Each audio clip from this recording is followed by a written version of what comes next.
Hello, everyone. Hello, how are you? Hello, I hope everyone is doing well. This is the Foxhole Fridays, and welcome in as we are going to be playing our summer campaign, the Summerlands, which is our AD&D 1E campaign, and I am overjoyed to have you all with us. And I realized there was a thing that I wanted to pop out because I needed it, and I will just make sure to do that right now because this is about the present that I have for everyone. I have a present, everybody. I didn't tell the players what it is yet, so they don't know what the present is, but I do, and I'm gonna, tell everybody right now. I just need to pop out this. I think that's how it goes. Great. So, welcome in. This is our game.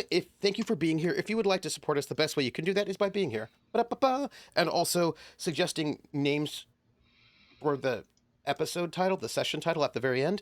And you can tell your friends that we're live. If you would like, you can repost our Bluesky post, so you can boost it, I think is the thing that Lindy came up with.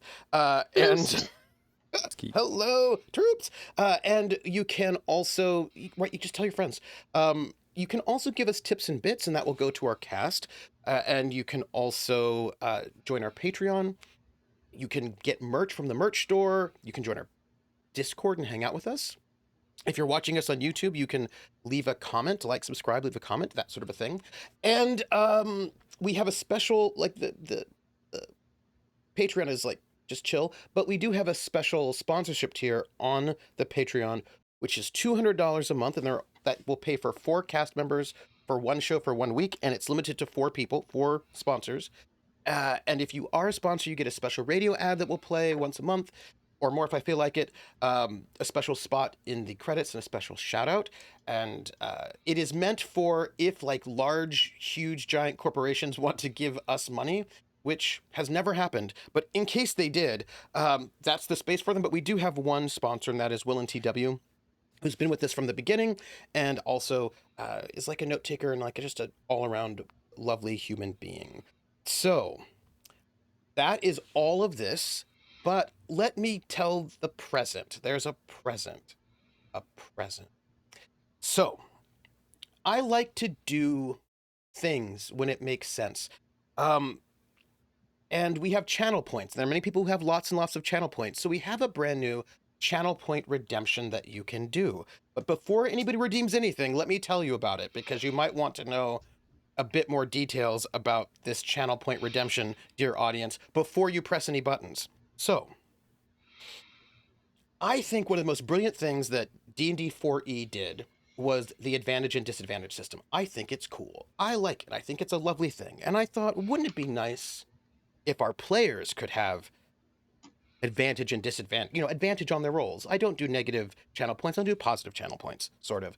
And I wanted there to be a possibility and an opportunity for our players to get some advantage, like a pool of advantage points that they can spend and use. That's cool. I like that, huh?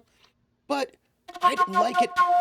Oh, somebody just gave one. I'll just make that note right here. We got one.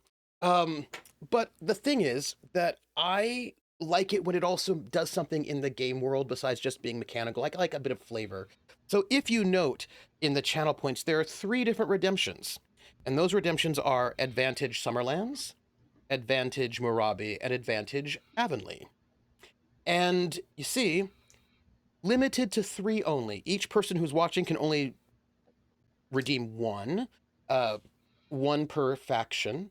And each faction is limited to 3 per stream. So that means there's a total possible of advantages. Moo.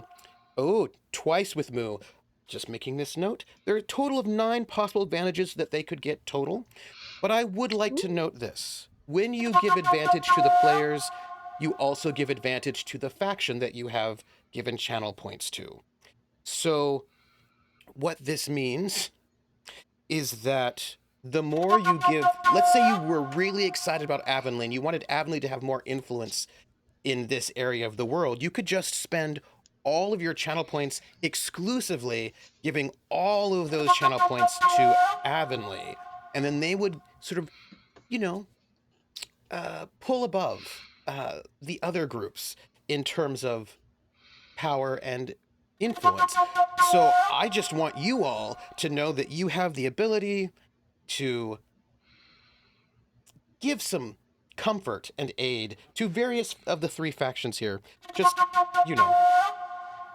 because I care. So those are our new channel points. Thank you very much. And people are happy to give advantage right now. And I'm just seeing what we have. Why? Because I do care. We have got... Are we maxed out on our advantages? Let's see. No, it's 332 right now. 332. Is that 2 for Avonlea? Yeah, 2 for Avonlea. Wow. Yeah. Avonlea doesn't... Wow. We have 2 There you go, PCs. fixed it. Oh, Not thanks. everyone. I was gonna say Let's not make- everyone let's make it believes a on round I've got a number, lot of everyone. channel points. All I'm saying is that right now the three factions are in equilibrium, I guess. For now, we'll see how that goes for the rest of the campaign. You all have as a group 9 instances of advantage that you can use when you need them, for the record. So, also, Ezra, could you roll a d20 for me?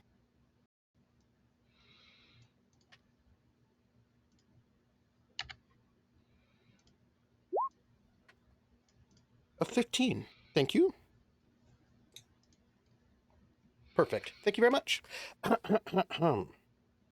Artie's like, I think you might want to increase that to 2K or 5K, but we've got new viewers. They should be able to spend some too. So, my friends, we are going to begin today's session with a full complement of 9 advantages that you might be able to use, and no faction getting too much advantage over the others at the moment. But as we know that all the factions are trying to vie for influence and power in this moment, let's find out how our players are doing. If you could, we're going to go around. If you could introduce yourself and say who you are playing, and you have spent the night resting. And I think we should maybe talk about where you slept the night and how you're doing this morning. Let's start. That's going to be our lovely question for today. And let us begin with the person who I think everyone wants to know where they slept. I mean, there are 2 people I think everybody wants to know, or maybe actually many people. Let's start with one I think everybody really wants to know the most. Doyle, who are you playing? Ezra, who are you playing? And then where did your character spend the night?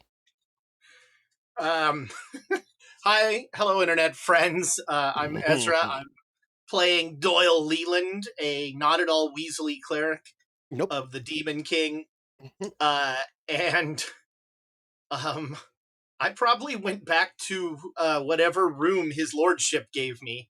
Oh, Lord Murdstone, that's so lovely. It's nice to, it's nice to feel brick walls. Yeah. I think it's really great that you and Lord Murdstone are so close. And he has forks. He does have forks. He does. And a lot less spice, which is, he's not like wild with spices like some people. Speaking of people who are wild with spices, Cinnamon. Hey. Nice. I'll take it. That's a I'm disadvantage to Nuggetasaurus. you. Yeah.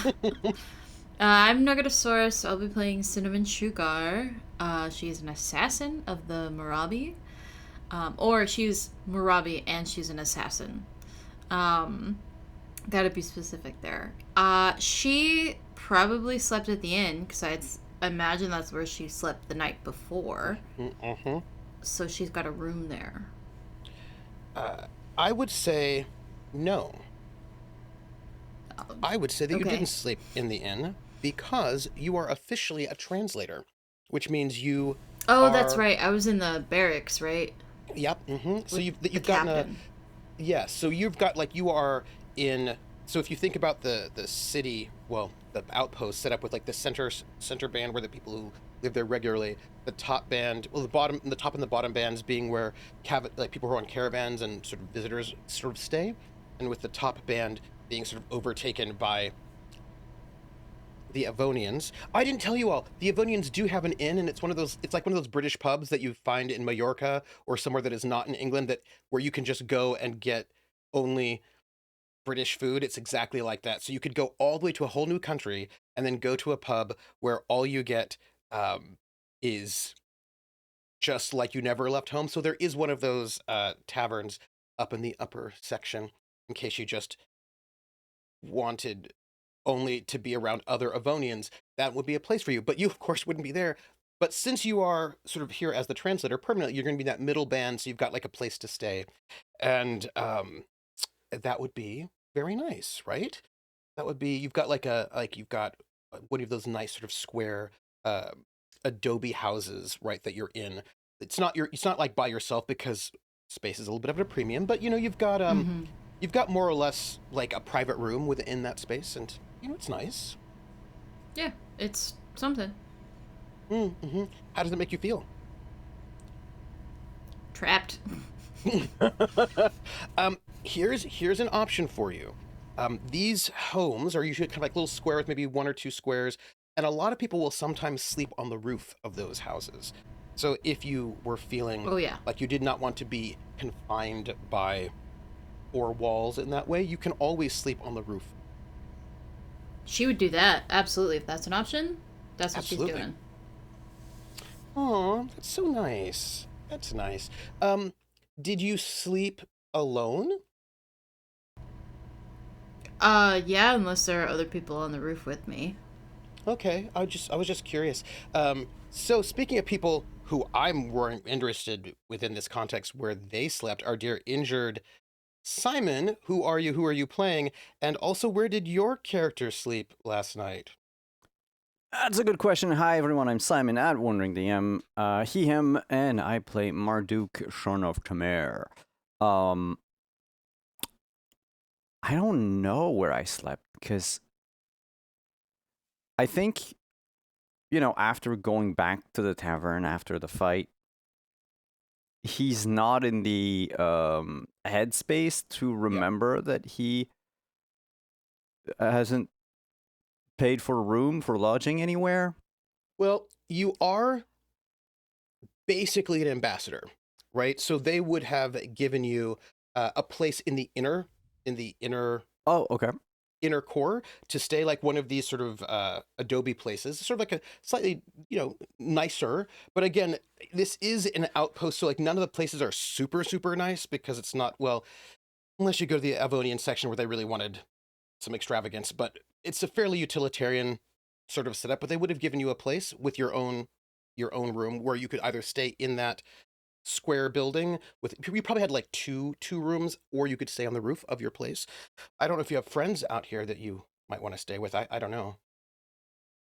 I know everyone would want him to sleep with Synnomin on the first night.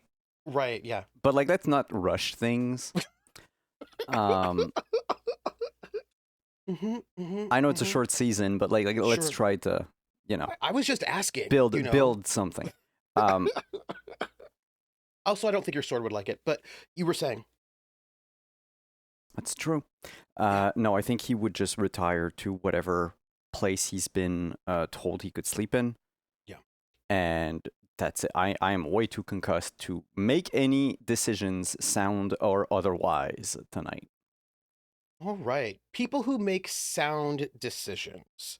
I feel like people who make the best decisions, that would certainly come from my dearest PB, whose character made some great sound decisions. Tell me, who are you? Who are you playing? And where did your character sleep last night?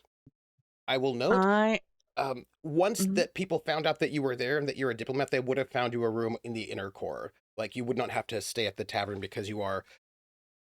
I know you say you're not here for work, but people don't believe you because you are indeed a diplomat who is sort of important. So I'm not at work. They're not going to risk not giving you a nice room to stay in one of the sort of homes, because what if you are actually here on work? So,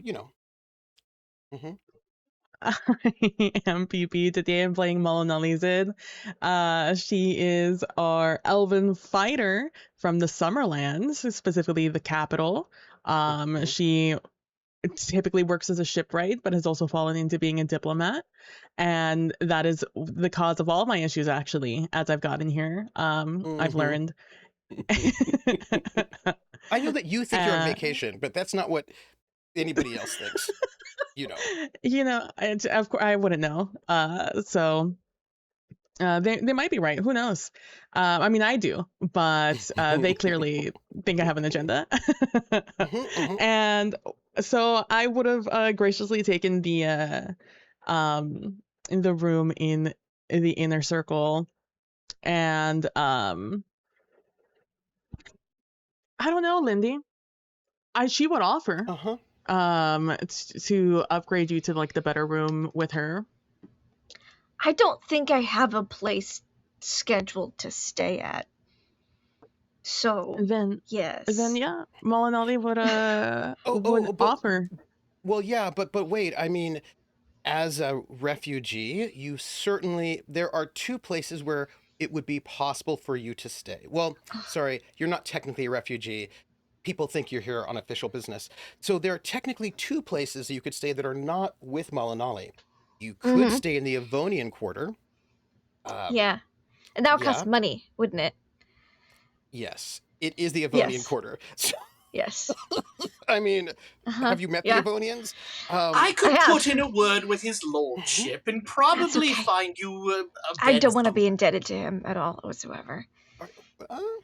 The other option, which would have been the base option coming from Captain Falana, is that in the lower section, which is where like the travelers come in and out, you could stay in like the travel lodgings there if you wanted. She would comp them. They are quite small, and they're travel lodgings, right? So in these sort of, it's like a caravanserai. So you'd have like it's 2 floors that's around the walls of the walls of the post. Or hear me out.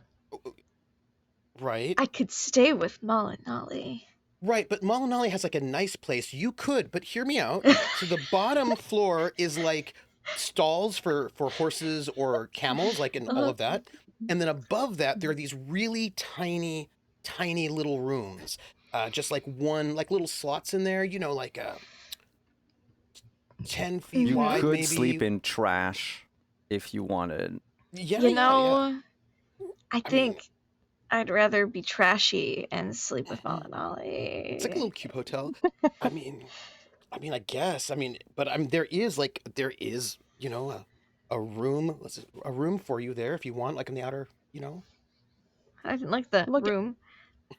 If they keep thinking that I'm a diplomat, and here for official business, I might as well use that to my advantage. And have, by association, maybe someone from Avonlea. So that's very diplomatic of you. Yeah, diplomatic relations. Yeah. Yes, that's what we're calling it. Relationships. And maybe someone will stop offering them asylum when, Malinali can offer something better. Oh, interesting. Did I ever tell you that Captain What's this Falana card is, and like, why is it muscular? green? That's so crazy. Pretty muscular. What is this? Oh, that's crazy. It's what? So that leads us to our last person. Lindy, who are you? Who are you playing? Hi. And exactly where are you sleeping? Hi, it's me, laughlovelindy. I don't own a bedroll because it's too heavy. And, I'm playing Justicia Silvervale de Ambrose. Here's Justicia Silvervale. We don't need to tack on unless I'm dealing with the Avonians, in which case I will use that to my advantage, because I should at least get something out of having had to have lived with that family for a long time. So, yeah, I'm just a mage thief, magic user thief, who is are you an illusionist? No. Oh. Never mind then. Nope. Reminded of it every day. Oh, actually, they get less mansion often. living. They do. They do. They could probably stay for free in the Avonians' quarters if you were an illusionist, but I'm not. Illusionists are the best, so I mean. Yeah. So I'm gonna graciously accept this diplomat's offer, to stay at their place. Yep. I'm just making diplomatic connections. Nice. Yeah. Yeah. Well, when last we started, when last time on Summerlands, there was a bit of a visit. You had a visitation in this small outpost that you're in Kur-Sag, on the edge of the Cursed Desert. You had a bit of a visit from some I'm sorry. people. I just have a quick question. Yeah. In Malinali's like ambassador suite, is it like when you go to a hotel, you've got like two beds or like one big bed? Is like two queens, or like a king? Like what's the bed situation? Is what I guess what I'm asking. I just want to know if my favorite trope is in play. So this is an outpost, so things are not super huge. You would Yeah. have basically 2 rooms, one which would be the bedroom, one which would be like a receiving room. But of course, you can always stay up on the roof as well, because that's a regularly happens. This would have been for one person, so there would be one bed. There's only one bed? Oh no. Yeah, it would be a decent sized bed. It wouldn't be like massively huge because again, but it would be a decent, it'd be like the equivalent of like a double, I guess. Oh, good. That sounds. But if you wanted to, you could stay on the roof. You know what I mean? No. Like if you, no. I mean, if you Will your wanted. spell book fit in that bed? It doesn't need to. Well, there's no room for the spell book. That can sit on the floor. That's fine. Because I mean, if you wanted, right? I mean, you could absolutely. No, stay, like, on a I would hammock love my favorite trope. That is sadly falling out of fashion and has been for the past several years. But oh no, there's only one bed. Come into play here. Oh no. Oh no. Oh no. So, my dears, as it is going to be the morning, and if I have my calendar noting where we are, this will be the 31st of the month. I really should. I don't need to wear reading glasses. I just feel like it when I want to read things. So this is... You just wanted to join the glasses club because you're the only one who wasn't wearing glasses on the stream. Mm-hmm. Yeah, that's right. That's exactly right. You just wanted to blend in with everybody else. Yeah. So we are on the 31st of the first month of the year. This is Yanim, the month of birth. And this is high tide and tide.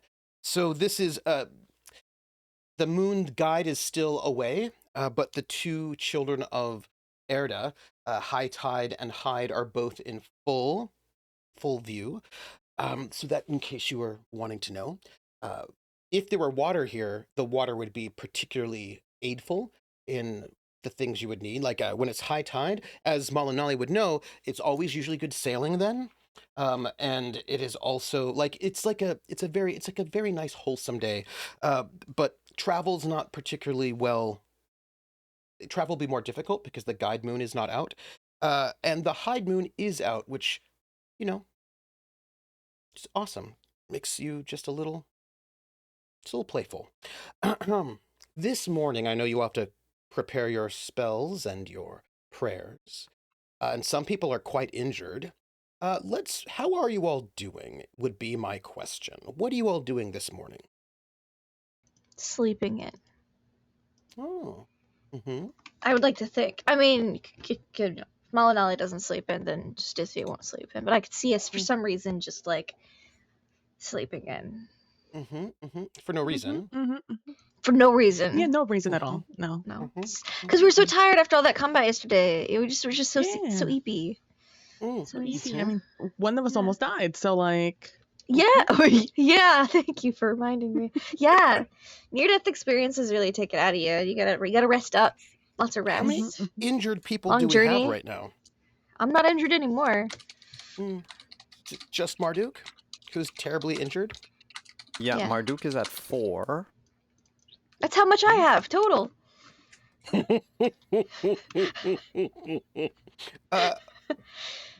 Before I get to Marduk, because I do have Marduk questions to ask, Leland, how early do you rise? Good old Doyle. I mean, we rise with the sunrise, of course. I mean, Indeed. You've got things to do. It takes at least half an hour to bathe and prepare oneself for breakfast. Mm-hmm. And thank goodness, an actual breakfast. Oh, there are some eggs.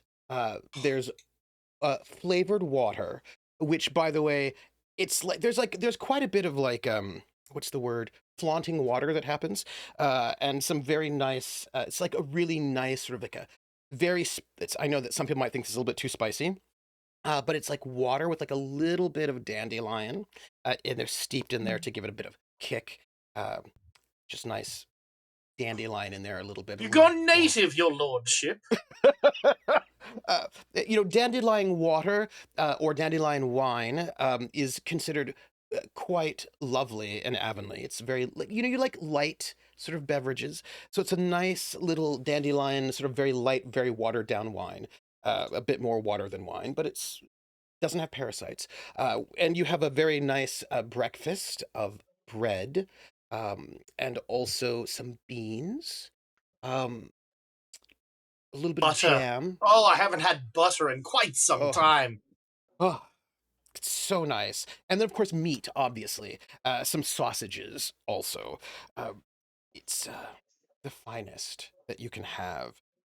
And at your breakfast, you only have, I mean, it's hard to say because it's not like there's just a lot of lower and lesser nobles here. And so it's really nice sort of breakfast with a bunch of the nobles. And many of them are young and, how do I put this?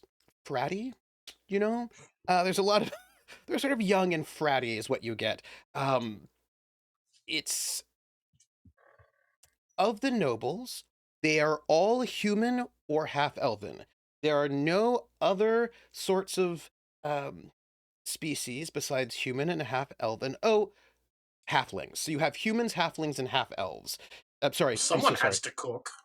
Half humans, pardon me. I said that the wrong way. Humans, half humans, and halflings are the only people there who represent as nobles.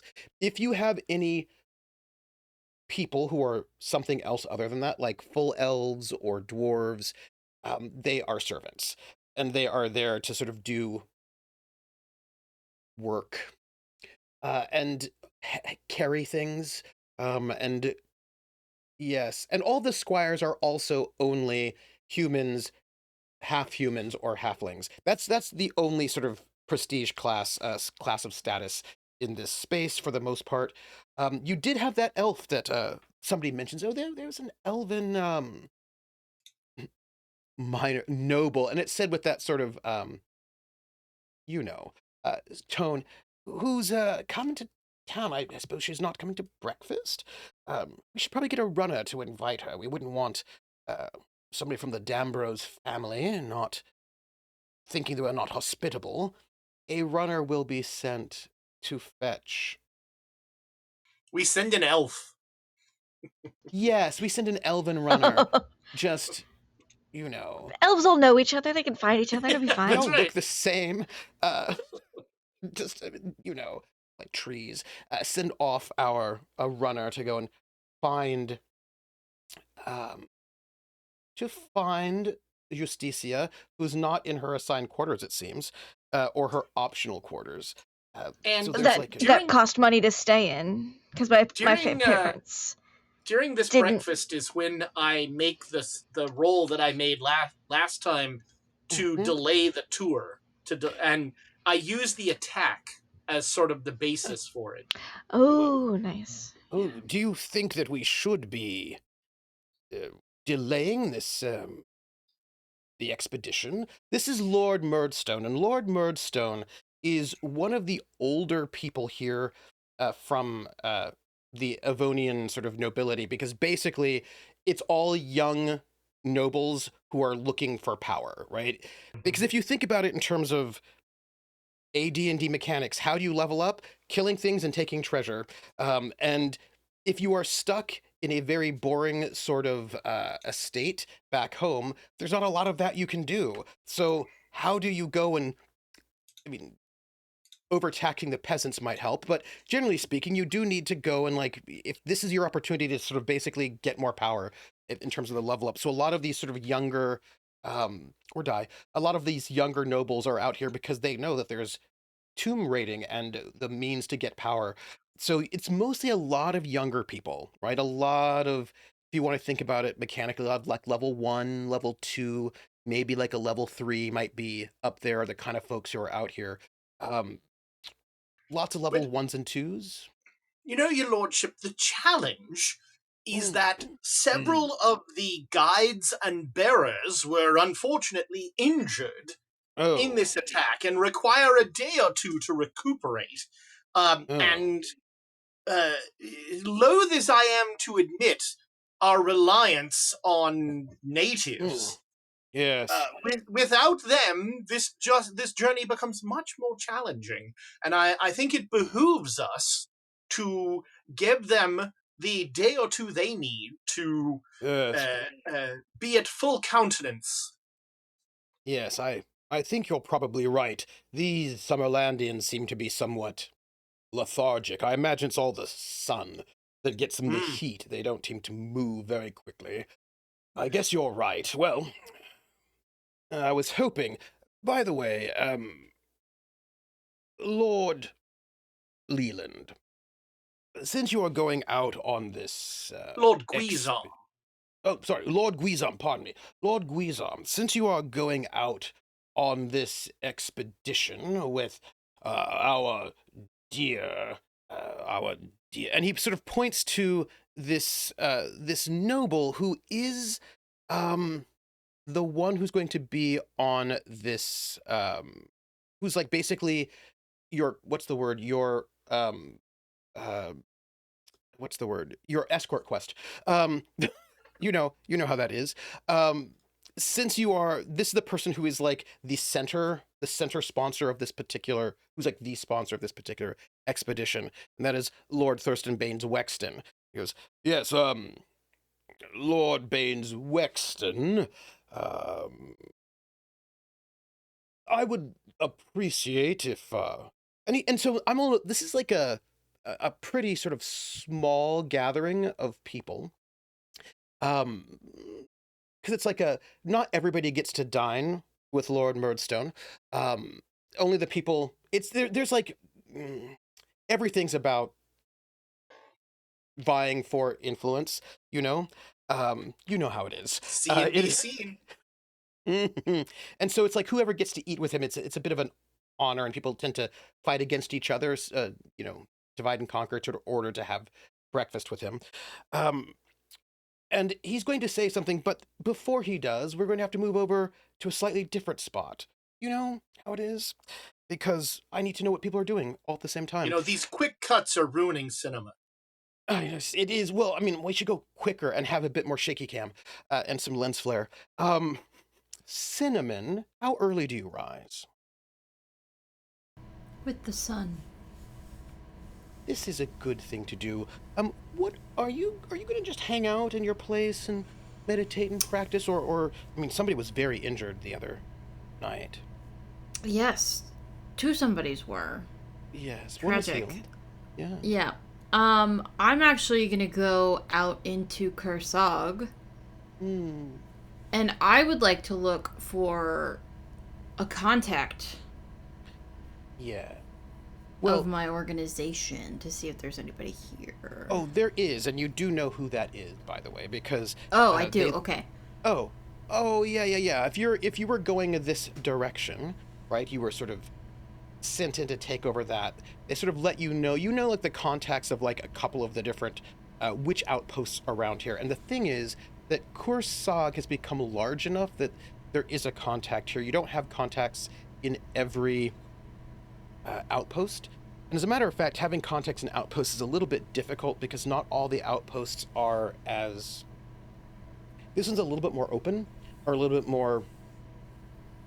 There's a bit more hustle bustle at this one, right? So there is a contact here because of the size of it and what's been going on. There is a woman who is one of the merchants, right? She's in the sort of the lower zone, and she's one of the merchants. She's a Summerlandian. Mm-hmm. merchant. Yeah, of course. Makes sense. Of course. Who stays in the lower zone, and she is in charge of she does a lot of trading of things like tackle, saddlebags, that kind of like a lot of travel gear.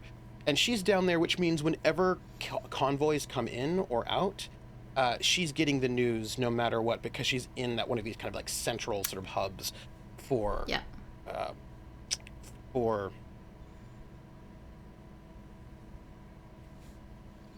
what's the word? When she sees who's coming and going, and her name is Kishar, and she is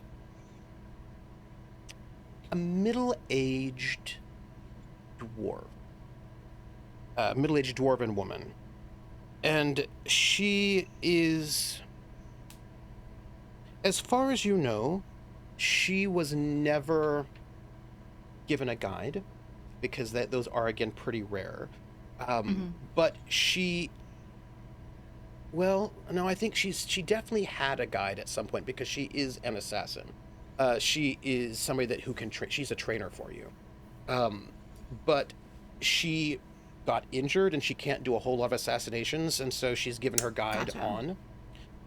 But she is still a premier spy, right? Because assassins are killers and spies, and she is she's a very, very good spy, and she has a lot of skill and training, but she's currently working as a merchant. Okay. She would be an elder sister then, right? Yeah. Yeah. Okay. She's a young elder sister, if that makes any sense. Yeah, right? yeah. Like she's an elder sister because she was one of the anointed, but since she was injured, she's not anointed anymore. Okay. Makes sense. Okay, I will approach her booth and browse her wares. And in hand dance, I have information we need to talk, but verbally. Good morning. Any interesting wares today?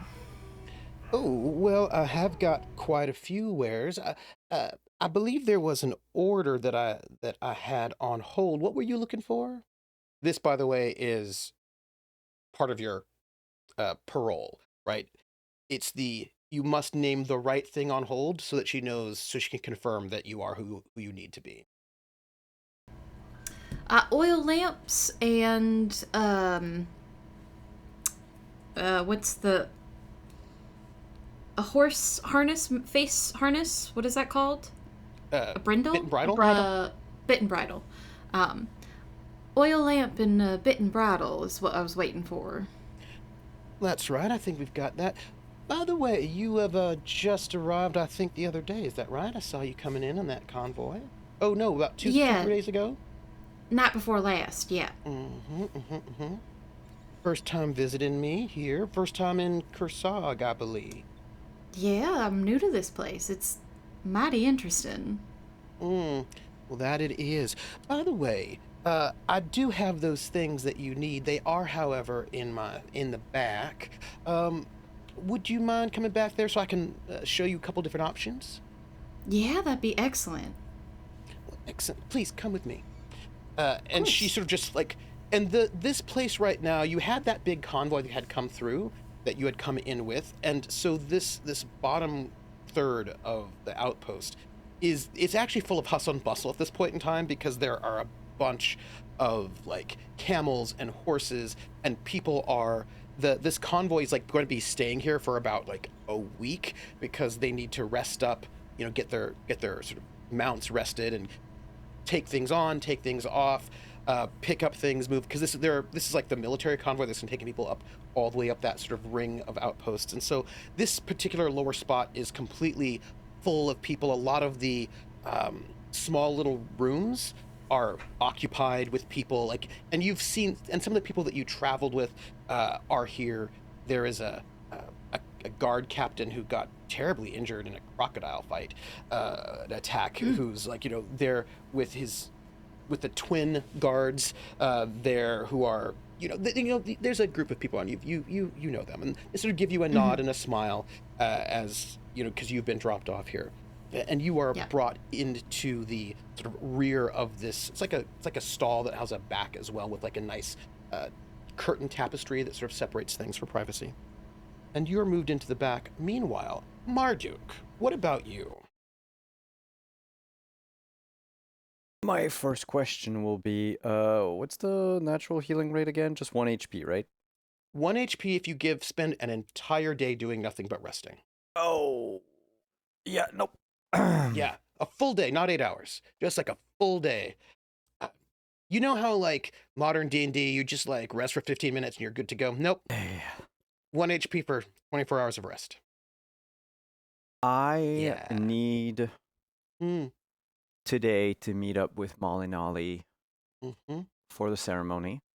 Yes. But I've got a couple of things I need to do first. I think the very first thing you will do in the morning is pray to Inanna to get the powers to heal wounds again. Yeah. And will promptly use it on himself. Oh, that didn't roll. That's the description of it. Yeah, I guess I'm just gonna do a little D8. Oh, wow, great. Okay, so let's talk about that one, shall we? Yep. You pray to Inanna, to the power to heal. And as you pray in this place, this settled place, this Fifth Kingdom place, this not Marabi place, there is, of course, I would say, there are temples to their new gods here. Not many, but like there are a couple shrines, basically. And the sound, I don't know how to put this, the sound of all the people here, it is loud and it is dense. You're used to, the Marabi can be very quiet. You don't tend to just like have lots of noise and you're traveling around in the cursed desert. You know what I mean? Like you have good sound discipline. And while you certainly can have festivals and feasts, you tend to make sure you go to very safe places before you do that. And this is just a huge amount of, hello Raiders, a huge amount of noise, and it's quite distracting, right? In the sense that it just doesn't, this is really one of your first times really being away in this way, and so far, and a lot has happened. And so it's just not, you're just not as focused as you could be. You do heal 1 hit point, though.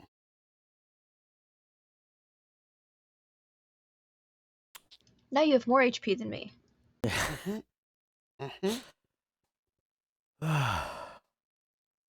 Everything would be better at home.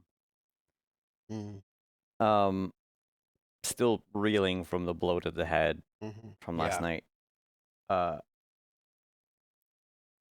He needs to find someone that can tell him what his sword girlfriend is all about, because so many things happened last night. I know where I can find gold, apparently. Yes. Yeah. Well, and precious metals. So platinum, gold, silver. Your sword loves that sort of thing. And I need to meet with Malinali. I don't know where she is. Well, she's in the same quarter as you are, right? Because you're all basically welcomed guests. So you're actually, and again, these houses are not that big. I believe I can, here, I can show everybody a little bit of what that might look like. Where are you? Here we go. Let me pull you all over here. So there are these sort of, these are all basically adobe houses that are sort of, and then like sort of lined and painted And they're most of the houses themselves are one story, most of them, but some of them have a second floor, especially if you're a little bit fancy. But the top, even if it doesn't have a top floor itself, is often used, right, as a floor. It's a place to meet, to talk. And so you're in this sort of quarter of the outpost where basically, because like if you think of the center space, the never eat shredded wheat, the western part of the central zone is almost all crafters and that's where you've got the fields, a couple of these fields. That's where you've got the leather worker, the library, all like that's where the tavern is. All that kind of sort of commercial stuff is in the western zone, and then on the eastern zone is where all the housing is for the people who are permanently there or the special guests. Electrum. So you are not that far, and when you were all given to your quarters, since you were a group, I do believe you would know where to find whereabouts Malinali. Mm-hmm. I will go find Malinali first, just to let her know sort of where I'm going and Why is everyone coming down after morning? schedule our thing. There is a knock at your door, Malinali. Malinali has been awake a good while. Just laying here. Get up to be productive right away?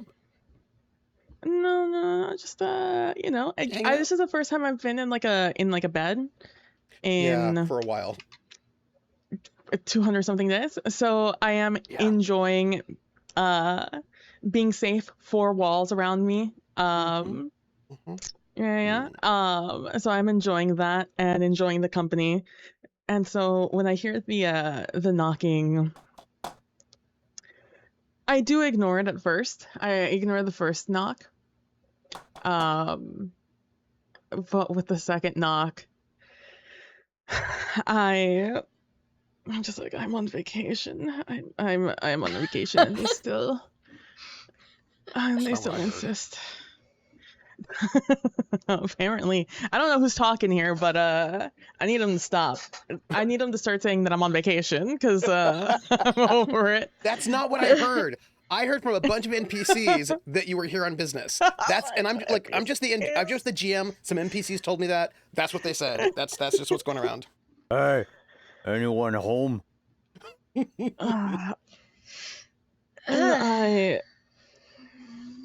be back then. Because then you'll bother me later. And I get up and I go to the That's door. what wakes me up.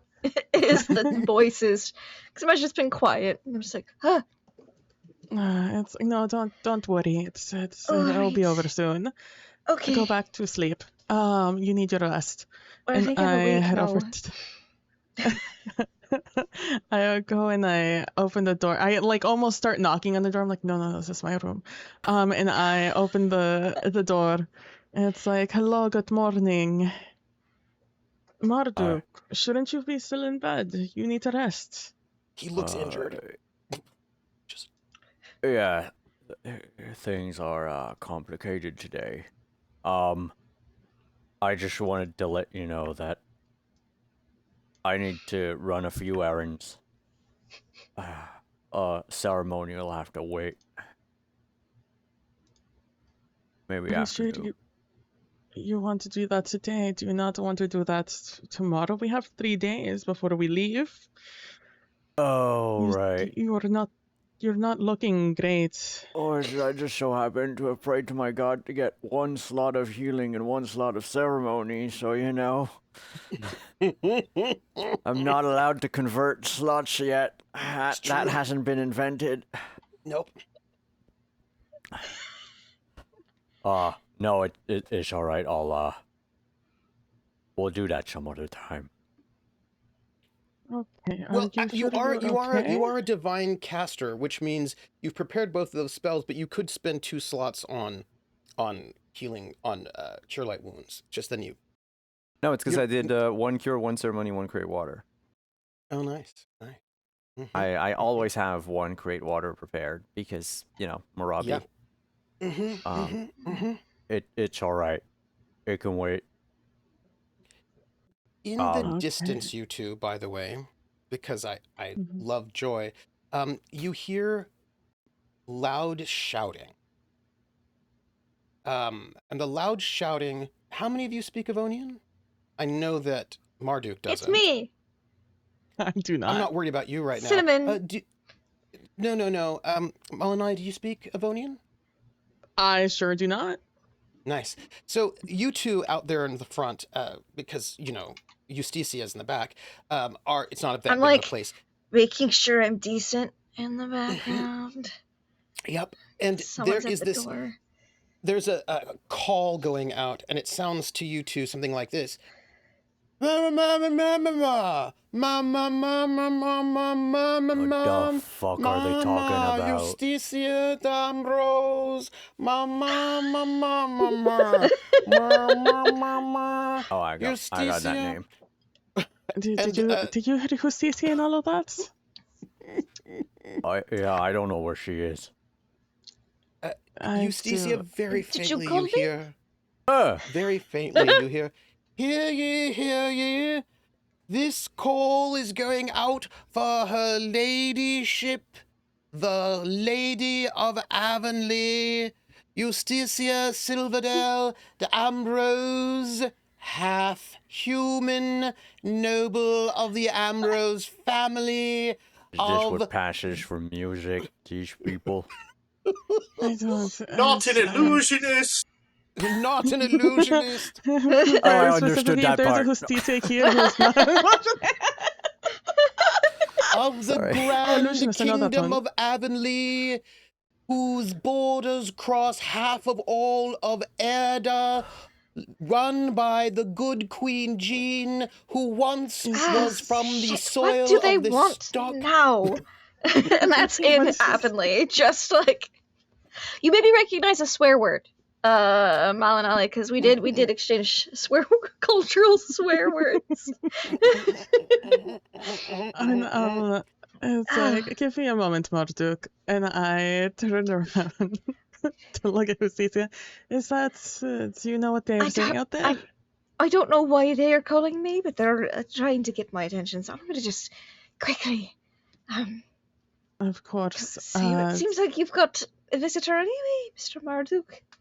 It is, yeah, So- yes, yes. If you need something, you know where to find me. Yes, I'm right here. Mhm. All right. Now, just blush a little, and I'm just really fast, impressively fast. Probably just gets very avidly presentable, and then ready to walk out, power walk to the And crowd. there's an elf just wandering through this zone. Big old bell. Big bell calling out. And I would just like to note, people are annoyed by this. People don't tend to. This is because it's all in Yes. Avonian, and most people here are not. Oh, I speaking will scream, Avonian. shut up, if he ever gets into, like, earshot. Oh, I should let you know that this elf, I just feel like I should tell you, Marduk. This elf is wearing, like, weird shoes with points on them, and, like, tights, and these, like, weird pantaloons that are, like, velvet, with, like, slashes in them, and, like, it's a lot of heavy clothing that is full of, like, velvet and brocade, and, like, a hat with a weird feather on it, and this elf is just sweating. Just, Yeah, I was like, going to say, how much sweating of buckets. that clothing is soaked in sweat? Soaked in sweat, just soaked in sweat. And there's something a little, I guess, I mean, suppose for you, all the Avonians look ridiculous. Justicia, there's a way in which the Avonians treat their servants like clowns, just a little bit, Entertainment, yeah. Entertainment.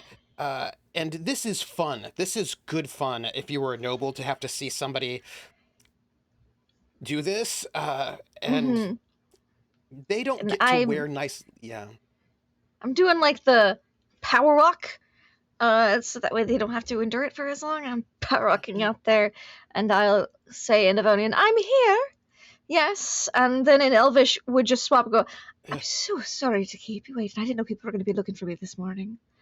I'm so sorry there, milady, but you've been expected for breakfast with his Lord Murdstone and your That would have been nice to know fiancé, in advance. your No, fiancé, Lord not fiancé. Disarm. Okay. Sure. Right. I don't know how that became a misunderstanding. I'm going to blame him, though. Right. Could you please show me the way? Yes, we don't want to be late. Lord Murdstone I'm doesn't... comfortable walking very quickly. Yes, Even a hop, skip, and a jump if need be. Because I don't want him to get in trouble. Yeah. Because he would be the one who'd get in trouble, by the way. Yes. Yes. As he so we rushes do you... rushes you through the quarter towards the upper quarter where... as you come through, like, there's, like, the gates, right? Because, like, there's, like, these two inner gates, and you go through the inner gate, and you come out... breakfast. Frickin' Avonians. Yep, into that upper third where you first came in, and as you come through that upper third, of course, on the eastern side, all of these Avonian-style houses have been built. You know how the outer, I told you that the walls, in the inner side of the walls, you have, like, the lower stalls, and then above that, the little small rooms, basically. And generally speaking, there are also then, like, storerooms and offices, and the center part of that upper space is usually open for the merchants and the caravans to come in, and there's usually like drinking, like water troughs for the animals, and it's a whole thing. But they have just taken up a full, like, almost one half of that area and just built these houses there that are taking up a lot of space and are making that sort of like that, the place where the stalls and rooms would be, they're just like right butt up against it. So you have a lot of servants now who are just sitting up in those really awkwardly in those rooms. And they're kind of, if you are orb, and you're stuck in those rooms, it's really hard for you to get out, right? You have to go through, and there's like a barracks with soldiers, these knights. It's a little militarized, very full. And when you come through on the western side, you can still see Summerlandians who are there sort of like working as best they can in that area, but the Avonians are just gentrifying the space. They're just taking over, and when you cross that threshold, you start hearing Avonian, of course, right, being spoken. And you see the ways in which non-humans and halflings are treated. It's there, right? That kind of thing that you did not have in that center corridor, it is here as you're being hustled through to this sort of central... I put on my Avonian mask and demeanor. A little bit of better posture, nose ever so slightly upturned. And you are being rushed into this... It's not a palace, of course, but it is unnecessarily pleasant, right? Like, there's like, it's this building made of stone, and there are flags, right, of all of the different houses who are here that are sort of like leaning in front. And of course, you have the crest of Avonlea itself, which is like a hawk, right? A hawk rampant at all the different flags. And you're sort of brought into this estate. Meanwhile, inside the estate, you were talking, Lord Corbin, the Gizarm. And that's why the Demon King won't allow anyone to be named Jeremy.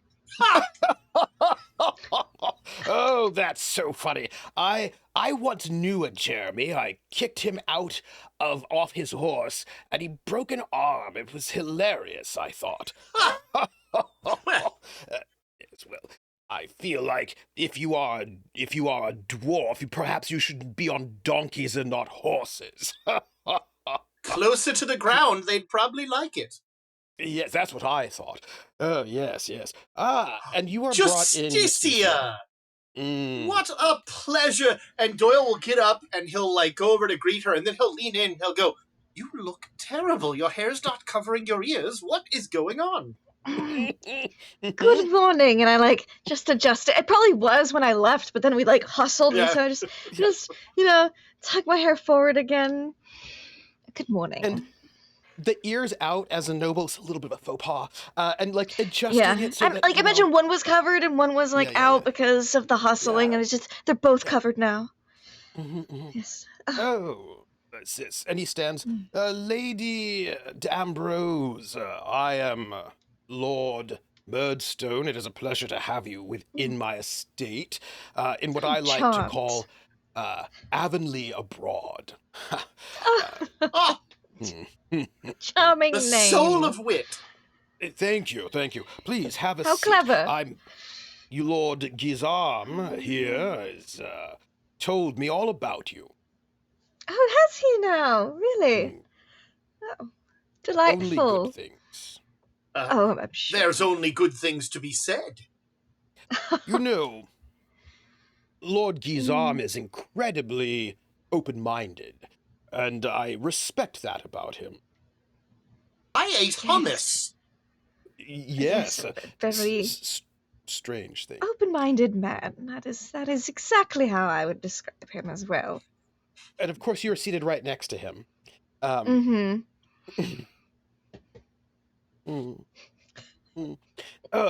This, and of course, a good traditional Avonian breakfast is brought before you. Yes, thank you very much for the breakfast invitation. Unfortunately, Justicia, I was just telling his lordship about how the unfortunate attack last night led to several of the natives being somewhat injured or left moribund, and that it would probably be in our best interest to wait a day or two before we traipsed out into the desert, gallivanted out for what will no doubt be a rousing success. I'm sure. Yes, how wise to delay for such, what's the word I'm looking for? She would have it. Not linguistics. Logistics. That's what it is. Yes, I've heard that logistics have been completely thrown off, and they're just massive delays. Rather than having to be delayed time and time again, it's so much more wise to just enjoy Avonlea abroad whilst we wait for everything to get smoothed out. Yes, I think that does make sense. There is a bit of a tricky wicket about this, of course. And and he sort of makes this sort of clears his throat, and all of the servants leave. They just leave, and it is just you two, Lord Murdstone, good old Lord Baines Wexton, and there's like two more there's like a young woman and a young man, and they are nobles, you would say, or if not nobles themselves, they seem to be attached to Lord Thurston Baines Wexton. They have his livery. And Lord Thurston Baines Wexton is present. He's not been talking. He's been sort of watching and also distracted a little bit. You can see him every once in a while looking in the silverware to make sure that he looks perfect. It's important for him to look amazing. And he is pretty good looking for an Avonian. And he is... He's still human though, right? Oh, obviously, yes. Yeah, that's what I thought. He's a noble. Yes. Yeah. But the two people who are with him, you have got a halfling, and again, both of these people seem to be squires of some sort, right? So you have like a halfling woman and you have a half-elven man, and they are his sort of squires. And they just make sure that he's looking good. And this group of you, Lord Murdstone says, you see, there's a bit of a tricky wicket here. And since my understanding is that all of you are going upon this Lord Baines Wexton's expedition together, that we might be able to share a bit of information for you that is, a bit to be kept secret. Of course. You see, not a few days ago, one of our companions, one of our countrymen, went out on an expedition. This expedition, however, was not authorized by these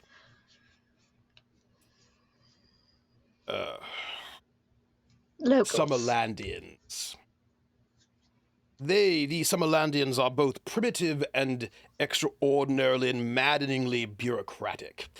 They make quite some time to do everything. They do not want more than one expedition out at a given time.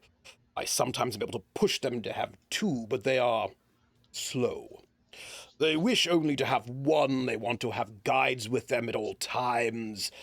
It is frustrating. They don't let us just go off into the desert as that's our destiny. Our manifest destiny to go off, see things, and Manifest discover destiny, things. that's catchy. Do you think so? You should really write that down, sir. It has a ring Oh. to it. Yes, perhaps I should. Well, their slowness and I feel like the Summerlandians don't even care about finding out about the treasures out there. Well, nonetheless, one of our comrades,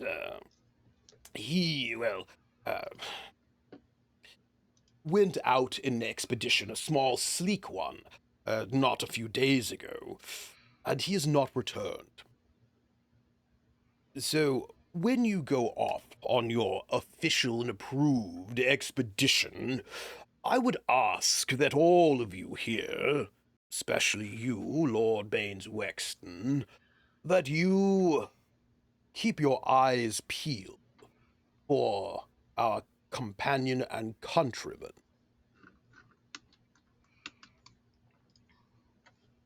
This is a tragedy, and we must find this flower of Avonlea's youth. Yes, Absolutely. A bit brash. Well, weren't we all? Yes, we were. He, so looks like a frowned. It was, Lord Galway. Florian Galway. You might know his livery, Hawk in the Tree. One of the yes. lieges of our good Prince Richard. You should know him by he has a fantastical sword. Two-handed, quite large. Good Lord Galway, it's one of those relics. It's one of the pride of Avonlea. You should know it because it is quite bejeweled. A very large two-handed sword, bejeweled of all sorts. Are you alright? Yeah. Lord. Was the mead a bit too strong? Dandelion. No, yes, too much I'm dandelion. So Obviously. And I just kick him under the table a little, like, keep it together. So, you were saying a very large, bejeweled sword. Yes, an artifact, of course. Something of great importance to his family that they lent him as he went on these expeditions. You'd call it like perhaps a legendary sort of sword. And his father would not be pleased. So while you were out there, you would, of course, our primary concern is to recover good Lord Galway.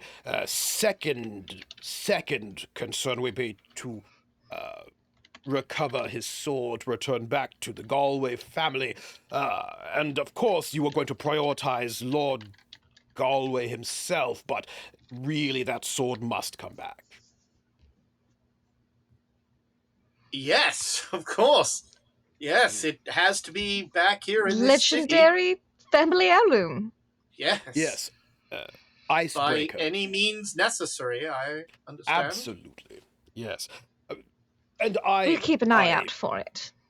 Yes, I am ridden with worry to think that Lord Galway and his retinue are trapped in the desert somewhere needing rescue. So, Terrible. these Perish the guides, how do I put this? They are, well, these Summerlandians are somewhat dim. They're not particularly creative. They don't have a lot of They don't think outside of the box. They're not leaders like we are.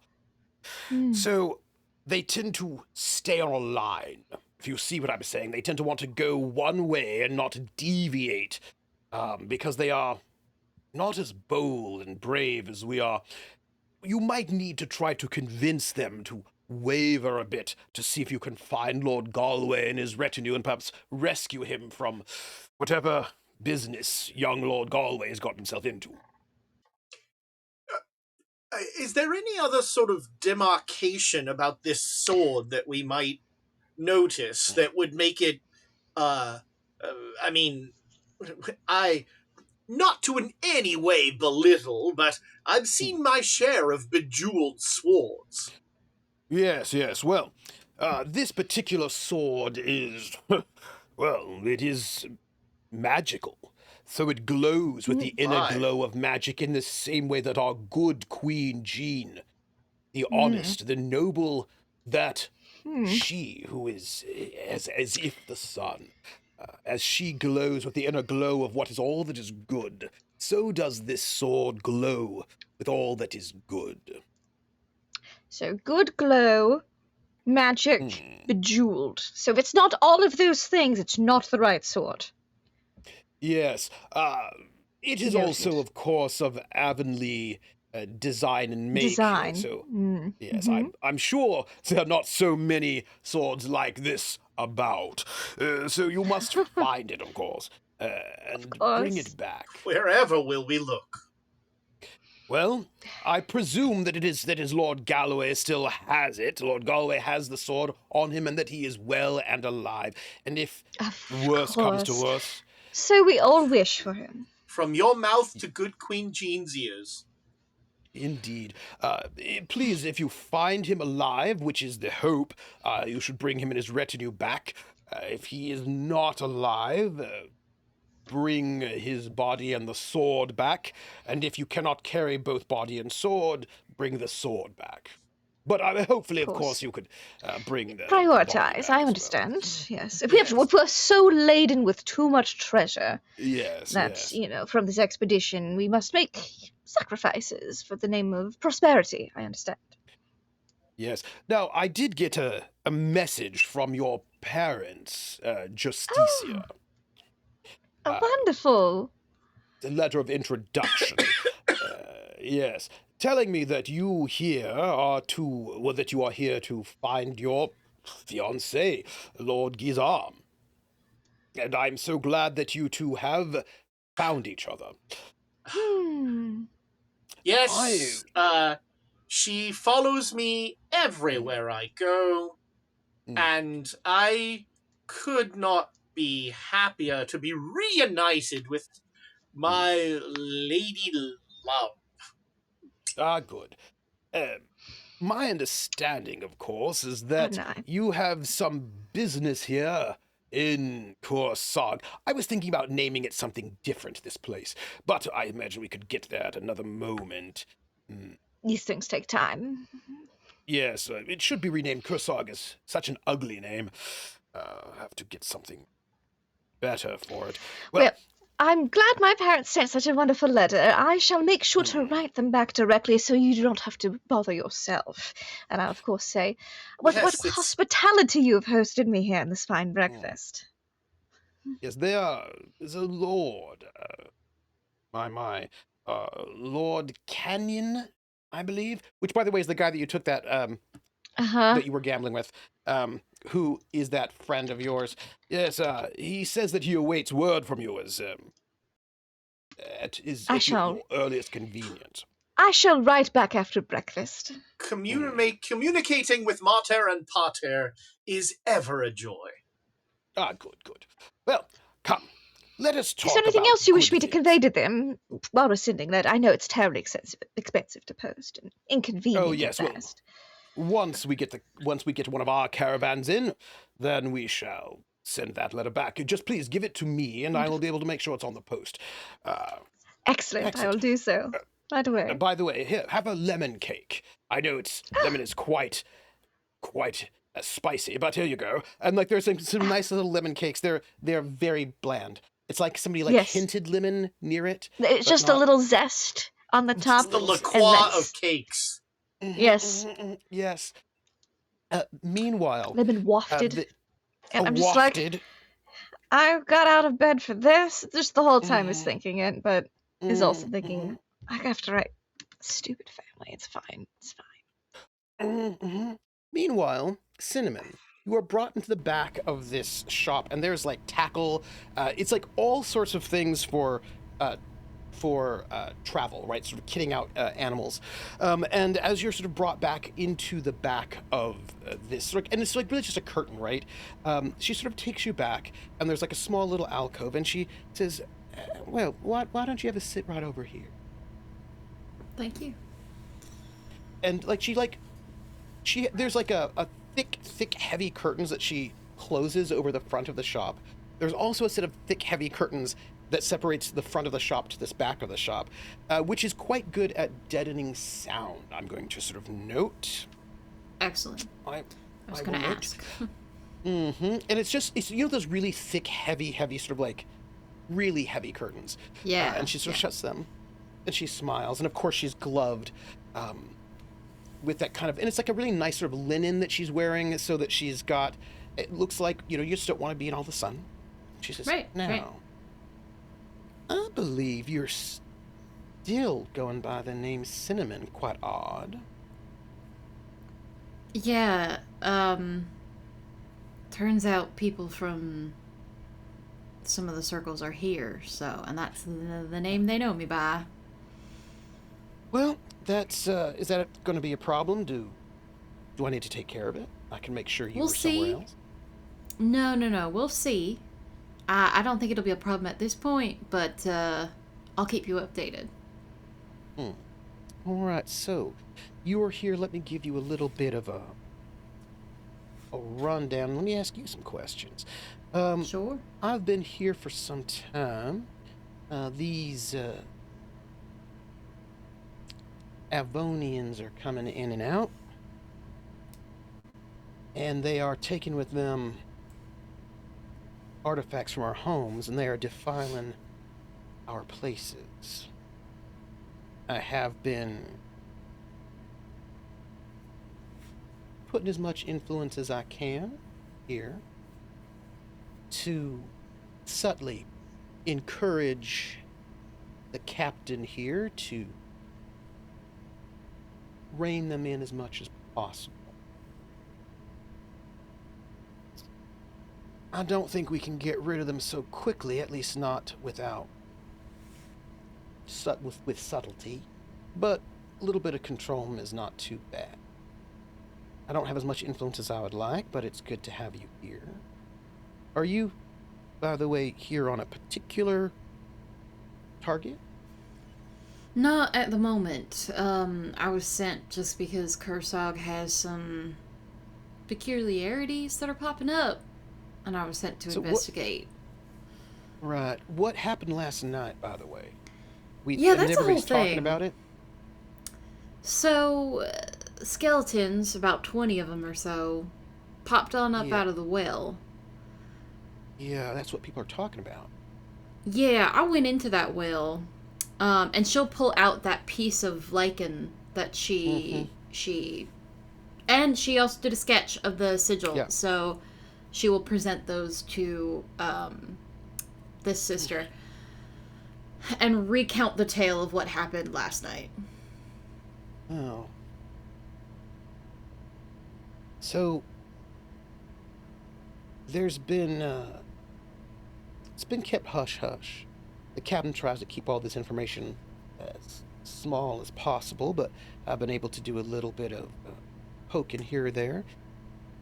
The well she's made for the last week or so, forbidden anybody from using the well. We're getting all of our water from cisterns. They've got one of them new gods clerics here. Yeah, I've not been able to figure out, well, not until now, figure out why it was we're not able to use the well out here. Just the cisterns. It's and their clerics been using their shrines has been making some water, filling up the troughs that way. So seems to be there's some kind of problem going on, and if skeletons are coming out of the well, I'm kind of guessing maybe that problem is not so minor. Yeah, and especially considering that they were wearing clothes of the old guard, the ancient guard, that's even more concerning. So it sounds like it sounds like the curse is making its way into Kur-Sag. So okay, that's all right. Okay, so why is that happening? Well, that's what I intend to find out. The captain's got us going. I'm here. My official capacity is a translator, since I speak so many languages. So that means you can read all the things that come in and out of this place. Exactly. I'm hoping that the captain will, even after this little expedition we're going to do with these Avonians, the captain will see my value in keeping me on here. Here's the thing, we gotta know... I've been trying to find out the weaknesses of these places as best I can. They're pretty tight in terms of security, but apparently that well was something. But I feel like this is some kind of... I don't know if it's these Avonians bringing curses, what it is, but outsiders coming into our home is never good. Whatever this is not good. If you need... I'm, of course... As you are anointed, I'm here to help you in any way possible. I have been here long enough. Unfortunately, we've not had a lot of good success infiltrating the other outposts. I'm working on a way to... I've not gotten it there, but I have been able to plant some explosives here or there in case we need to take down the walls and destroy this place. That is what is needed. It's not completely finished, of course, but working on it. Well, I don't think we're there yet, so you've got time. And at the moment, the captain seems to be... reasonable? Sympathetic, but problem is, she is a half-orc, and you know how those Summerlandians are sometimes about that sort of thing. So, they... I'm just... If she got replaced by somebody a bit more party line, this could be less good for all of us. Yeah, that makes sense. From what I've interacted with the captain, yeah, she seems pretty interested in keeping relations with the Marabi positive. So that is definitely something that is in our favor, I think, at the moment. Most of those outposts, you get too close, they start shooting arrows at you. So it's kind of nice that we can come into this place a little bit. There's that, at least. But, so, I do want to report in that I have not been able to get explosive in all the structural spots, but I'm working on it. Good to know. See what you can find out about that symbol. I understand it's a summoning something, but I'm not arcane. I don't know anything about any of that mess. And when I broke it, something saw me. That's strange. Something quite much darker than we are. Oh, I do have other news to report to you. All right. The heir of the main circle of Inanna, Tamer, the heir is here. Marduk Tamer. Good to know. It's pretty strange, I think. Having one of the most important circle, having their heir here. Here he's staying. Yeah, I don't know why they sent him here. Thought I saw him in that skeleton mess last night, but good to know that he was there. Yeah, if you could maybe find out why he was sent here and what he's doing, that might be useful for us. I'll keep that in mind. What kind of politics is this? And is it politics we need to take care of? Well, he wasn't setting off the guard last night when I thought I saw him, so that's good at least. Yeah, because he's holy, holy man. He sure is. Keep your eyes From on him, the though, rumors, because of course. at any time he might be able to get to that space where he might be able to channel divinity in a way that would doom us all. Yeah. Yeah, I'll keep that in mind. It's important to keep an eye on that. And I'm going to say this, and I say this with the full force of the sisterhood. If that man might do something to undermine the strength of the Marabi, you are authorized to take him out, of course. Synnomin doesn't show anything on her face. Her face is very carefully blank. Mm-hmm. All right. Remember, the most important thing is the survival of the Marabi and the protection of what is most holy of ancient Mu.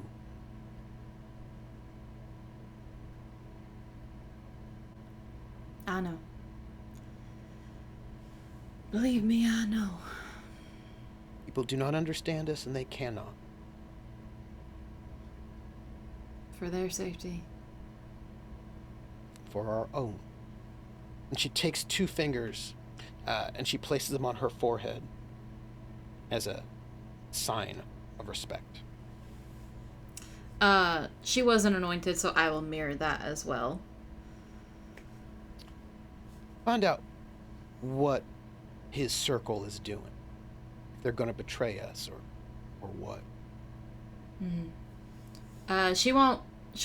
She takes that in, but she stands up, gives a nod, and says, may your vigil, wrong accent, may your vigil be plentiful, my friend. And yours. I have to tell you something. One more thing. Of course. I've heard rumor. And I need to pass on to you. I heard rumor that this Marduk of Tamarin has started desecrating burial places in the desert. That don't quite sound like a future heir of a Marabi circle. It really doesn't, and so that's quite distressing. I don't know why he would do that. I've not seen him do it myself because I've been here, but we have some contacts in other circles, and they have shared with us that the Tamer circle might be something might be off about. So if you might keep an eye on him, that would be useful. What circle? What circle? Yeah, Well, what circle gave us that information? I'll keep that to myself for the moment, just in case. But I'm watching. At the moment, it's only been one circle. Well, I heard a second rumor from a second circle, but that circle's aligned with the first, so a little bit of confirmation would be good, if you could. Yeah, gotcha. I will say one thing. And she pulls out a small piece of paper, and it's got like some it's like a map that's got some markings on it. Yeah. And she said, I was told that there might be evidence of the Tamer Circle's perfidy at about this area. So when you go out there, I hear gearing up for a expedition. If you might do a bit of you might be able to waylay that group and check out this area. There's a shrine to Inanna out there that I was told that this fellow was seen desecrating. Good to know. I'll take a look. All right. Well, if you would. And if you get a chance to talk to him, see if you can, as you do, find out what's going on with them and their circle. That's the plan. Thank you. And you? And I will leave. Meanwhile, good old Inanna Desecrator Marduk is, I believe, with Malinali right now. Oh, I think we can jump cut to me just peeing all over a tomb, I guess. That's what some circles have said about you. That you were out there in the desert just desecrating. That's the rumor. That's one of the rumors that somebody might have gotten. Look, I'm a thief. I'm a grave robber. I can be anything they want me to be, apparently. And maybe your circle shouldn't be the most important circle anymore, because maybe you're not as honorable as you. Maybe other circles could take over. Yeah, maybe they should. Yeah. Well, I mean, I'll never be assassinated because I can never be more than a 4th level cleric. So, at least not for that reason. But fuck all of them. You might be able to be assassinated for other reasons, like if you are a terrible traitor to the Marabi, which is what I've heard. So, I have been conspiring with Avonlea people. That's what Clearly, I've heard. They have seen me break. I mean, you do have an Avonlea make sword, so. Yep, I am using the tool of the enemy. Speaking of, yeah, Malinali, then I guess we can wait a few days if that's what you want.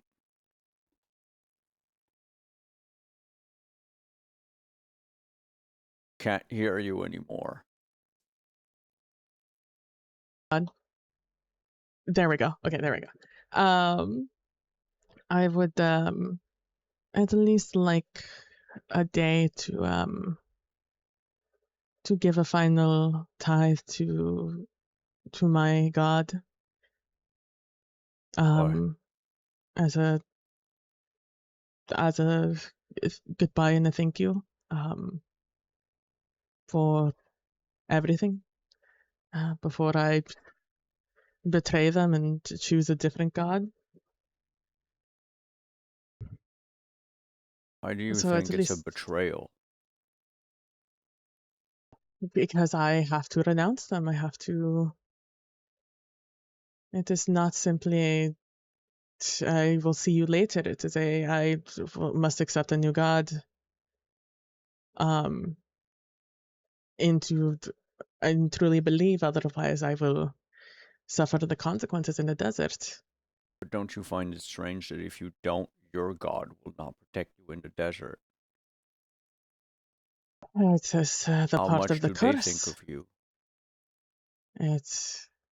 It is my understanding that there is some sort of thing preventing that from happening in the desert. I assume it is part of the curse that allows the land to stay barren as it is. Nana follows me anywhere I go. Well, they were of this land to begin with, were they not?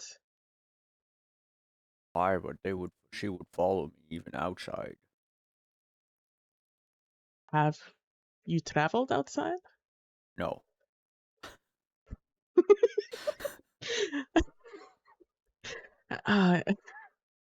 If I am sure they would, but the stakes are lower outside of the desert. There is no curse outside of here that would endanger your life simply for existing. But then once you're out of the desert, you can always go back to your god. If they accept me back. Gods are fickle. Yes. And they may not take kindly to switching to leaving a god and accepting another. To come back. It would be my wish, but that is up to them, not to me. Take all the time you need, then I'll be back tomorrow. Where are you staying? There.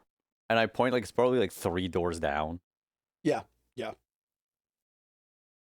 Okay. Have you been seen by a healer?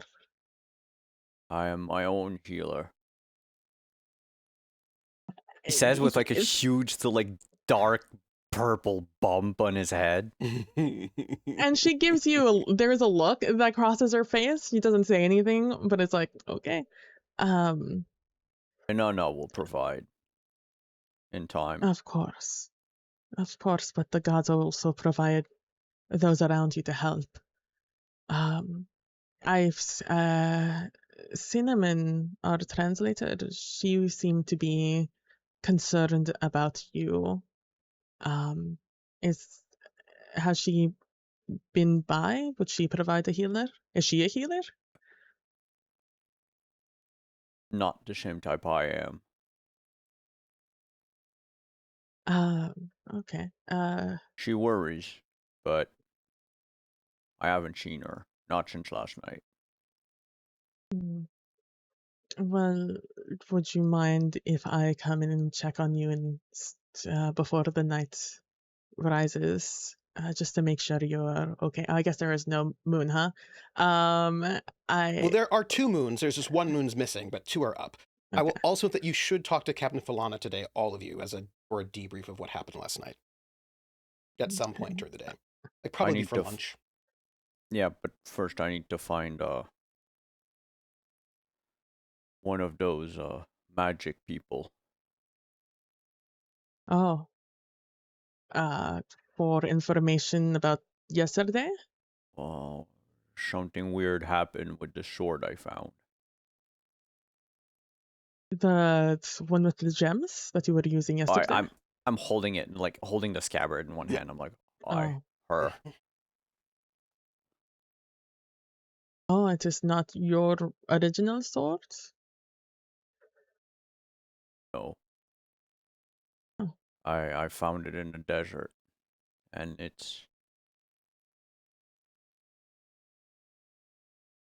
I don't know how, but she told me there was something in the well. She as in the sword?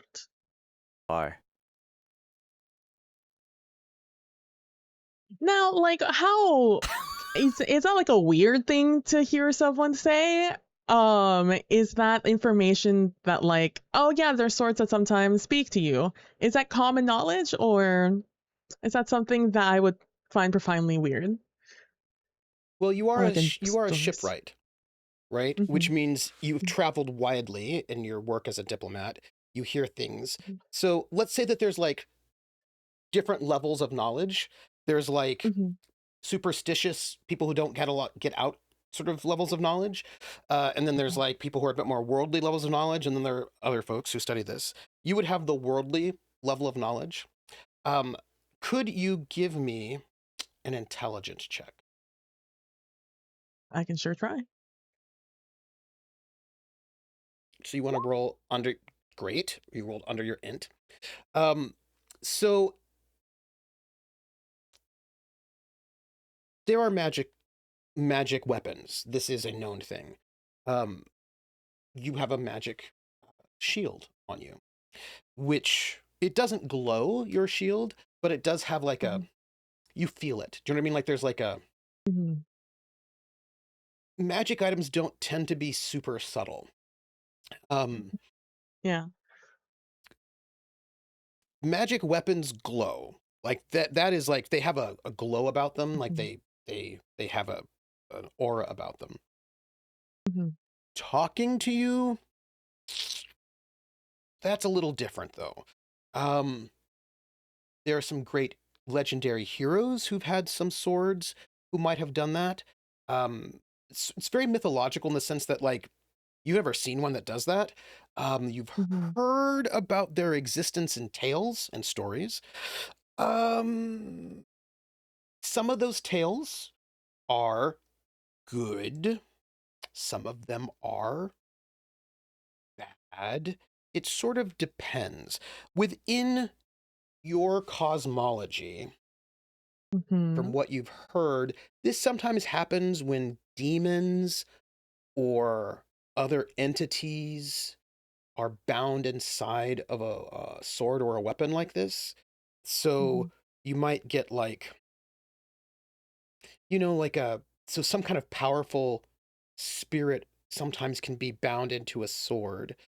And those spirits or people, like it's, or great heroes, demigods, like sometimes queens or kings might be bound into a sword. Like it's actually a little vague and unclear, but sometimes you hear that. And if they are evil creatures, at least this would be, I think, how you would hear it.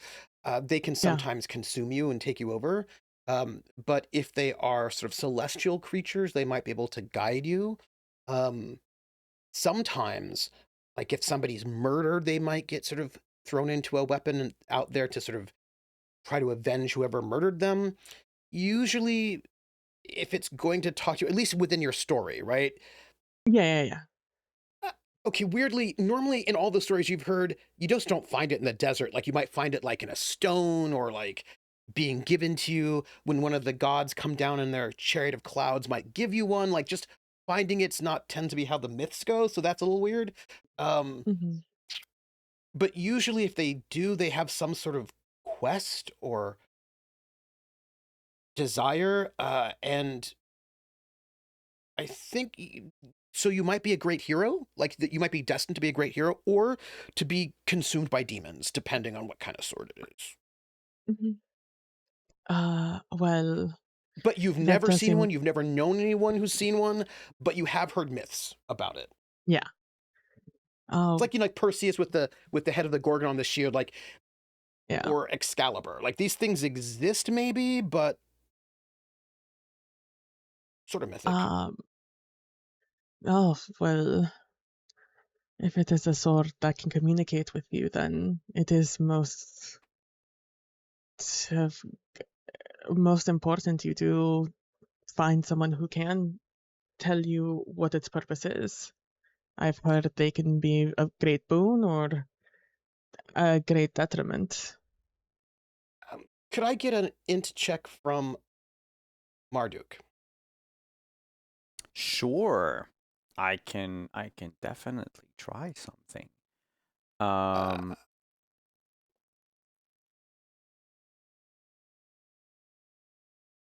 see. I will just note, Malinali, demons figure quite heavily. Like demons and tricksters figure quite heavily in the way that you would understand these things. Although not always, but they would be like, right, that's... I'd just like to protest that the use of demon is a pejorative. Some people, the Marabi, kind of think demons are bad. They're kind of a bit superstitious. You know, there's like a lot of... I went to school. There is an advantage out there. We have 9 of them. Oh, right. I'm going to use a Marabi advantage. Or can I burn like someone else's advantage? Sure. There are 9 of them. You can burn whoever you want. They're group advantage, not... They're group advantages. I know, but I'll use a... 5% better. No.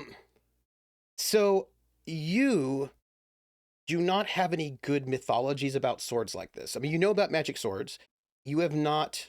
Your mother has one, but you have not heard of one that might talk to you. Like that's... No. That's why I want to go see a magic person about it, because clearly... Yeah. That's something... A fuck. Else. Yeah. Malinali, you do not know for certain, because you've just been here for like a day, but a place like this would most likely have a magic user. And you know this because they have, like, you need to have a magic user in one of these outposts, so you know there's definitely some sort of, like, you don't know who it is, but there's definitely one here. You know there's going to be, like, a magic user here, there's going to be a cleric here, there's going to be a fighter. Like, you're going to have, this is a military outpost, there's going to be a magic user here. And probably somebody who can do that. Well, I do not know. I have only just arrived yesterday in this outpost. However, I do have business with the captain this today. I can go and ask her if you prefer to rest. I have to go see her too, Captain Falana. Yes. And all of you do need to, because she wants to know what the heck happened last night. Well then, debrief. That's so fair. Well, then we can head together. I do not know what Justicia's business was with the very She loud went with the singing Avalonians. person. Yes. She came with a group, but the travel from Avonlea is not an easy one for non-humans. So one can only guess what they want. In Avonlea, they take great pride in humans, and anyone who is not is treated as lesser, and halflings. Humans and halflings, and anything else is treated like lesser. It's a halfling. If they are like humans but tinier, kind of like the size of a dwarf. You know, dwarfs, how they are smaller. It's the same idea. Or a gnome. Like there are, by the way, there are smaller. no gnomes on this side of Erda's spine. Ignore that one. Stick with the dwarf. You like the dwarfs. There are also no orcs on the other side of Erda's spine. So there are no orcs in Avonlea, and there are no gnomes in the Summerlands. There are halflings way out west, though. Okay. Seems kind of counterproductive. You need everyone to survive. It is not. I believe they believe to sort of, or at least their leader believes to survive, humans must be on the top, and that means making everyone else lesser. I have never been there, so I cannot speak to its the treatment myself, but I have been in communication with those in Avonlea, and it seems like not a great place if you are not human or halfling. Kind of explain now how they just they all come here to die. Yeah, it is a better possibly it is better. They find it to be better.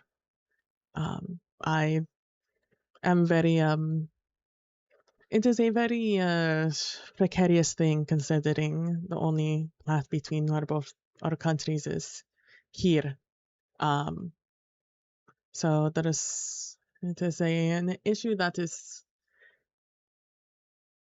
being looked at by the Queen herself.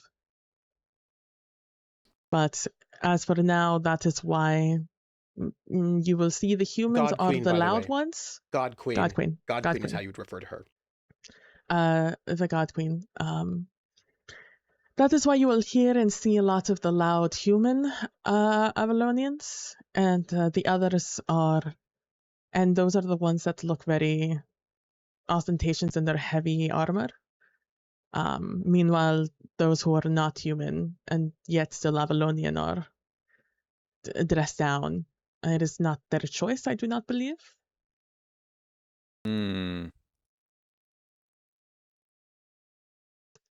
So, just another reason not to like Avalonians. Why? But we, Lana, do you want to come with, or you like? Yeah, let's. Yes, because you just woke up.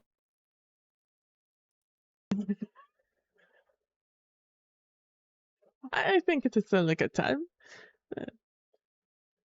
We can and you two will head towards the captain's office, like the main office. And there is we are coming to that time when all of you will need to meet with the captain, and that is also the time where we're going to take our break. I would like all of you to stretch, to hydrate, to ponder, because people are talking.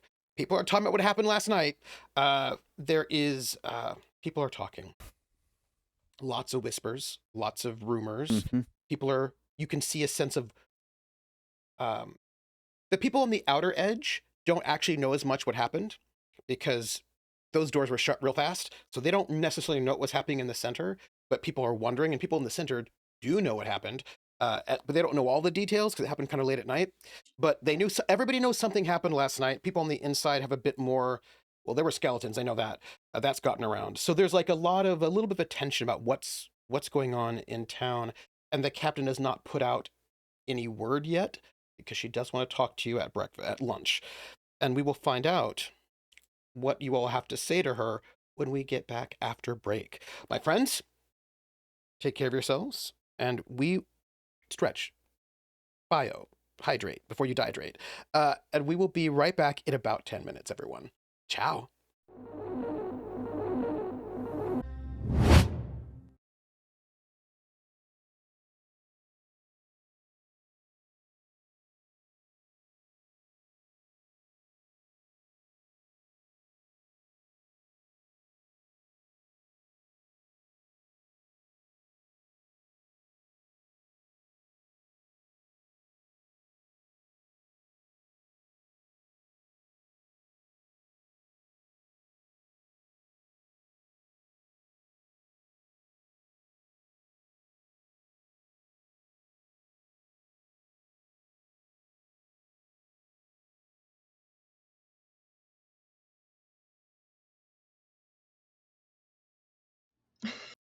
Hello, everyone. We are back. Welcome back, everybody. I hope you all hydrated and did your hydration.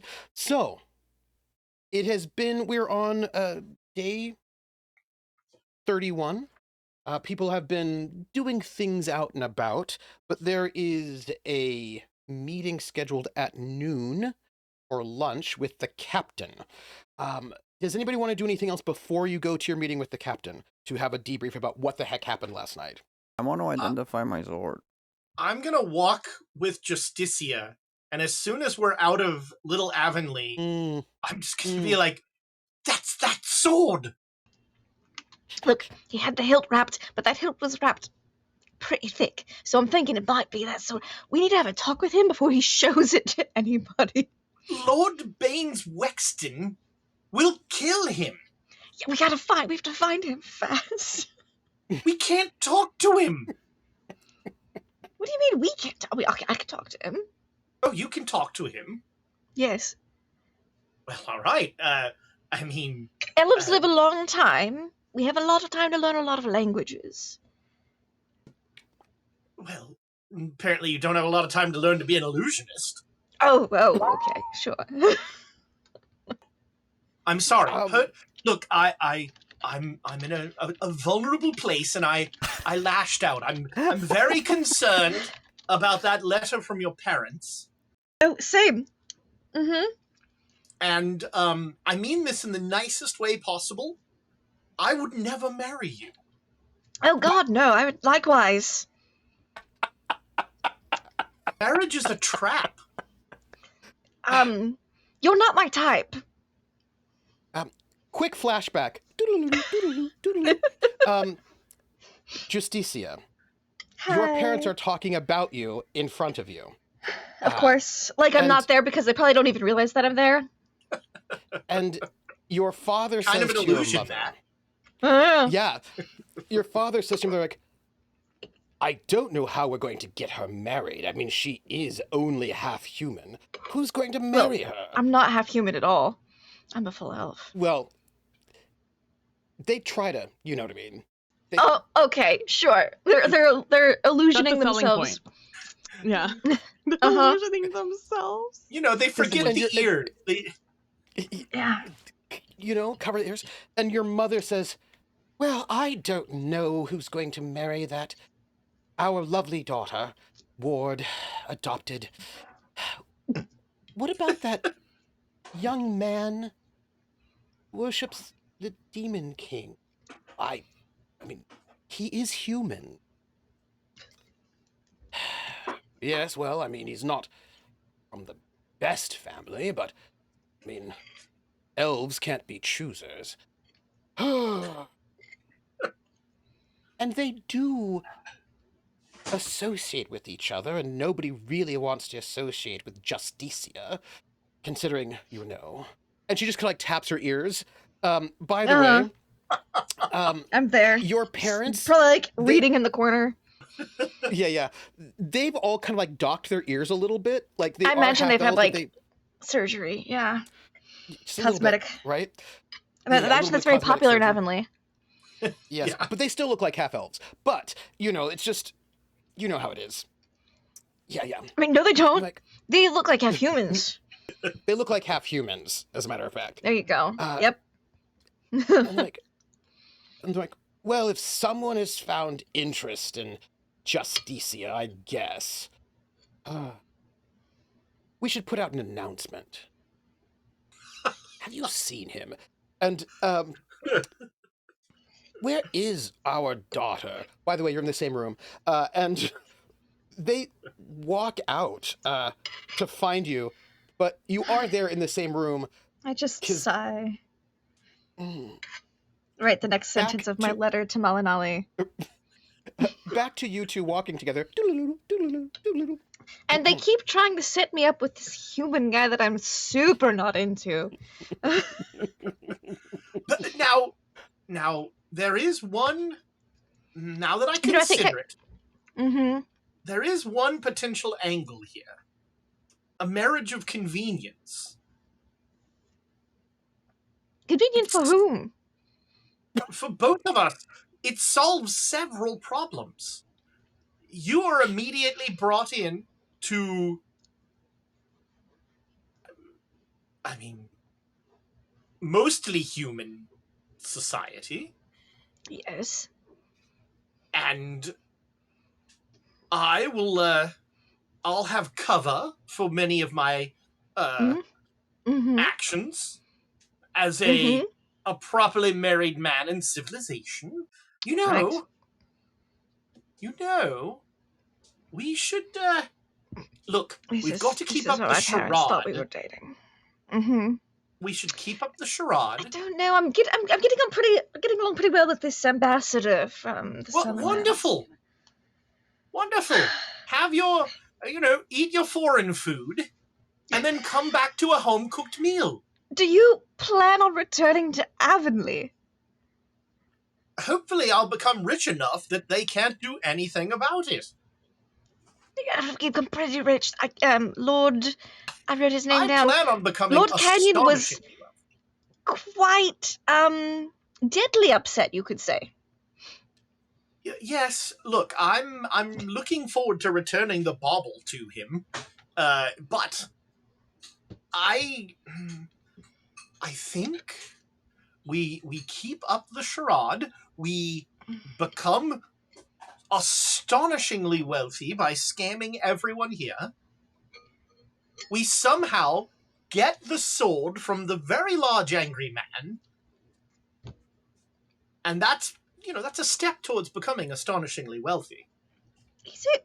I mean, it's hard to become astonishingly wealthy if you're dead. Well, it is a setback. I don't plan on leaving anything for inheritance.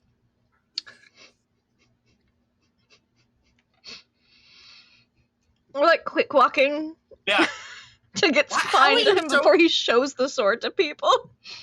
yeah.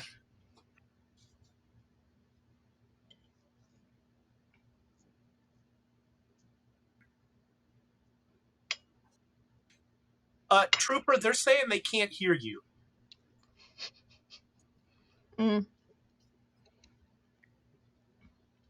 So sorry about that. I was typing, so I muted myself briefly.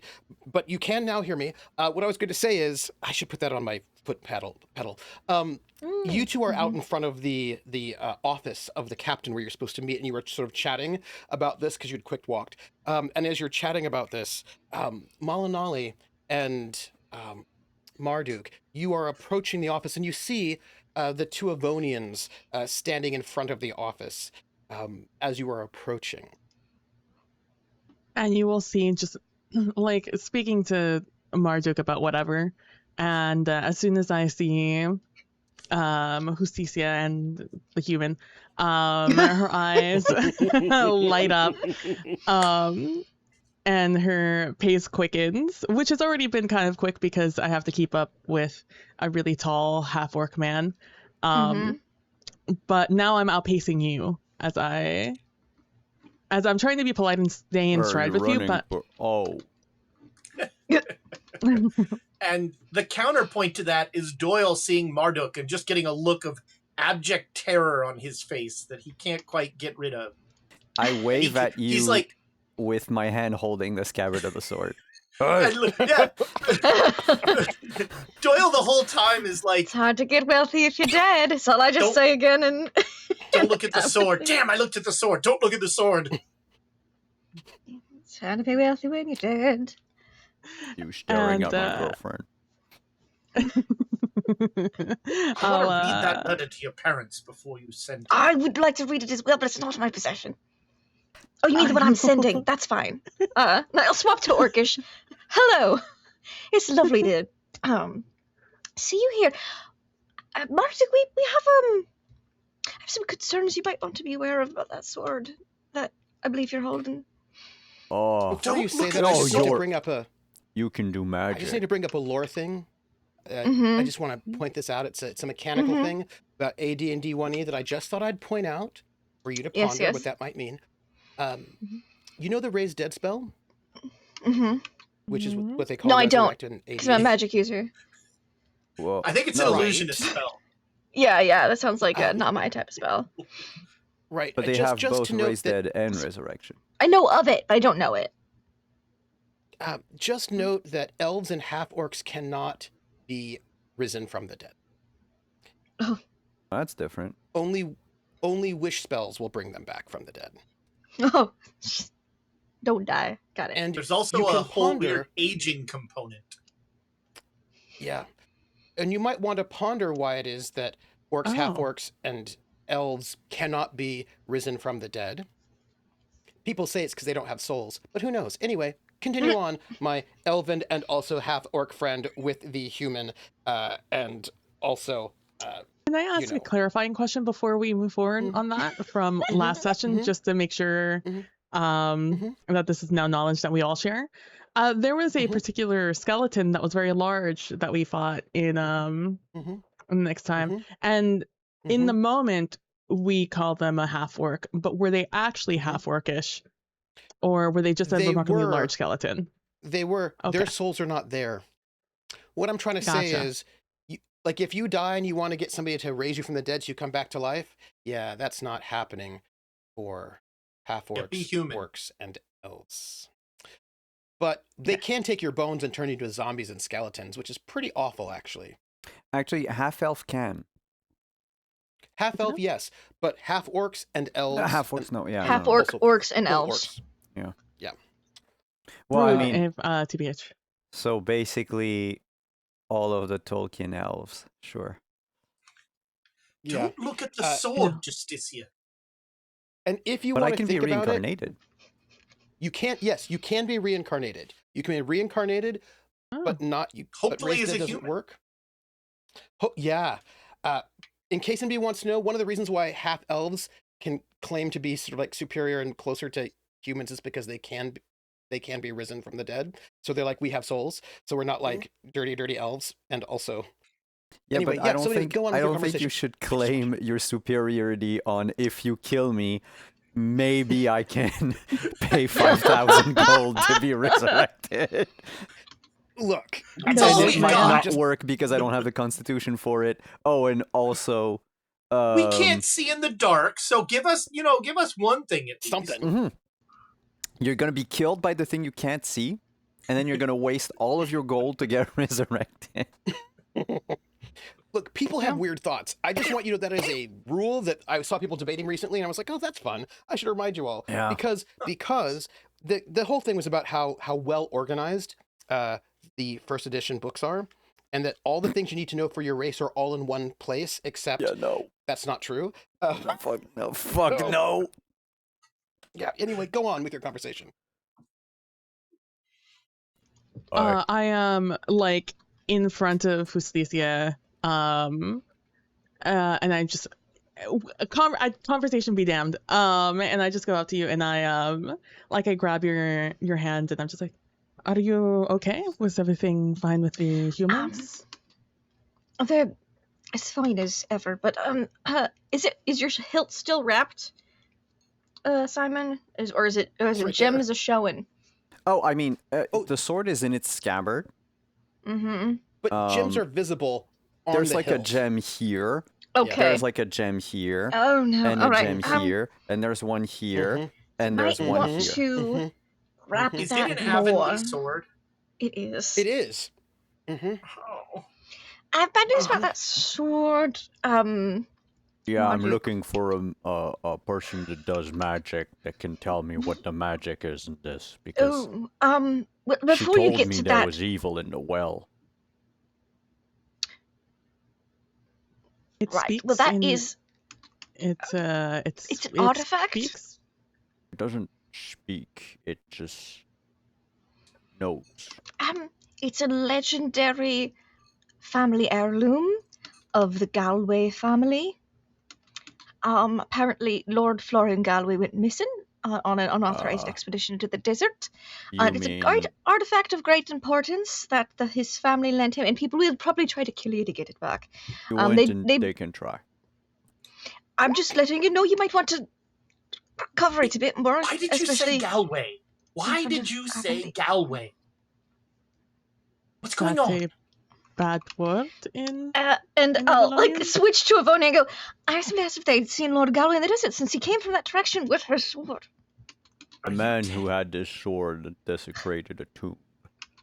Don't. By the way, Synnomin, I'm you telling have been him sent he's out. gonna- You have been sent out of the office, so you would have been with the captain a little bit earlier, to check where the guests are coming for lunch. So you come out of the office as they are having their... goodness. What the hell's y'all arguing about? We got a lunch to do. Come on.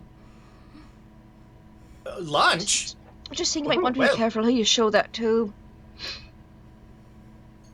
Well, I figured some of the Avonians might want it back on account of it being full of gems, and they seem to be the greedy type of people. Less that it's full of gems, more that it's a nobles. Can you tell me anything more about it? Why just talk to me? No, I'm not privy to those details. That's probably why they want it so badly, though. I can do certain types of magic. I don't know all the magic. Oh, I thought... if it's imbued with many magic sigils or things written on it, I can read that. Synnomin, is she Take it out of the talking about scabbard. the sword?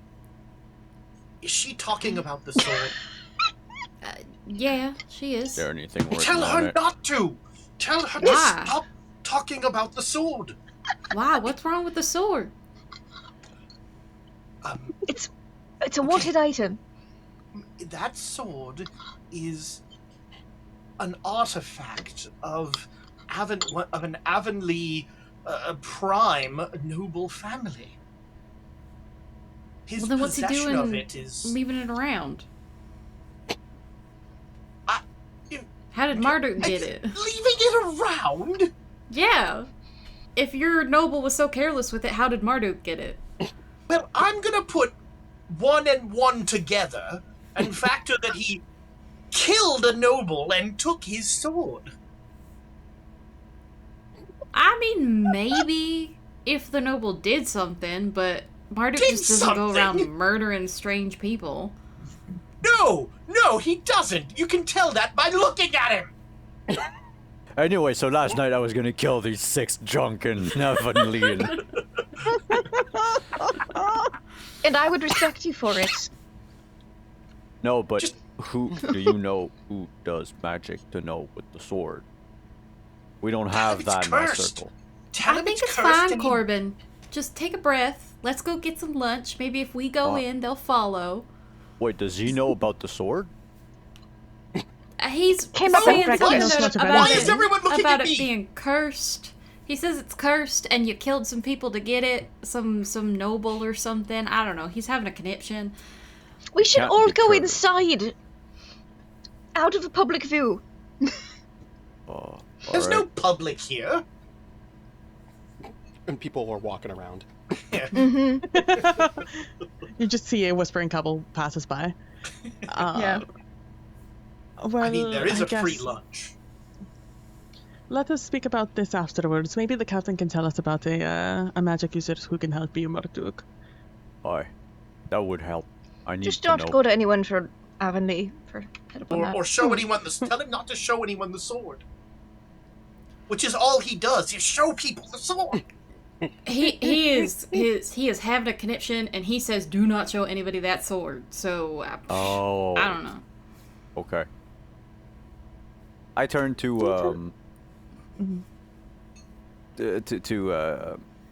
oh god, I mean Leland. Doyle. And I'm gonna make a show of wrapping the sword up.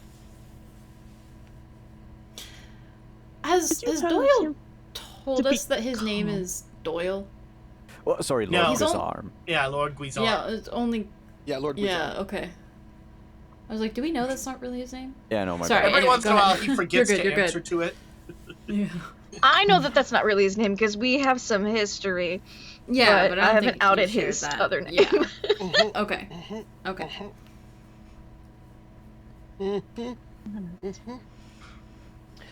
Are you able to herd them into the office? I heard Corbin in there, and then hopefully the other three will follow. I haven't let go of Malinalli's hand, and I just, just go inside the office. So there is, if you are brought in to the captain's office, where all 5 of you are welcome. She's got her desk. She's like a small table. Like there's like a sideboard with a bunch of like basically foods, like sort of very nice finger foods are out there. Like a nice spread. It's a bit utilitarian. It's not fancy like the Avonians are used to, but it does have more spice. And sort of set up there, and she's sort of waiting because she has had she's had Synnomin in her office since Synnomin sort of got there to sort of help her with some translations and having you do some paperwork. She has found you to be somewhat. Could you give me a charisma check? Oh God, yeah, sure. Mm-hmm. Oh, Oh, Nice. I'm doing great.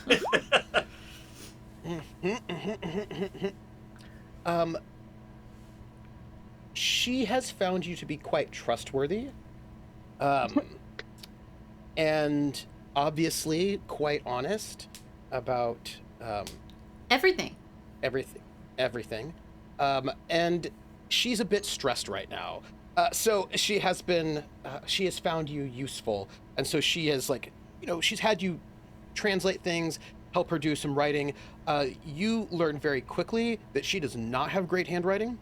Her handwriting is ugly, cramped, less practiced. I mean, she's got a good mind, but she doesn't have good penmanship, and so she's having you write things for her that need to go here and there. So, but she was also like, where are these people? I'll come and find them. So you have spent some time with her today, and she also had you write and deliver the letters of credit to the merchants for your group, so that you had to deliver those. Like you were doing some errands for her. Yeah, But but like she's like letters of credit to all the people here. Like she's putting out that word. And as you all walk in, she is there waiting for you.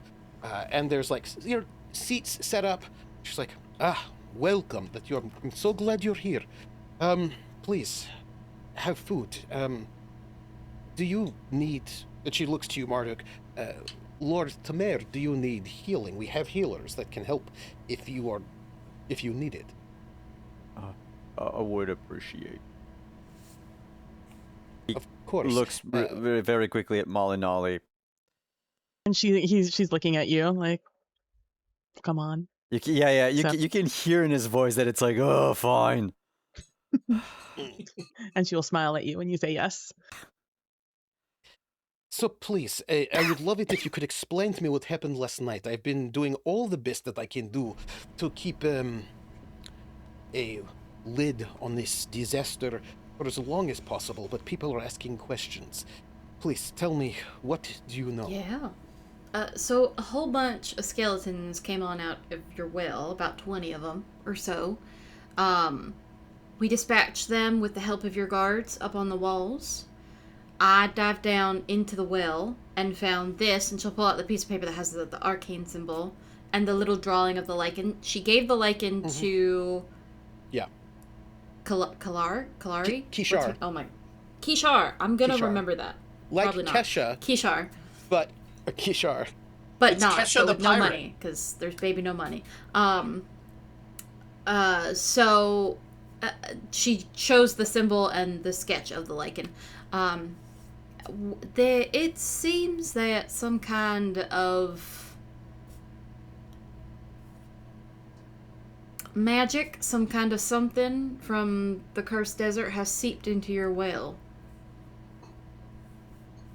But I suspect that you already knew that because you had the well boarded off. Well, I knew that there was some curse, but I did not know that curses spontaneously make skeletons appear.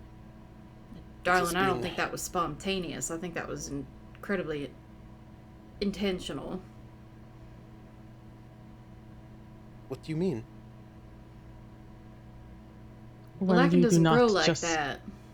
Yeah, you don't just set a magical symbol in the well. Do you have the magical symbol? Yeah, I've got it out, showing everybody. If you'd like, I can read this magic to see if I can figure out exactly what it is, what it does. That'd be great. What's on that paper, Justicia? Are we in trouble? It's magic, and I'm going to figure out what it is. It was in the well. Please cast your read magic. Read magic. It is 2 rounds per level of experience of the whoever cast the spell. So it's going to take however long, whatever level was that they cast, and then 2 rounds per. The level of the spellcaster, did you say? That's No, what the it spell says. they cast, I think. The spell they cast or the spellcaster? Which one? Here. By the reads of the read magic spell, the magic user is able to read magical inscriptions on objects, books, scrolls, weapons, and the like, which would otherwise be totally unintelligible to him or her. The deciphering does not normally invoke the magic contained in the writing, although it may do so in case of a curse scroll. So, furthermore, once the spell is cast and the magic user has read the magical inscription, he or she is thereafter able to read that particular writing without recourse to use of the read magic spell. So once I know what this is, I can spot in the future know exactly what it is. The duration of the spell is 2 rounds per level of experience of the spellcaster. The material component is a crystal or mineral prism. No, that's yours. How long your read magic is? Okay. Up for, right. So 2 rounds. Okay. Which right is It's like verbal, 12 somatic, and material. So I pull out my 2 minutes. little crystal. Casting time is 1 round. Duration is 2 rounds. So you cast. Takes you a while to do so. We're watching. Can I get an intelligence check from you? Absolutely, you can.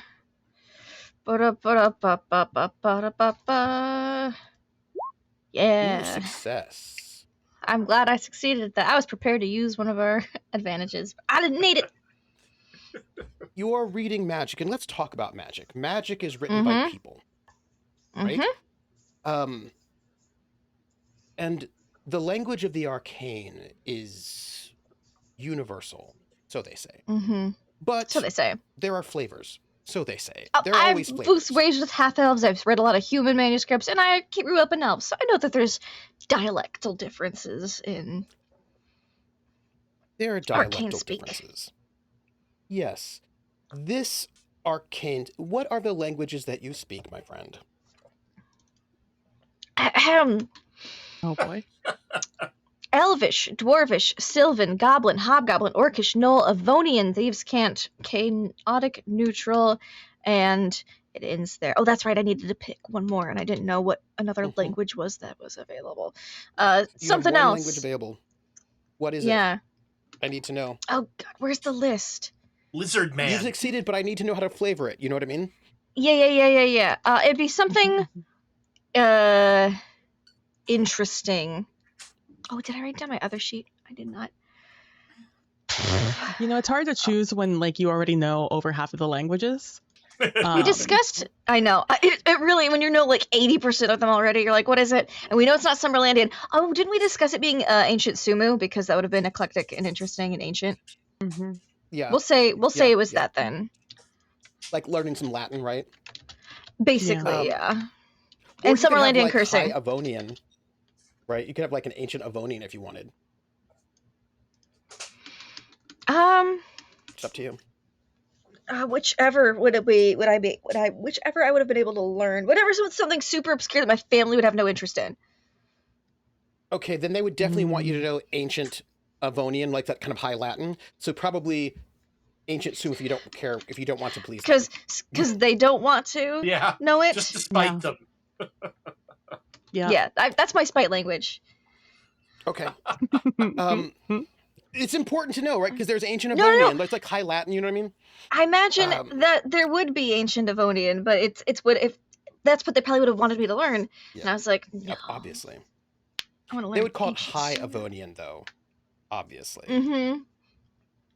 Yeah, just like I speak Old Elvish or Ancient Elvish with Malinali in my letters. Yeah.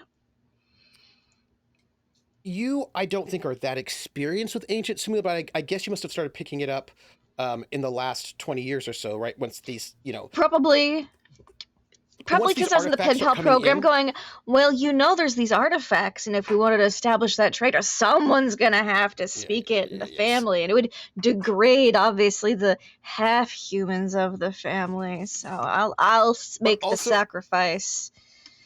Also, I can imagine them being more interested in learning ancient Sumu because those are the artifacts that they're plundering rather than modern, like Summerlandian, because who cares about speaking to living people? Exactly. They're like, oh no, you don't need the modern Sumerian. Just ancient Sumu. Yeah. Will be fine. Yeah. I'm like, okay. Because that could be interesting for. It's like because I can do read magic and they can't because they're illusionists. Yeah. So they would want me to help read the artifacts. Sucks yes, that would be correct. Illusionists. So. This is arcane glyph, arcane working.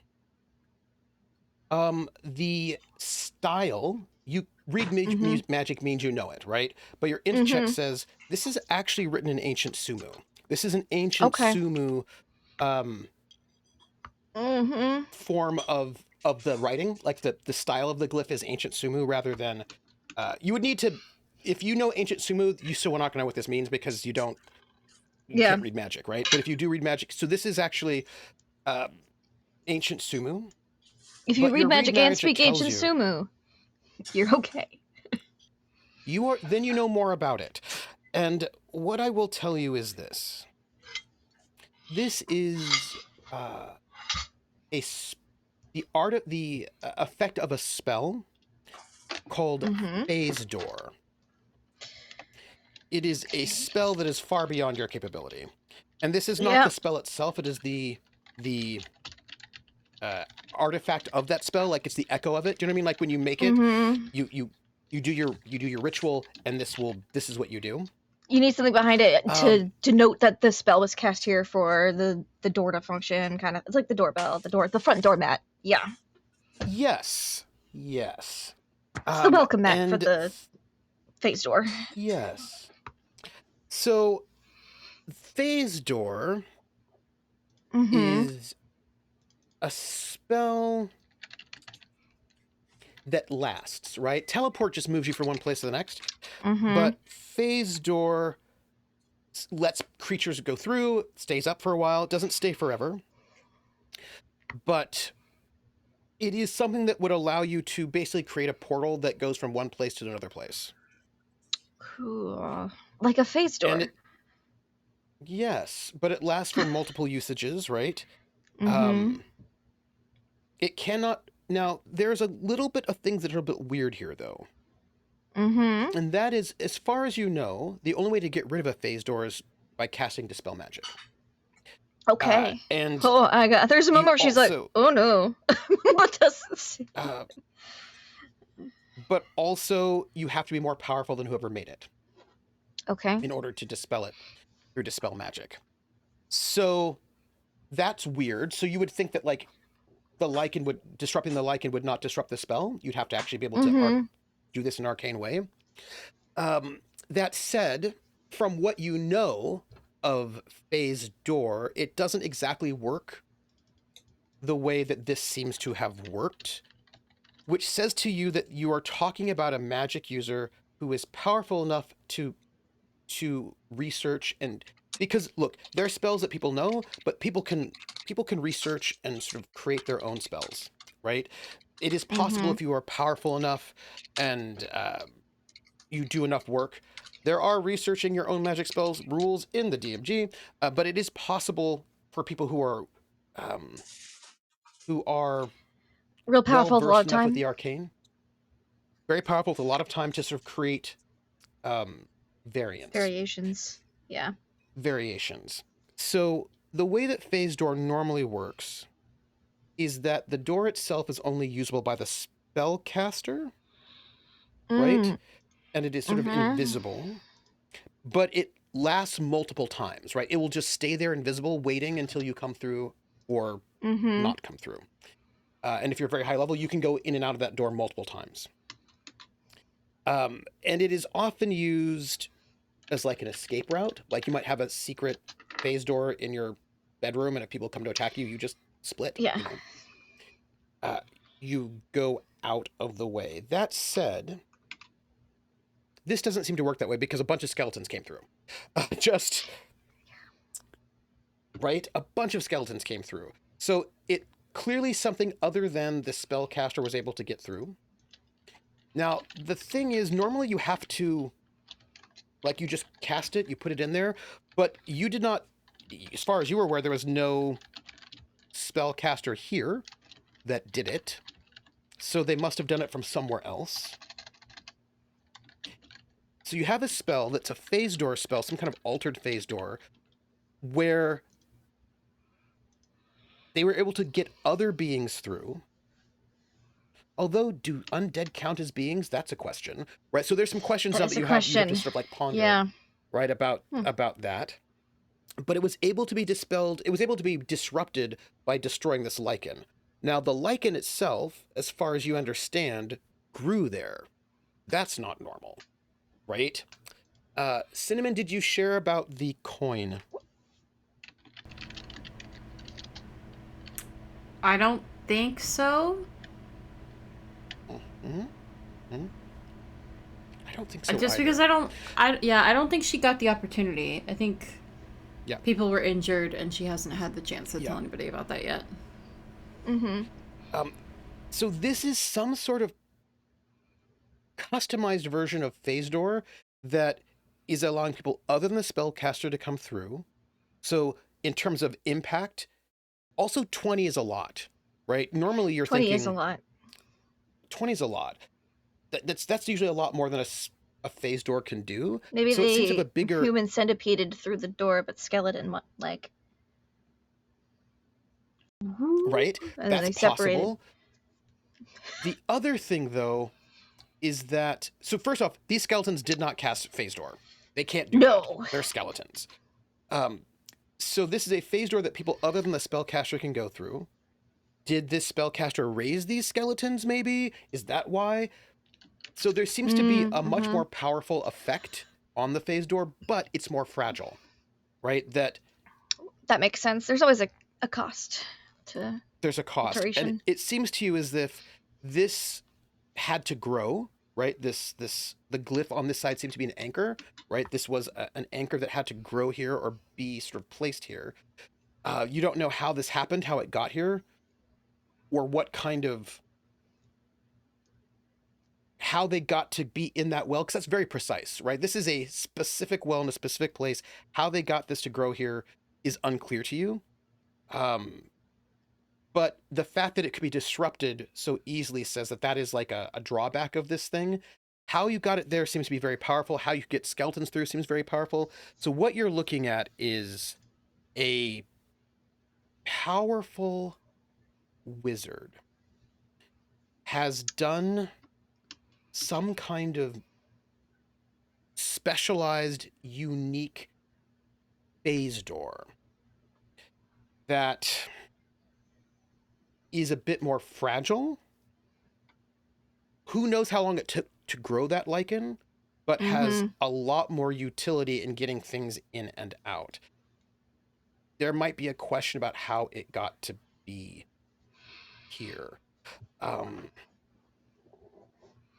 think the one thing I would say in addition, I need to look up this table though, is that Phase Door, and you're a magic user and you rolled well, so I think you would know this. Phase Door is a 7th level spell. Okay. Yeah, it's a doozy. It is a doozy. And you would Magic say... user spell? That's why you can tell, because it's arcane. It is not divine. Everybody here in the Summerlands seems to be very much about clerics and all that business, but this is an arcane spell. And nobody who's not a wizard can cast this spell, right? And really, we're looking at a 7th level spell. That's a 14th level magic user minimum. And for all you know, this might be a little bit more powerful than that.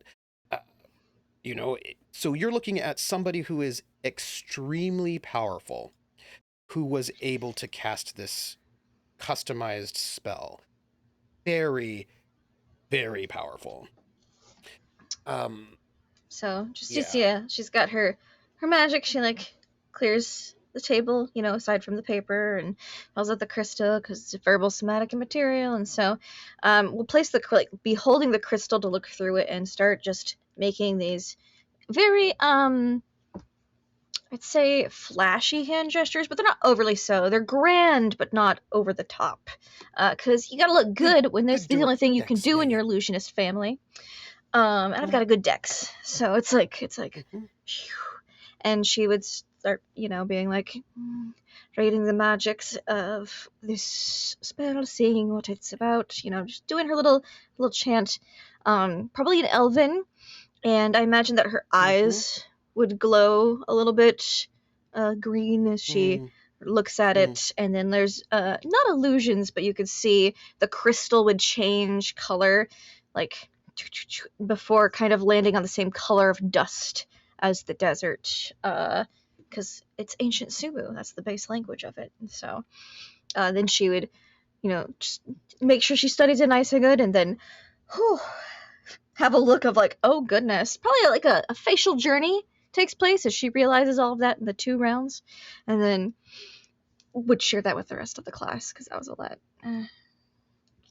In Orcish, and to be very clear, to be polite, as far as you know, only the spellcaster can use a phase door. So this is clearly modified. Yeah, and I relay all of that. Because there's no reason to hide any of that. That's all scary. And it would be an Orcish, and then an Avonian. Orcish, and then Avonian. Orcish, and then Avonian. Oh dear. Do you think that's dreadful. who saw us? Yes, absolutely. I would be flabbergasted if it was not. And they're probably also in the ziggurat. Oh, I hope not. That would be... How come the skeletons there are always coming back? Well, people always keep going out there, don't they? So maybe that's how he's making more. Or he's got a big, scary headquarters somewhere, and he's got these little sigils throughout all the ziggurats, and he can just pump them through like a terrible factory of undeath.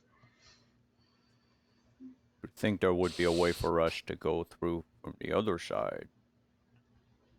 Well, it's not typically allowed, but this does seem to be a variant, so I suppose it could be possible. I wouldn't advise it. Captain? The captain... Yes. Did you know that there are skeletons in this ruin that we're visiting? Sorry. I just had an amazing idea. My crystal that I cast with, I do like the Jareth thing from Labyrinth. That's what I do. It's the little crystal ball. Yeah. Because that's... Yeah. That's how I cast it, because it's still a magic trick that way. Yeah. Because I think I was pretty clear that this needs to be a milk run. Well, you did Milk take is care of a these skeletons. drink. Yes, we have milk. We have mothers in the Summerlands. Yes, but skeletons, I would imagine, would not be problems for you to deal with. Small numbers of skeletons. We cannot solve this skeleton problem. I don't recall any symbols or signs being reported back from the other guide teams, so that's strange. We should talk. We have one of our wizards here with us. Perhaps he might know something about this. But more importantly, looking at these skeletons, they were wearing, it seems, Murabi clothing, yes? Now, for the record, I need to say this, before anybody responds, this will be important for Synnomin and also Marduk. The people of the First Kingdom were not called Murabi, they were called people of Mu. Murabi is the name of the people who came after the destruction of Mu, right? It is a post-collapse new culture of the people who are now wanderers. The people of the First Kingdom were called, they were called people of Mu, right? That's what they were called, the people of Mu. She's calling you Murabi probably because she doesn't know the distinction, right? She's heard the term Murabi and she is now using that to describe the ancient people as well. But for your knowledge, that's not how you refer to the people from the past. You would call them the people of ancient Mu.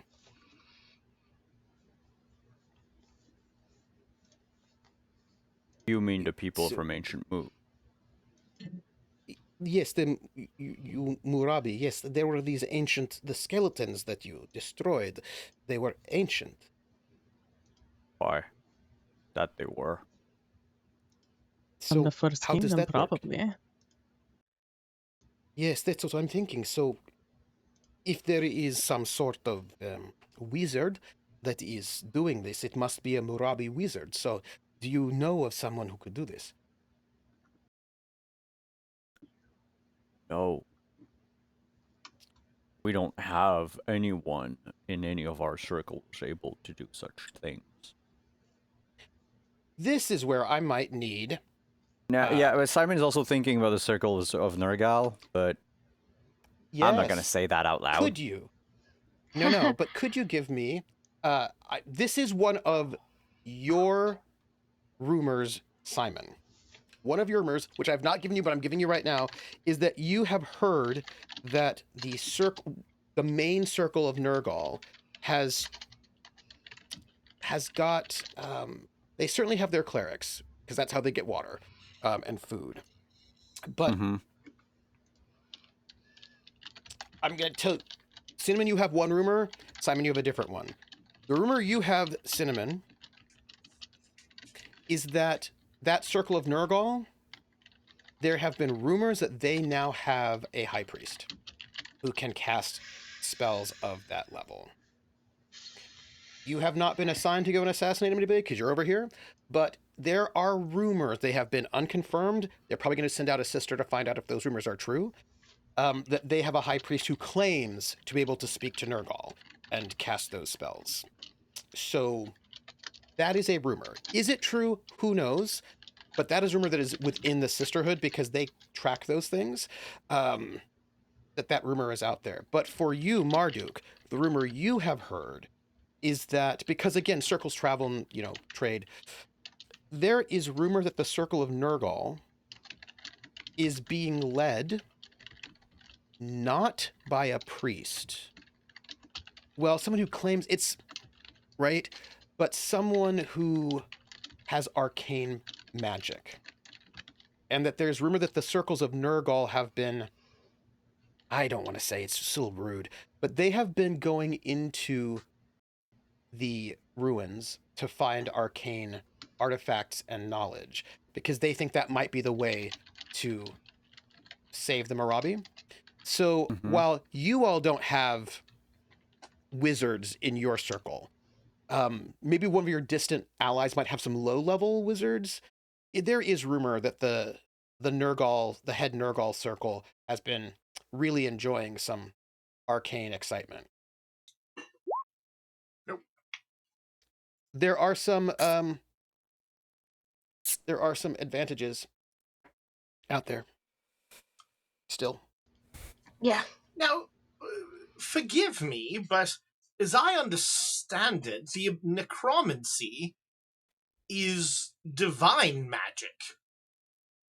So, certainly, it seems as if a rather powerful wizard has created the transportation medium, but the actual creation of the skeletons would be divine magic. And Captain Falana, who is neither a cleric nor a magic user, looks to you all for some answers, because she's like, this guy says something that makes sense, but I'm a fighter. So, And people he's who know an things, avid so she's looking to, Devonian. you know, because again, fighter, that's no. not her skill set. What did he say?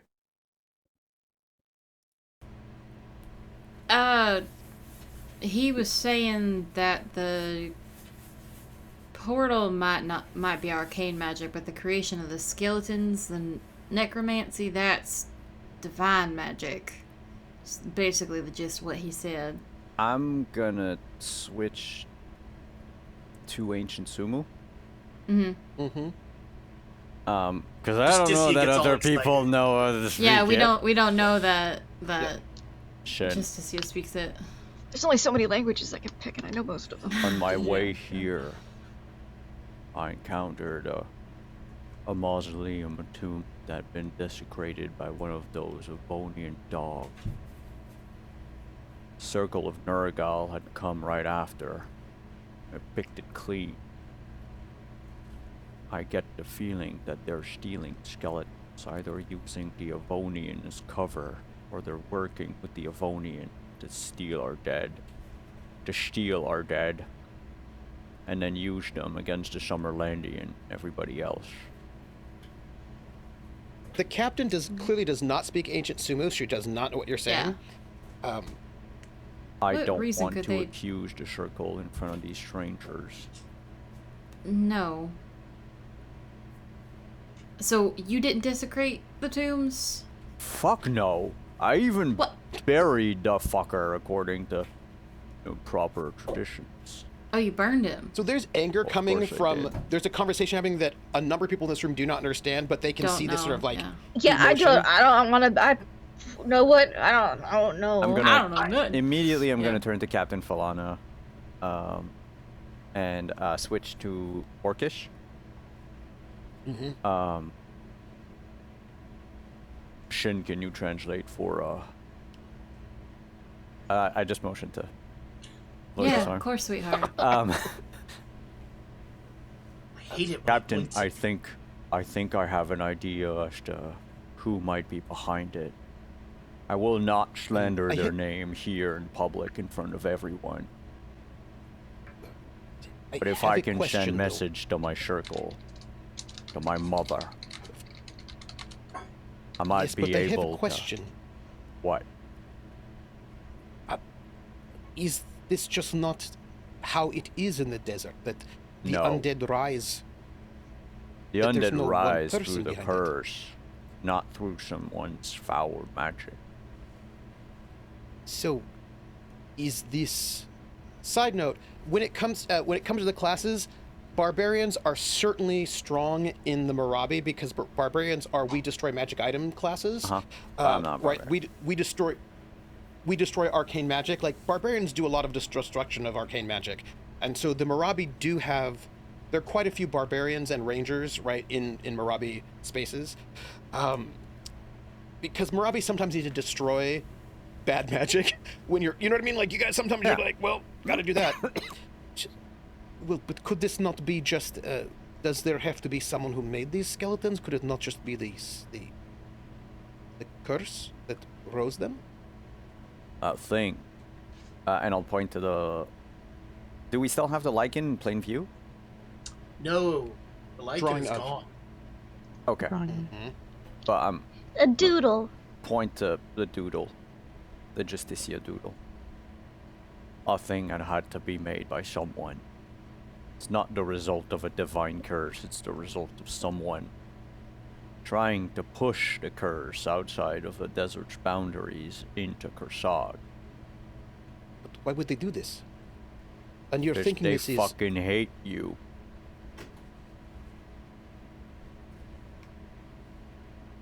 That was You're a saying rude that they're a thing to say. Morabi. Yes. By the way, just so you know, both Synnomin and also Marduk would know this. The Nurgle Circle hates the Summerlandians. They hate outsiders. They are very militant. They're very extremist, yeah. They are extremists. Now, Marduk is not like happy, joy, let's hang out with Summerlandians either, but take him and go more. Just go more. The thing is Marduk Further. doesn't like the Summerlandian Disrespect? system. Yes. Yeah. I'm sure there are normal people who just don't know anything about the desert or whatever, and they're not, forcing us to stay there, but... Yes. And most people probably don't even know that's what's happening. Like, you know what I mean? Because people... I mean, you don't know what the Summerlandians think about what's going on there.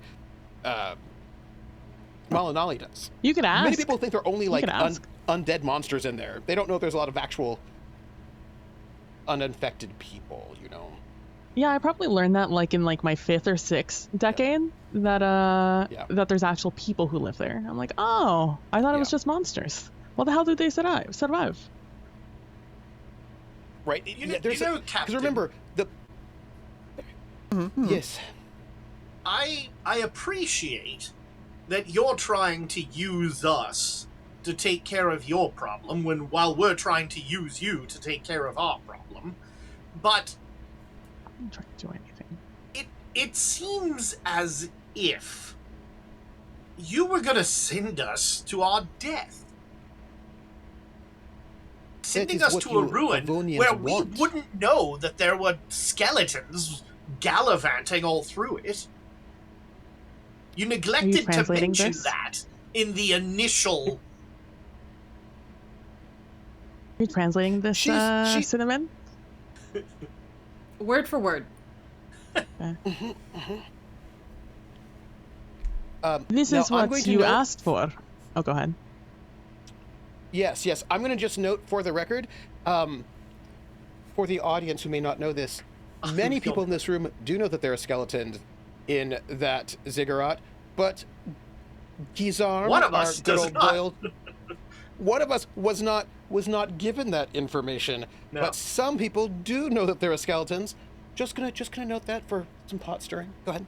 So you are asking for adventure and excitement. That is why you Avonians come and desecrate our ziggurats. I'm asking for easy money. That is easy money. It's a cursed desert. What do you expect out there? Happiness and joy? No, you're gonna find monsters out there. It is called a cursed desert for a reason. There's a reason why people do not go into it. It is why all these outposts exist. What, did you think you were coming in and it was going to be just hot? A little sandy? Yes! Set up a couple statues we can find out in the desert. The noble goes, oh, this is wonderful. I feel so adventurous. Goes back safe. We all get money. It's beautiful. Money. It is no longer about money. But since when? Since Nothing there were a bunch of skeletons been. that came out? Yes. And in general, just no money. It is you greedy Avonians come here and all are looking for money. Oh, look, it is so easy. They just leave it out in the desert. No, it is out there for a reason. You are the idiots, and that's why we set up a stupid little pyramid that you Avonians can go in and be like, oh, look how special. A piece of gold. I will take it back to my other stupid Avonians who are greedy, and they will all come and do the same thing. Skeletons are the easiest things you're going to find out in this desert. So it is the enemy that you will be so excited. Oh, I took them down. I am so strong. That is what you asked for, is it not? An adventure for your leader? No, the adventure is just finding a statue out in the desert. There doesn't need to be any fighting. Are you sure? Because you come armed to the T in armor that is going to kill you out in the desert. I didn't say By the any way, of one of them the was I'm going to smart. give I do have a rumor that I would like to give. I have not sent them to you, but I need to give rumors to Doyle has this rumor. So this particular version of the rumor goes to Doyle, Malinali, and also Justicia. This rumor does not go to our Marabi, but the two are non-Marabi. The rumor is there are, in the Cursed Desert, 7 cities of gold. Imagine like your El Dorado, but there are 7 of them. 7 mystical cities of gold. Wow. Out there in the desert. And the Avonians talk about this rumor quite a bit. The 7 cities of gold in the Lost Cursed Desert. They call it the Lost Desert, not the Cursed Desert. It has not been translated properly Much to better them. marketing. It is much better marketing. marketing. Yeah, so it's the Lost It's like Desert for Greenland. you all. Yeah. And Malinali, you've also heard about these 7 golden cities because you're also not Marabi, so you've heard about them. But you definitely call it the Cursed Desert. But there are these myths and rumors of these 7 cities of gold, these lost cities, just huge ziggurats full of gold everywhere, just like for my Marabi friends. That is not a rumor that you have heard of 7 cities of gold, but you have heard about these 7 cities of power. These 7 very, very powerful cities where the gods lived. These are some central cities, and you all stay very far away from them. You don't know exactly where they are, but they're in the heart of the desert, and you stay away from them. These are not places that you all skirt around them. You don't know exactly where they are, but wherever they're around, you do not go there because they are very powerful, and that tends to be where as far as you know, replace gold with undead and curses and doom. Actually, but also again, let's put it better this way, marketing. nobody has 7 looted cities of those gold. cities. Better marketing. Nobody's looted those cities because nobody goes there. Well, I mean, you would never go there. Who knows about the Circle of Nergal? But the Marabi, generally speaking, do not go to those places. They don't exactly know where they are, and they don't want to find out because they are bad news. But they were the most important cities of the First Kingdom. This is where they are the 7 cities to the 7 main gods, right? These 7 major gods that create the sky, that do everything, the king of the gods. These 7 major gods each had their own city. And major city, and those are the major cities where. And I mean, what if you want happened to to put those? these 2 together, well, I mean, there was a huge badness. Everything Yeah, bad that's happened right. all over for the entire First Kingdom. But they're A lost. curse, some would say. It's It's you think. for Marabi, yeah, right. That's there's a bit of a different flavor to how those rumors go. For the Marabi, these are the most powerful, sacred, holy cities that were the main capital. We're and like, main cities yeehaw, to the city main of gold, gods. El Dorado, woohoo! Yep, yeah, and you're ooh, bad news, don't go anywhere near there, and very powerful. And for those who are not Marabi, city of gold, all the gold. Please tell Malinali that I'm actually in agreement with her, that the idiots that want to go out there and find 7 cities of gold or something deserve everything they get. All I want is for Lord Baines Wexton to feel as if he has gained an incredible desert adventure by traveling 2 or 3 days out, finding a statue, bringing it home, taking it back to Avonlea, and paying me a great deal of money. That's all that needs to happen. It's very simple, really. You get Darlin, nowhere you here are- in 2 or 3 days. Cinnamon doesn't translate sorry. that. You're good. I know I've just been translating word for, but at this point Cinnamon doesn't translate that. She's gonna stay talking to Doyle. Darlin, if that's what you're looking for, you're with the wrong group. 2 of us are from here. This desert means everything to us. One of us is not from this desert, but from the Summerlands, and has way more interest than getting paid. And your Avonian friend seems to be good with going along with Malinali. We're here to figure out what's wrong with our desert. Marduk and I. And the others, well, they're good enough people that they care about what happens to the people of this town. So you gotta decide if you're willing to help us with that. If you're willing to put yourself in danger. You seem to care about Justicia at least a little bit. She's going out there. Are you gonna help her? Well, look, I appreciate emotional manipulation as much as the next person. There ain't nothing emotional about this. I'm telling you how it is. This is our life. This is where we are from. People are dying from this, and we're gonna do what we can to help because death ain't good for anybody. And if we can stop that, that's good for us. It's good for your economy, your gold. Well, you make a compelling argument. I know. I'm still curious why, and he looks at the captain, the skeletons weren't mentioned. Do you translate that? I do translate that. Just that part, just... he seems agreeable, but he wants to know why the skeletons weren't mentioned from the drop.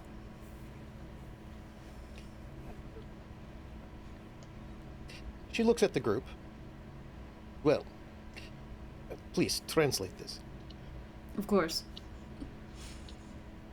Your head guide, Malinali, has the map. Of course, going into tombs, holy sites in the cursed desert always brings with it danger. Very often, the undead. There is no place to go in there without the undead, but this place is one of the most safest places to go. Not that many. We try to clear them out. In some ways, your adventurers going in there do clear them out. There are not so many. I would not think, especially after last night, they would be so much of a danger for you all. You are capable. It's a small ziggurat, a small pyramid, without too much danger. It should be, what did you say, a milk run. But a milk run in the cursed desert is still a place of danger. Just not as much danger. I do translate that word for word. You know, I'm coming around on this plan. If Lord Baines Wexton doesn't survive, our sword problem is taken care of. No, there's more than just Lord Is that Baines translated? Please, wait, Synnomin, don't translate that. I translate What's he saying? to the captain. I say, your explanation did the job. He seems rather agreeable to that. And I'll just smirk and look over and be like, you mustn't forget there's more than Lord Baines Wexton. There's also the Lord that hosted us for breakfast. No, he's not Lord coming. Murdstone. He's Lord just paying for everything. But he is the one who told us about the you-know-what. Yes. That's a problem for future us. I'm dealing with problems with current us. Sure. Such a long-term thinker. That's why we're out here, isn't it? Look, I'm just trying... We survive. Survivability is While the you're best talking- ability. It's true. While you're talking, the captain sends a runner out to go, and she mumbles to go and to get someone to come in. Go on. So yes, 2 days hence, forward to our doom.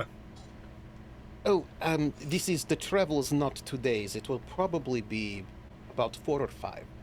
Right, but we're We leaving are- in 2 days. Yes. Yes, but it's not 2 days travel. It is about 4 or 5, depending how fast you can go. Hopefully you spend about 4 days or so out, spend the day there in your expedition, and then 4 days coming back. Your Lord Murdstone, but really Baines Wexton, My understanding is that Lord Burnstone he thinks he's in charge of this place, but he gets his other nobles to pay for many things. And this Lord Baines Wexton, I think, has been paying for all of the camels in the travel into the desert. I think it's not the best use of our supplies, but the Avonians are very persistent. And with my percent cut in, it's been a very profitable venture. There is quite a bit of money flowing in trade.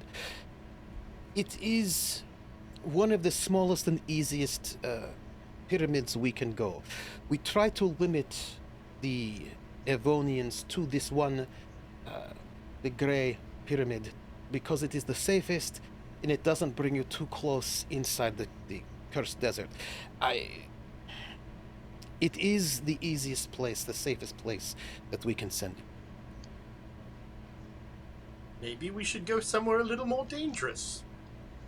I think it's fine to start with a dark place first. It's tasteful. One way or another, Corbin. Justicia, we've got to take care of this. At least get used to the process of it first.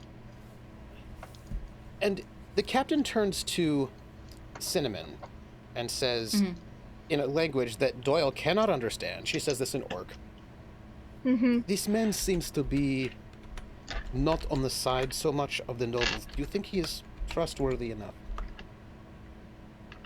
I think he can be trusted to want to save his own skin. And I nod. Uh-huh. And she says, If you're looking for secrets of the desert, maybe don't entrust them to him. what about logistical secrets? Or not secrets, but inconveniences? Summerland politics. You think that it would be safe for him to know? Oh, I don't think he'd care about that nonsense. So sure. I nod again. All right. You may translate this. And So- she looks to Malinali. Expeditions into the desert are costly. They require resources, quite a bit of resources. Resources that I am not authorized to put outlay. All of everything, the Summerlands is many things and bureaucratic is one of them. I cannot authorize expeditions into the desert out of what I'm given from the God Queen. However, expeditions must go in to find out what is happening, especially now that there has been an attack in this way. The Avonians are determined to go into the desert, and they will pay for the expedition in ways that will not come out of my balance sheet and have to be reported back. I cannot spend the resources that I have been given, the meager resources that are supposed to keep the entire post alive, to go into the desert. If the Avonians are going to spend their coin to go into the desert, that means we can learn things that I could not otherwise pay for.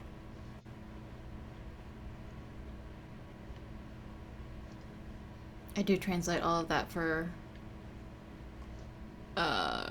Doyle.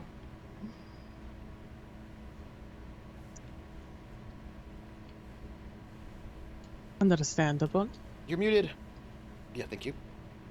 I wish it were not so. I wish we could get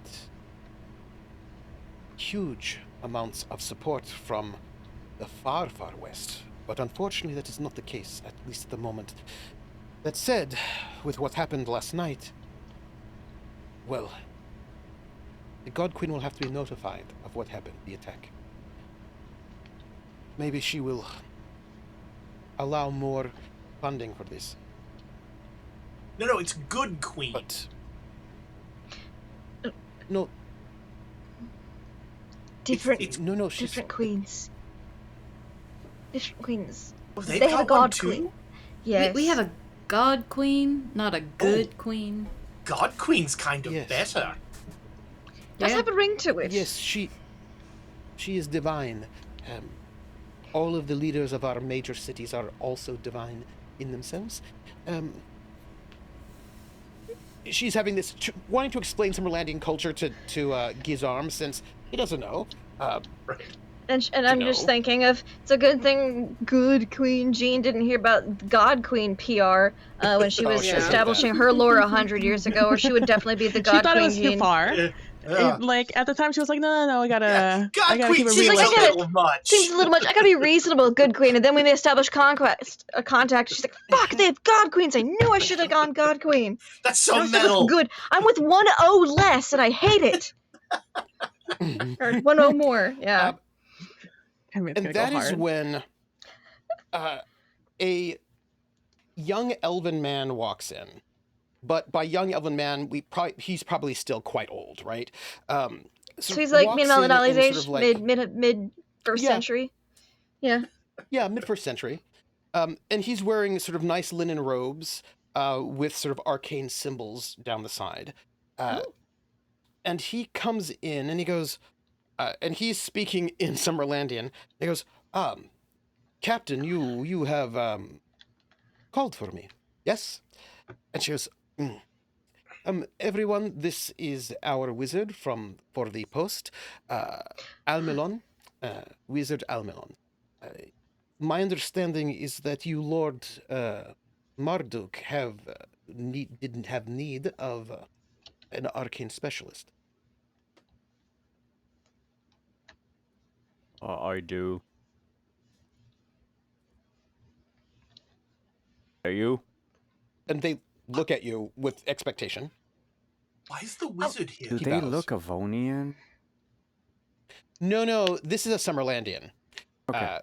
This is it's very unlikely that an elf would have such a great position here. I if- know. It could have been an expat. Yeah. No, I mean, it's possible, but he's got the accent of a Summerlandian. I have this here sword. What's he doing with the It sword? spoke to me. I have heard Spoke that to- people versed in magics are able to decode the magic of other objects for a meager sum.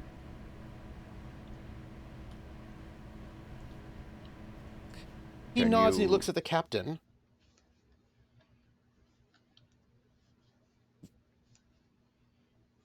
He says, there are supplies that need to be taken care of. And he looks to the captain I have for the this, money. right? Because this is... and the captain says, please, you must help him. He is the son of the chief of the Tamer Circle. And nods. He puts his hands out. He seems you are a bit intimidating. And he puts his hands out to, he doesn't take it from you, but for you to give him the sword. Mm-hmm. Why is he giving the elf the sword? They're trying to figure out what's up with it. He's a magic user. He looks at it. He's not a Vonian. He begins to start speaking words. I keep a hand on the scabbard, though. Mhm. And he says these words. It takes a little bit of moment. Mm-hmm. And How long does it take to cast the identify? oof, it's not a short spell. 1 segment per level. Oh, okay. Or no, casting time's 1 turn. Duration's 1 Oh, segment. so 10 minutes. Oh. Yeah. Yeah. Yeah. 10 minutes of Yeah, me so being it's- like, Holding so it you- there. Why'd you Yeah. think I was like, look at these And so- balls? Whoa. And you Michael are together, Shiki. right? And he sort of pulls out this pearl, right? And by the way, it's hard to get pearls out here in the middle of the desert. And so he sort of takes out this pearl and an owl feather that is itself stained wine red. And he puts these things together. And he sort of opens up a small pouch and there's like he pulls out like a globe, and in this globe there's a small fish in water that is alive, and he dips this feather in this small. It's like I wouldn't call it like an aquarium. It's more like a potion bottle, but wide enough for this little small mini carp. And he dips it in there so it stains the water, and he places the pearl inside, and he sort of speaks these words of power, and the pearl sort of disintegrates into this water, and the carp is like swimming around, a little bit distressed, as a matter of fact, just a little distressed. Or And poisoning fish. A little bit of that, and he drinks this potion with the live carp that just goes right down his gullet. That's another reason I didn't take Identify. I'm just gonna say right now. Yeah, it looks so much more complicated than it became later on. Yeah. And he chokes down this live fish, right? As he does this, and then he pauses and he waits, and then you can see like he just feels a little different as he concentrates on this sword. And you can see him like concentrate. And by the way, this takes 10 minutes of awkward silence as this is all happening, because it's not fast. And One turn. as he sits, you see him like thinking, concentrating, and all of a sudden his eyes pop open. And he goes, "Oh my.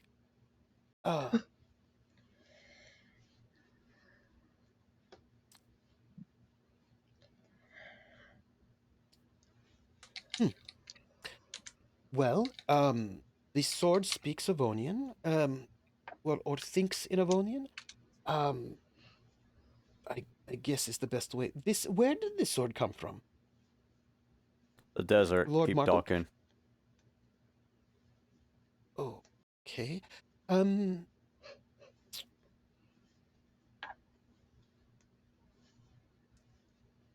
There are,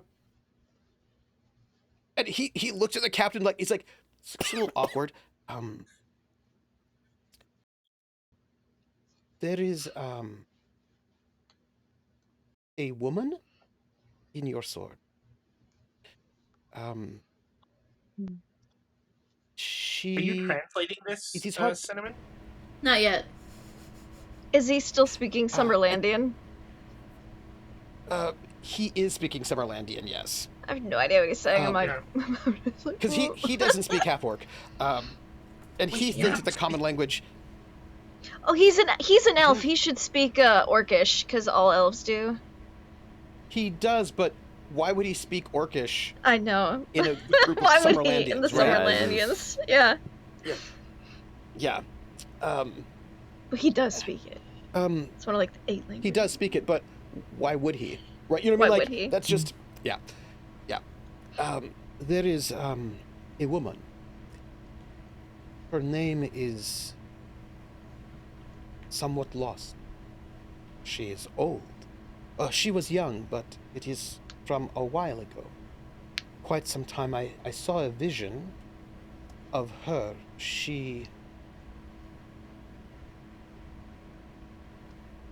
What is with these people from Avonlea? They are barbarians. What is wrong with them? I want to know A what lot. he saw He so seems bad. quite disturbed. Care to elaborate? I Did don't know how Malinali long tell ago. me about the tradition of shoving people into weapons?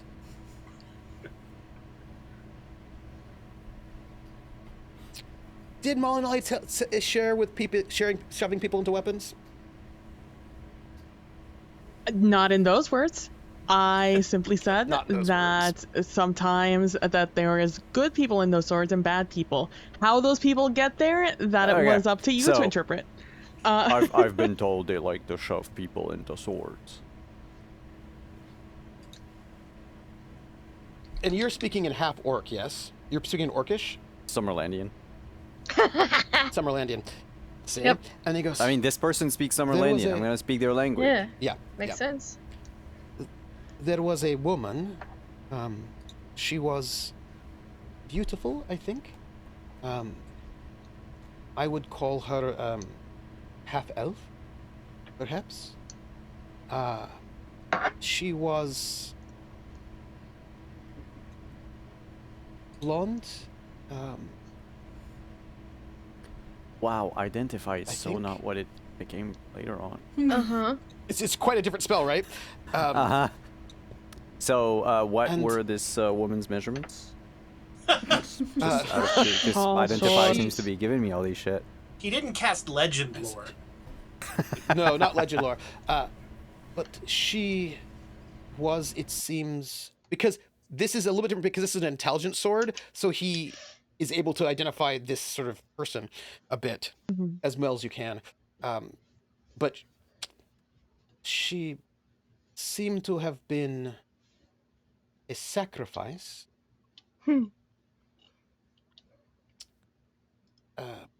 to make this sword.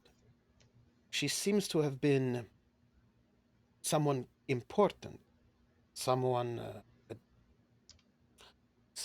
princess or something like this, perhaps. Maybe not full, but something. Maybe that is too high, but something like this. The good There queen. is, Mm-hmm. but there was a danger, something that needed to be destroyed. And he sort of thinks, dragon, blue dragon, that threatened, and she was murdered to infuse this sword with the quest to destroy Blue Dragon. This is a sword meant for a great hero, I guess, if that is what people in the Avonlea do, if that is how they are. I would not call Would this I hero even know what a happened to this woman. dragon is? You do. There are dragons in the There desert. are dragons in the desert. Okay, cool. I'm assuming yeah. blue dragons. Brass dragons. Well, blue are There also, are also desert at- dragons. They are. There Yeah, are I know it's fucked blue up. It's fucked dragons up that also. blue is the color for desert, but yeah. Yeah. Yeah, because There that's are- real good there are blue dragons camouflage. in the desert. You know? Yeah. Yeah, they soak up all the There water. are blue dragons in the desert. Yes. There are also blue dragons over in Avonlea. And there was, in different like former kingdoms, right? This is made for an arrogant man to destroy dragons, and it has killed many a blue dragon. But this was a long time ago, many centuries ago. And in this time, this woman has lived here in this sword.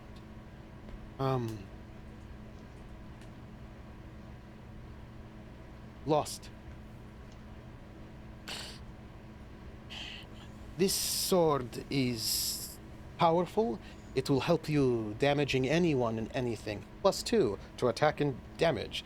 But it is especially driven to destroy the blue dragon. +4 damage to hit versus blue dragons.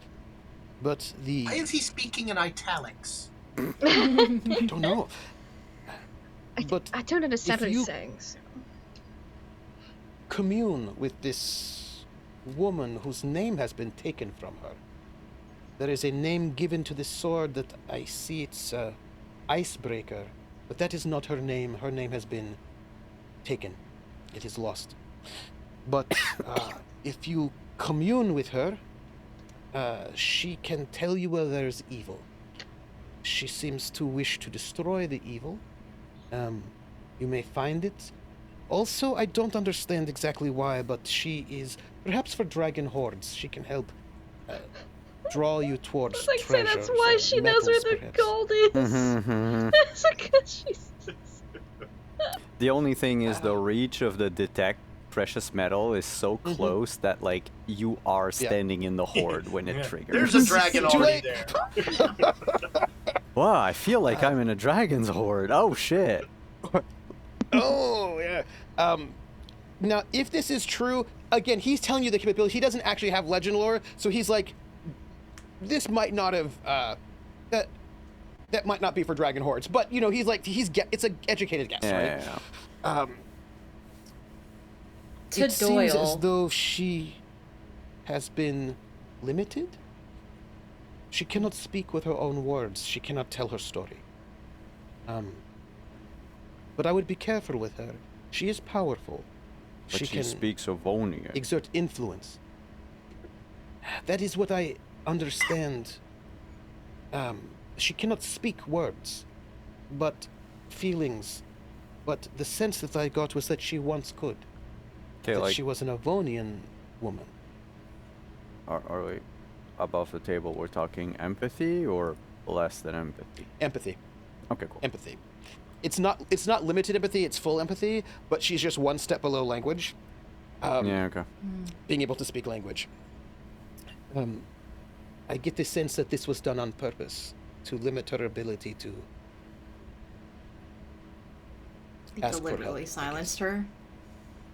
Yeah, That's fucked basically, up. yeah. So she can't tell whatever secrets, whoever she was, whatever her name actually was, she can't tell it. That's fucked up.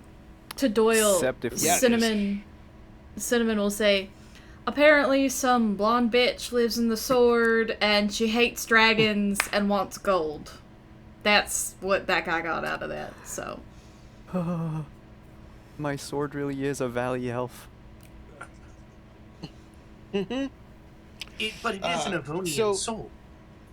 Yeah, apparently it speaks. Well, it doesn't speak. It feels in Avonian, whatever the hell that means. Wait, is it is it one of those sword that does like +4 versus dragons, but then does also something against blue specifically, or it's +4 versus blue dragons. okay, but +2 versus everybody else? +2 versus everybody else, +4 versus blue dragons. Yeah, specifically blue dragons. Detect evil. Yeah, detect evil, detect precious metals. Intelligent. Likes gold. likes jewelry. Likes jewelry. And I'm gonna just say this. Did you mention, Cinnamon, that this was a half-elven woman? The blonde? No, she just said some blonde bitch.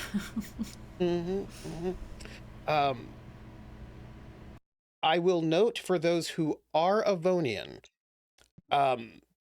half-elves are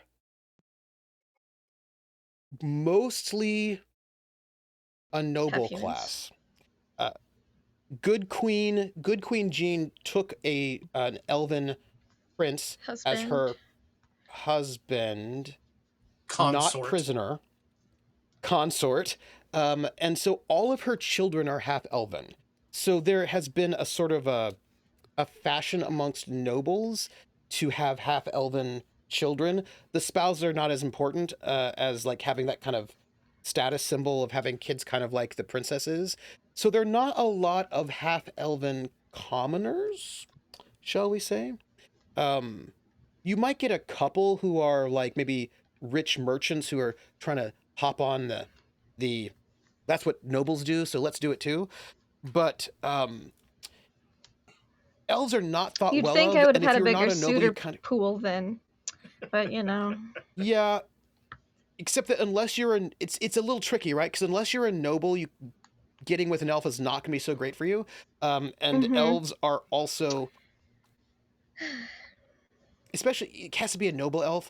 Yeah. So anyway, in terms of half elves, there's a higher percentage chance that this was somebody who was an aristocrat of some sort. I'm profoundly Just from how their uninterested culture in works. who's in the sword. I'm interested in who has the sword.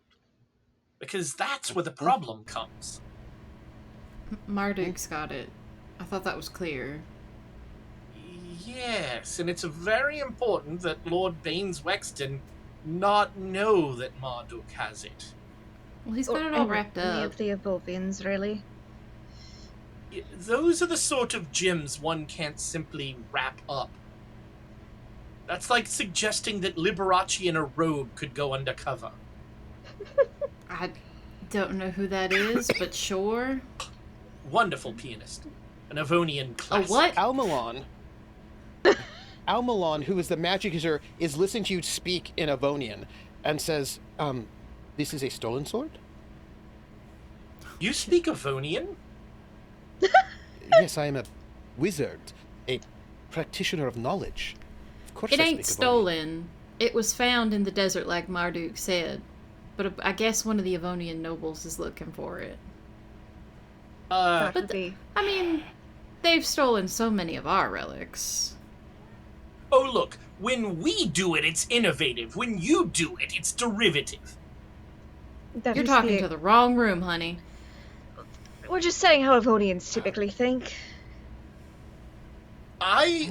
Look, I don't care who has the sword. I care very strongly that it not become some sort of battle of to the death between Marduk and Lord Baines Wexton.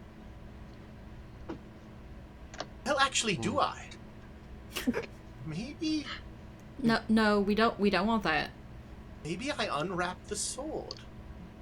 I don't think you want that. Yeah, I'm gonna Well, vote no on that. Would be That's unpleasant gonna be a bad from idea. either side. A bit bad politically, long-term ramifications.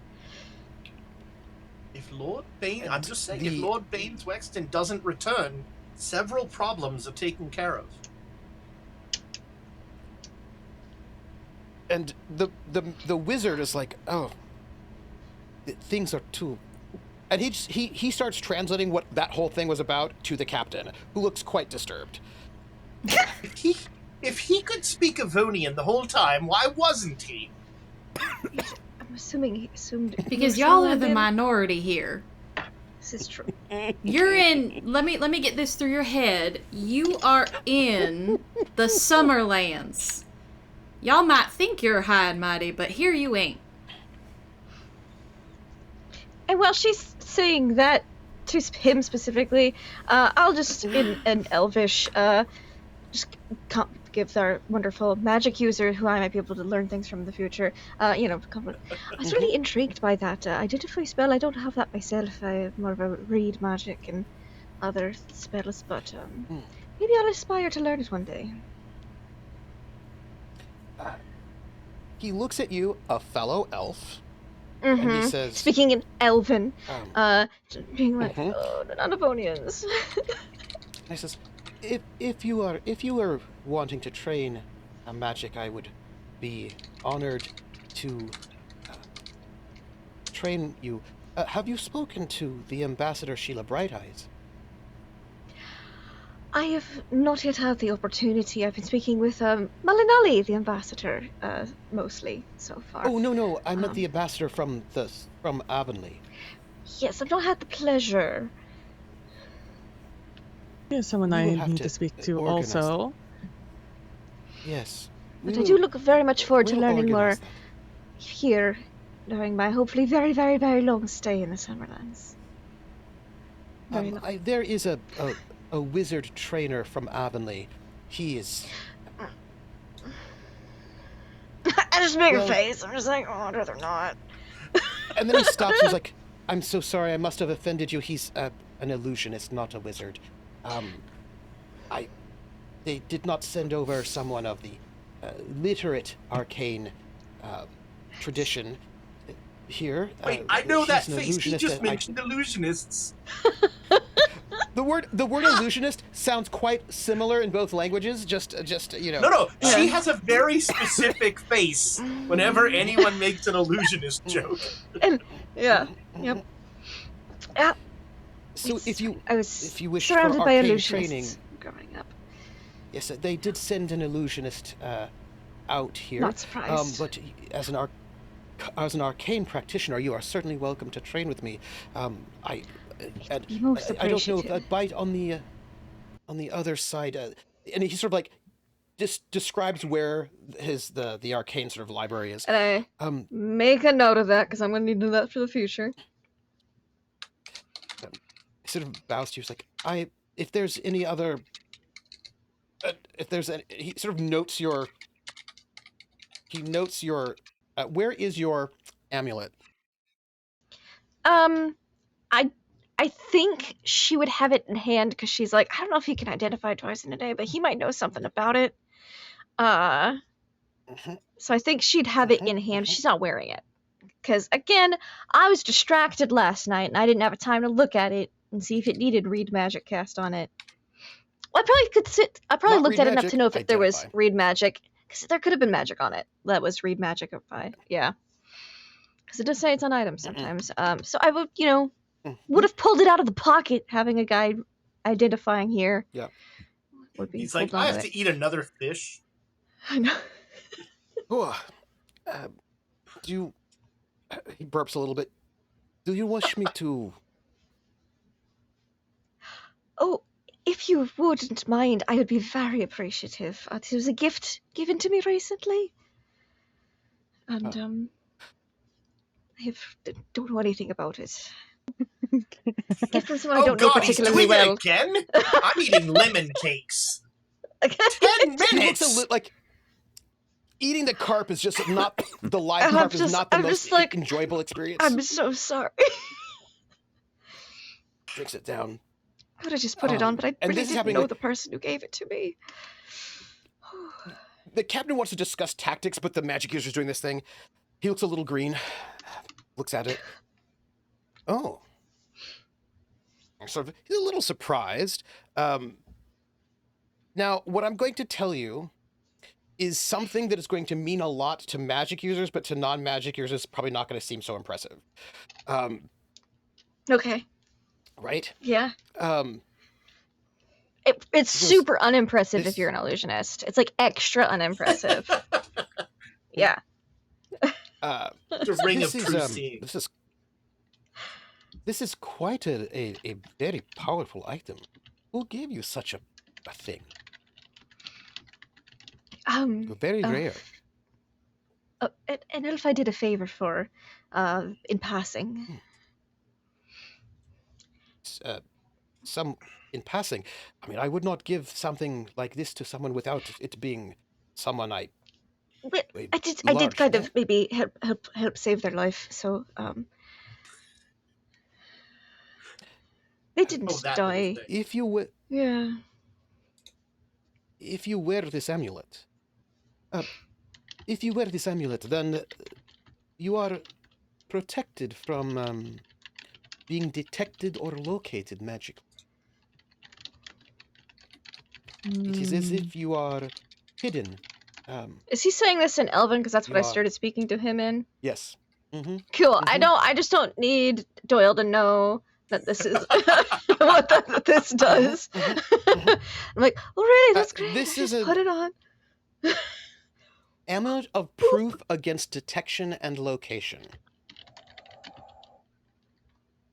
So that's why if you were like a smuggler or a thief. If you were the type of person who might need to hide from the authorities or whomever, magical ones, or whatever that being was that was looking, right? Yeah, I'm just thinking about that last night, going, yeah, cool, I'm putting it on like right away. And tucking it into the shirt so it's not seen. The captain says, "Thank you very much." And he says, "Of course, it's my pleasure. We have to," and this is all in Elvis, right? We'll have to have tea sometime. There is a thing that is to be known. This is not an Avonlea thing because they don't have orcs, right? But orcs and elves are the two that cannot be resurrected or raised. Yep. There is a bit of a camaraderie between elves and half-orcs, right? Even though like the Summerlands are a little bit iffy on half-orcs because of the fall, and like the central sort of like the importance of orcs and half-orcs in the protection of the First Kingdom, there's like there's some superstition around them. But elves and orcs and half-orcs have always had a kind of a kinship because they're the two that cannot be resurrected. People who are not them, like, because you have no soul, they clearly have souls or whatever, but there's like a kinship of them, like a relationship between them. The gingers of AD&D. They're like, yeah, you're all gingers. Soulless. And so there is a there's like a bit of a elves treat half orcs and orcs well. Let me just put it that way, right? And so there's a bit of a And I just sort of note that because he gives you this nod of like, we are kin, but he is also still very respectful to Marduk, right? Like with Marduk, when he did this identify, partially also because you are a half-orc, right? And there is a certain kind of respect that he has as the people who cannot be resurrected, right? Only reincarnated. There's like a special bond in that way. Not everyone feels that way, but many people do. The captain, this is also probably why the captain has an elven wizard here, right? Because there is a little bit of a connection. Makes sense. She says, Then just elves are really good at being wizards, magic users. That's that's also true. Yeah. But I mean, she says, so this expedition that you are going on, it has been delayed. Good. Yes. Before you go, everything is being prepared. Is this sword going to become a problem? Is this being translated into Avonlea? No, why? Oh, yes. She looks like one no, one yes. Has the potential to, but it doesn't. Well, that doesn't mean it will necessarily happen. It helped us protect the city last night. The Lords of Avonlea would look unkindly on a looted sword not being returned. She there's that little laugh escapes right in that one moment, because there is a museum in Avonlea with all sorts of looted stuff that are not being returned, right? She says, it's very hypocritical. Yeah, no, look, I'm well aware of the audacity of that claim. I'm merely living in the world we live in, where a bunch of very angry men in heavy armor likely want that sword returned. Sorry, is that translated? They can come get it in the desert then. The sword helped us find evil. It's useful. Yes. We're going into a tomb with more of that evil. We need her. Well, all right. Is there... I saw that, Nugget. I saw that. Listen, we don't need this bitch. She can fucking stay here. She looks to... I love this dynamic. And this was not the love triangle I was expecting of X's and the sword. But I'm here for it. But I'm here for it. Obsessed, There's your title, X's and Swords. X's and Swords. She says, Lord Gizarm, is there some sort of legal precedent within your culture wherein we can keep this? Legal? I mean, might makes right. Is pretty much the law that exists out here as far as most of the Avonlea are concerned. The Human supremacy, nobles above commoners, etc. Do they know what the sword looks like? Are they aware of exactly very its bejeweled, look? Avonian, and glows. So it's if we could legendary obfuscate relic. one of those things, we could sure. argue that it's not the same sword. If we could hide No, that it's not bejeweled. that bejeweled, glowing sword. If we wrap it in such a way that it hides most of the identify, and I look over at the wizard, would it be upset if we modified it in any way? Cosmetic only.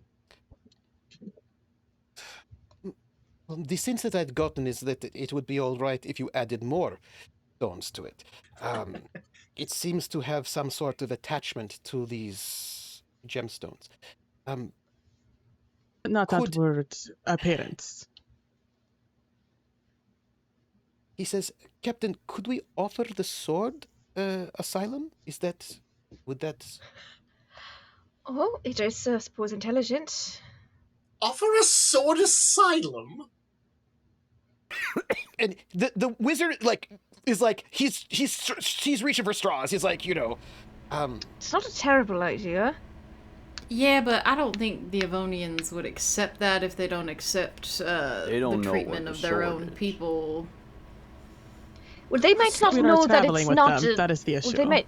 But if it's an Avonian inside, human, that could be an argument of a human soul. 'Cause I didn't hear that as a half elf. Yeah. Yeah, it ain't a human. It's a half elf. Okay, so better still than full elf or anything else. Apparently, some type of noble or something. I don't know. That could be something. A noble soul and a sword. Elves and orcs can't be put into swords, by the way. So they can't be put into swords. I'm sorry. Not yet. Not with that attitude. Not with that attitude. We could try. Look, I'm merely as a demon's advocate. We don't like devils, demons. As a demon's advocate, we tell Lord Merwood that the sword is being given asylum. And then a bunch of... Wait. We don't have to do any of that. We could say that you were given the sword by its previous owner. Marduk was given the sword. By the way, he was a brash young lord. You failed that intelligence check. Yes. You failed that intelligence check, Doyle. You married the sword. So, when you... We have advantages. You know when you rolled that 15? Yeah. We have advantages. You can use one of your advantages. I will use an Avonian advantage. So let me make another. Not that me making an intelligence roll is a great bet. Could I make one as an Avonian? Hey, I did worse. Sure, you absolutely can. So, Doyle, would you like to turn your intelligence for the purpose of that first check into a 15?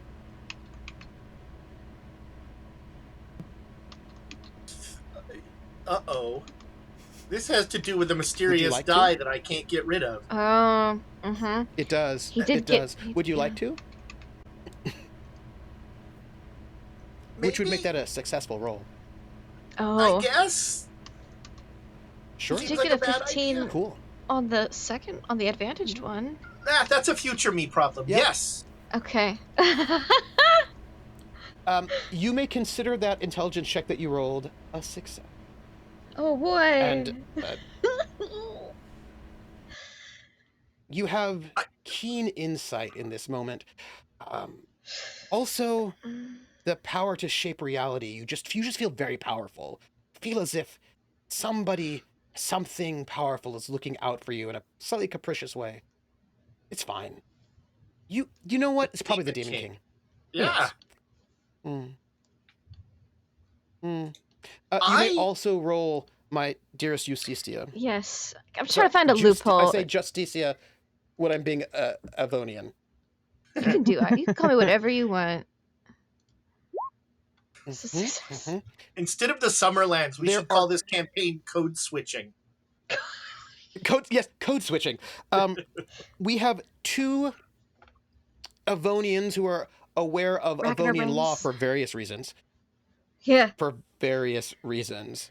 Not that we've ever broken any, or looked for technicalities, loopholes. It's not that we've ever done a scam on anybody. Mainly property law. Yes. Savoir-faire. The only other person who might be able to do something when it comes to legalities would be Malinali, could also roll for sort of Summerlandian laws. I do not think Marabi law would be relevant. I mean, you do have laws that might be relevant to you all, but I do not think the Avonians would respect it in any way, shape, or form. Oh, yes. So here is what you've got. This is your setup here. This sword is a family ancient sword of legend. Very important and also identifiable. However, the Galway family is a minor noble house, not a major noble house. Them having this sword is unusual. this sword was also constructed through the torture and death of someone who probably also was noble, which is also questionable. Luckily, the sword can't speak, so it can't tell people what happened to it or how that happened. Conveniently for the Galway family. A sword like this is what you use when you are a striver. When you want to better your station. Next point, from cultural standpoint, Lord Galway, if he's like everybody else out here, is probably not the first son. Therefore, this is probably not the sword he was supposed to have. This is the sort of sword that first sons have, not I'm going to go on an second adventure, or third Dad. sons. Takes the sword, runs out of the house. Yeah. Most likely without permission. It seems unlikely to you all that young Lord Florian Galway had the permission to have this sword in the first place, because it is far too important for a family that probably should not have had a sword. This is sort of out of their league. Let's put it that way.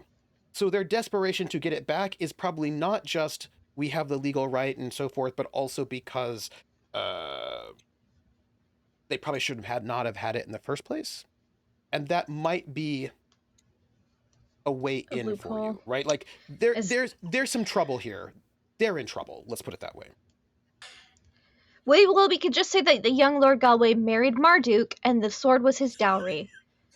And then he tragically died in the honeymoon phase. Look, all I'm saying is... That was out of character, but I kind of like it. We're going out in the desert. We're gonna, at some point, reach a point when the incredible Bulk draws that sword and brandishes it. And at that point, Lord Baines Wexton will, regardless of whatever wonderful legal arguments we give him, attempt to repatriate that sword. Then he can try. Malinali myth might work. These sorts of swords, if they're legendary and mythic, swords often choose the proper owner.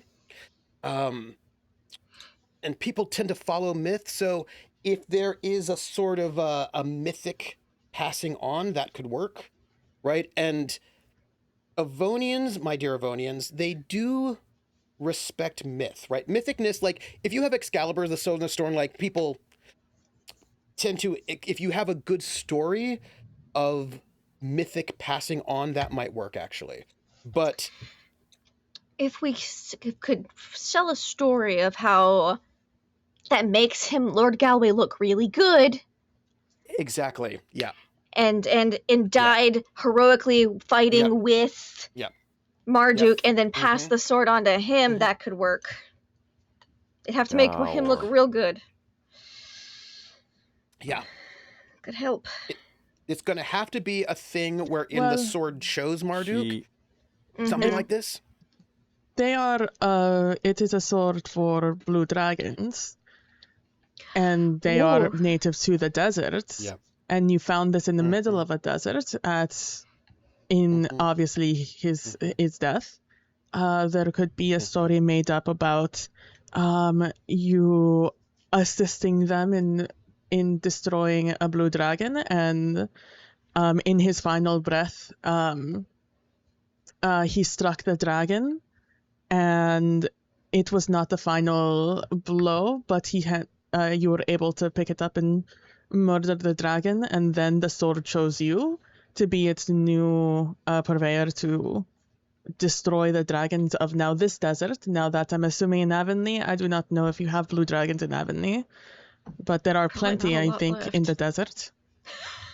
So it might just be this was the journey it meant to take, and that could be a story, more or less. Friends. And the wizard has an idea. He goes, wait. I'm so sorry. There is something else about this sword I neglected to say. He looks around at the group, and he goes, you worship a demon king, is that correct? No, the demon king. Evonian, would you please wield the sword? Lord, whatever for? Just, please, humor me. He looks at Marduk with his the usual wizard trepidation. wants Corbin over here to pick a up the sword. shaking hand reaches out. Do you want to? Oh my god. Straight up, Synnomin just rolls her eyes and is like, oh my god. Please hand note, it over. I am not evil. Nope. Chaotic neutral as hell, but I am not evil. Hey, baby! We have our own secret you- language. That's right, that's what Wield- we should be. That's what we should have our asides in. I take the sword and the scabbard just goes BAM! Marduk, do you allow Guizarm to wield your sword? And Guizarm, do you wield it? I will allow him to wield the sword. I've never really held a sword. Is it, I guess it's really just a sharp club. Careful, it's sharp. So this will be I don't painful hear for you, as it turns out, Um, because you must have the same alignment as the sword, at least in one of those two halves. And this sword is neither. I believe you are Chaotic nor I don't think neutral? you have any. No. It is. No. So, the It'd be funny if the as you sword hold this killed sword, some- there is this intense amount of pain that hits you. An intense amount of pain. Would you like to keep holding it? Would you like to No. hold on to this sword? No, Are you sure? I fling it to the ground quickly. Ow! I'm gonna go That's why grab I it. don't use those things. I don't think that's a normal reaction. If you had held onto it longer, it would have started doing damage to you and continue to do damage to you until you let it go. Yeah, I do You not wish to dropped it hold real that fast, sword. so you're safe. I'll catch it before it falls on the he's- ground. What is your alignment? Something good. Something good. I am chaotic good. You have good in your alignment. You can hold the sword without feeling intense pain. Oh, yay. And I'll just catch it and bring it up and I'll hand it back to Marduk. And like The look wizard at says, the "So- Avonian weirdly. The thing about this sword is that it is aligned with the forces of this woman who was tortured to be put into the sword. She was good. In form of chaos and law, I would say she was neutral. If you are not aligned with the sword, then you will be struck by the sword, which may also be a thing. I don't know about these Avonians. They do not always strike me as very good. He says, And I'll just nod. he says, Yeah. perhaps this Baines Wexton cannot even wield it. This could be something. Ooh, this could be a way to get rid of him. The sword Part of the chooses legend. its wielder, blah, blah, blah. Exactly. Give him the sword. No. You just drop it the way you dropped it. No, he's much more stubborn than I am. But out in the desert, not here. Because here Yes, other not people can pick here. it up.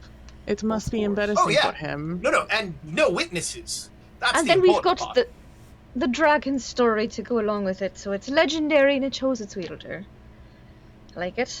I think that should All right, suffice now that as an we've explanation to the family. Got this fucking sword figured out. Can we talk about the actual issue at hand? Yeah. Yes. And the captain goes, good. All right. So, everyone, gather around.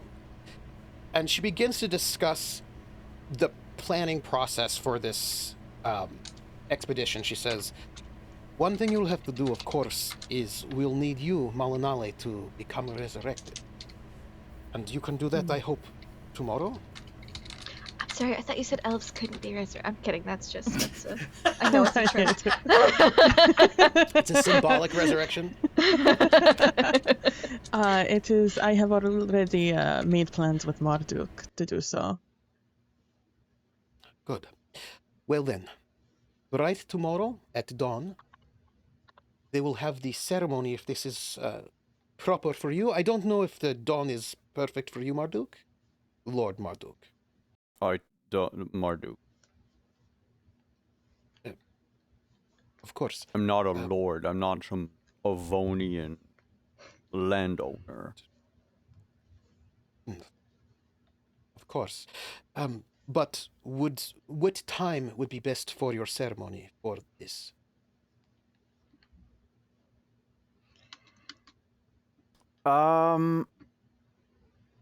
He's going to say... It's my goddamn sheet. There we go. No, that's the sword. By the way, the sword is neutral good. You must have at least one alignment piece in common with it, or else you'll be in a lot of damage. just for the record.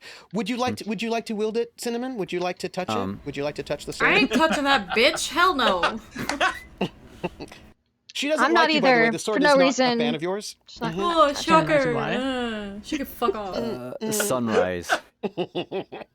Sunrise. Sunrise. Would it be Hashtag all right? Team Cinnamon, not sword. Not sword. Would you be all right, Administrator Malinalli Zid, Administrator Zid, if I was with you for your ceremony? Sure. If you would wish to be. I would like to support you for this process. Of course, yes. You absolutely. I would be happy to have you there. Good. All right.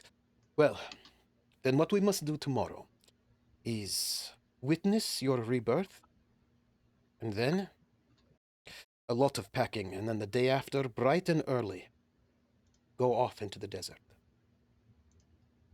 Is that all right with everyone? Provided Yes. you point me to a healer. Oh, come with me. And Oh, wait, hold on. I think I can help him.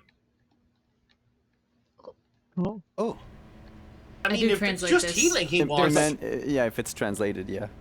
Yeah, I'll translate this. the Demon King would have no problem aiding this noble warrior.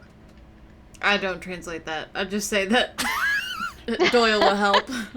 And I just look at Cinnamon and give a smile like, I appreciate your translation work.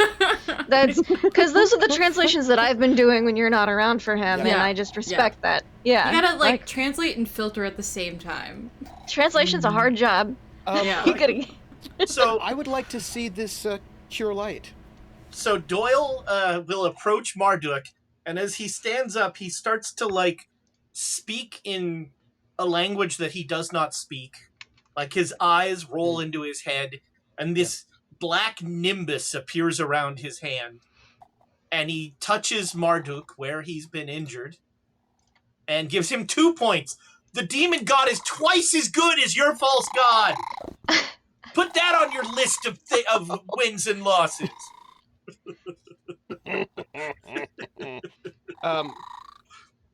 If you would like, I will allow you to use one of your advantages on that healing roll. If you'd like I'll do to it. take a second roll. Yeah, I'll I do it. This is apologize. for I'm too far religious to mute superiority. myself, guys. Look Yeah. at that! 4 times Boom. better! Are you fully healed? If it's a 4, I am full. I am even a little bit more than full. Well, How the do you Demon feel? King provides. How do you feel about being healed by his demon kingness? Tell me about this. I don't think I even know what he's talking about unless someone translates it. A holy person has healed you. Some Avonian holy person. I appreciate it. You know, use the Marduk tools of the says oppressor thank you. against them at some point.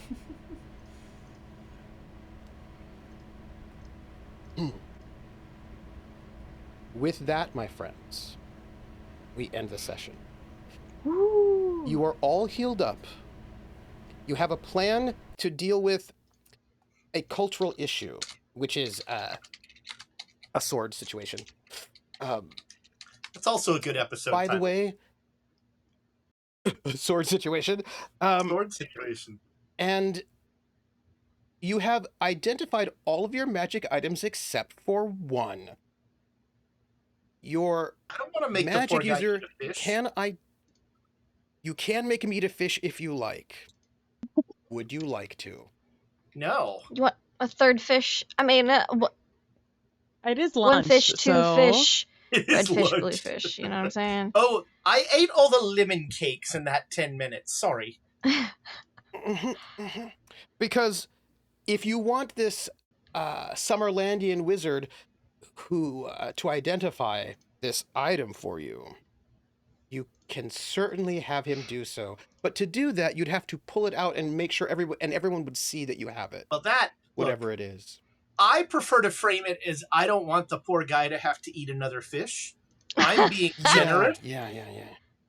Yes. But more than one thing can be Yes. true. Yeah, that's nice. So, my friends, this will be the end of this session. Next session, we have a ceremony, and right after that, off into the desert. So, I'm excited. I did not know where we were going to go today, and that's where we went.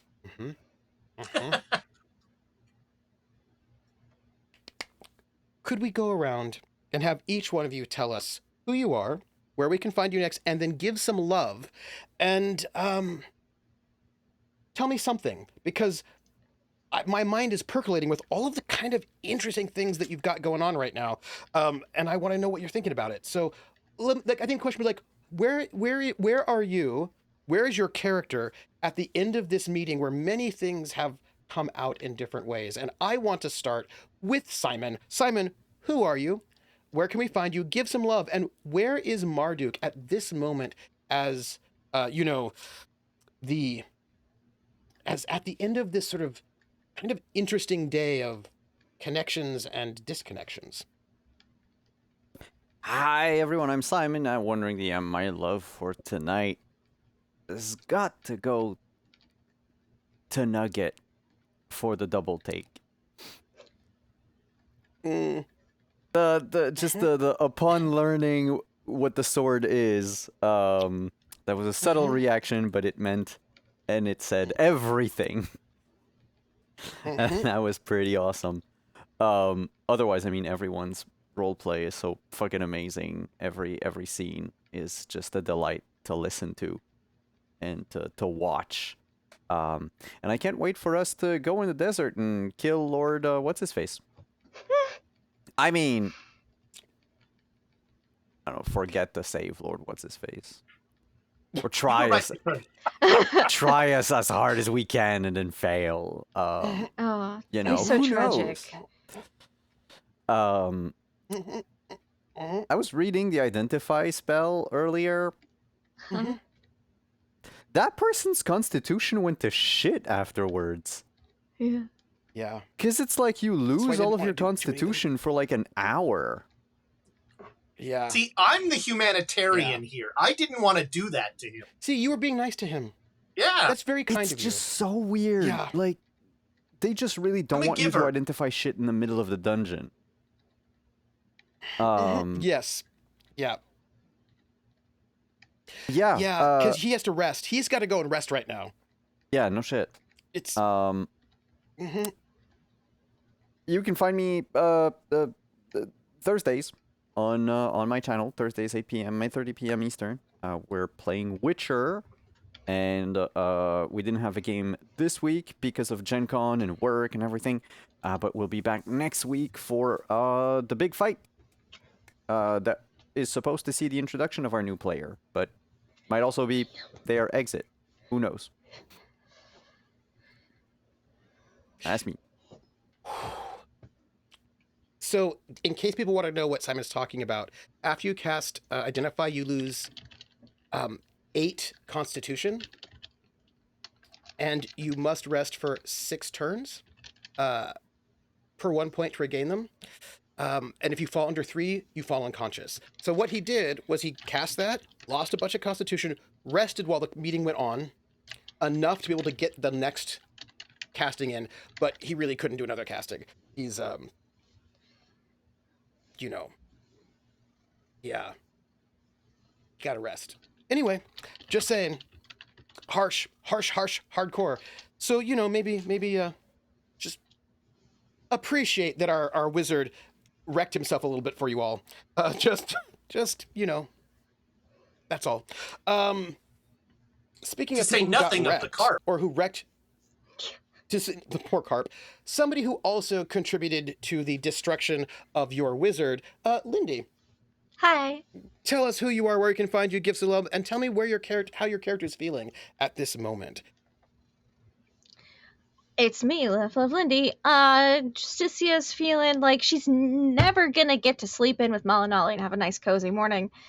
This is between this morning and tomorrow morning. I guess there'll be one more morning, but I will have to leave. And is it a crime to want to have a nice, snuggly, cozy morning? Because apparently it is. Yes.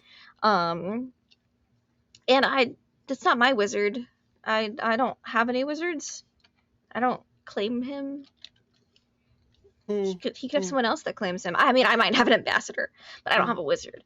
You know what I'm saying? You know what I'm saying? So,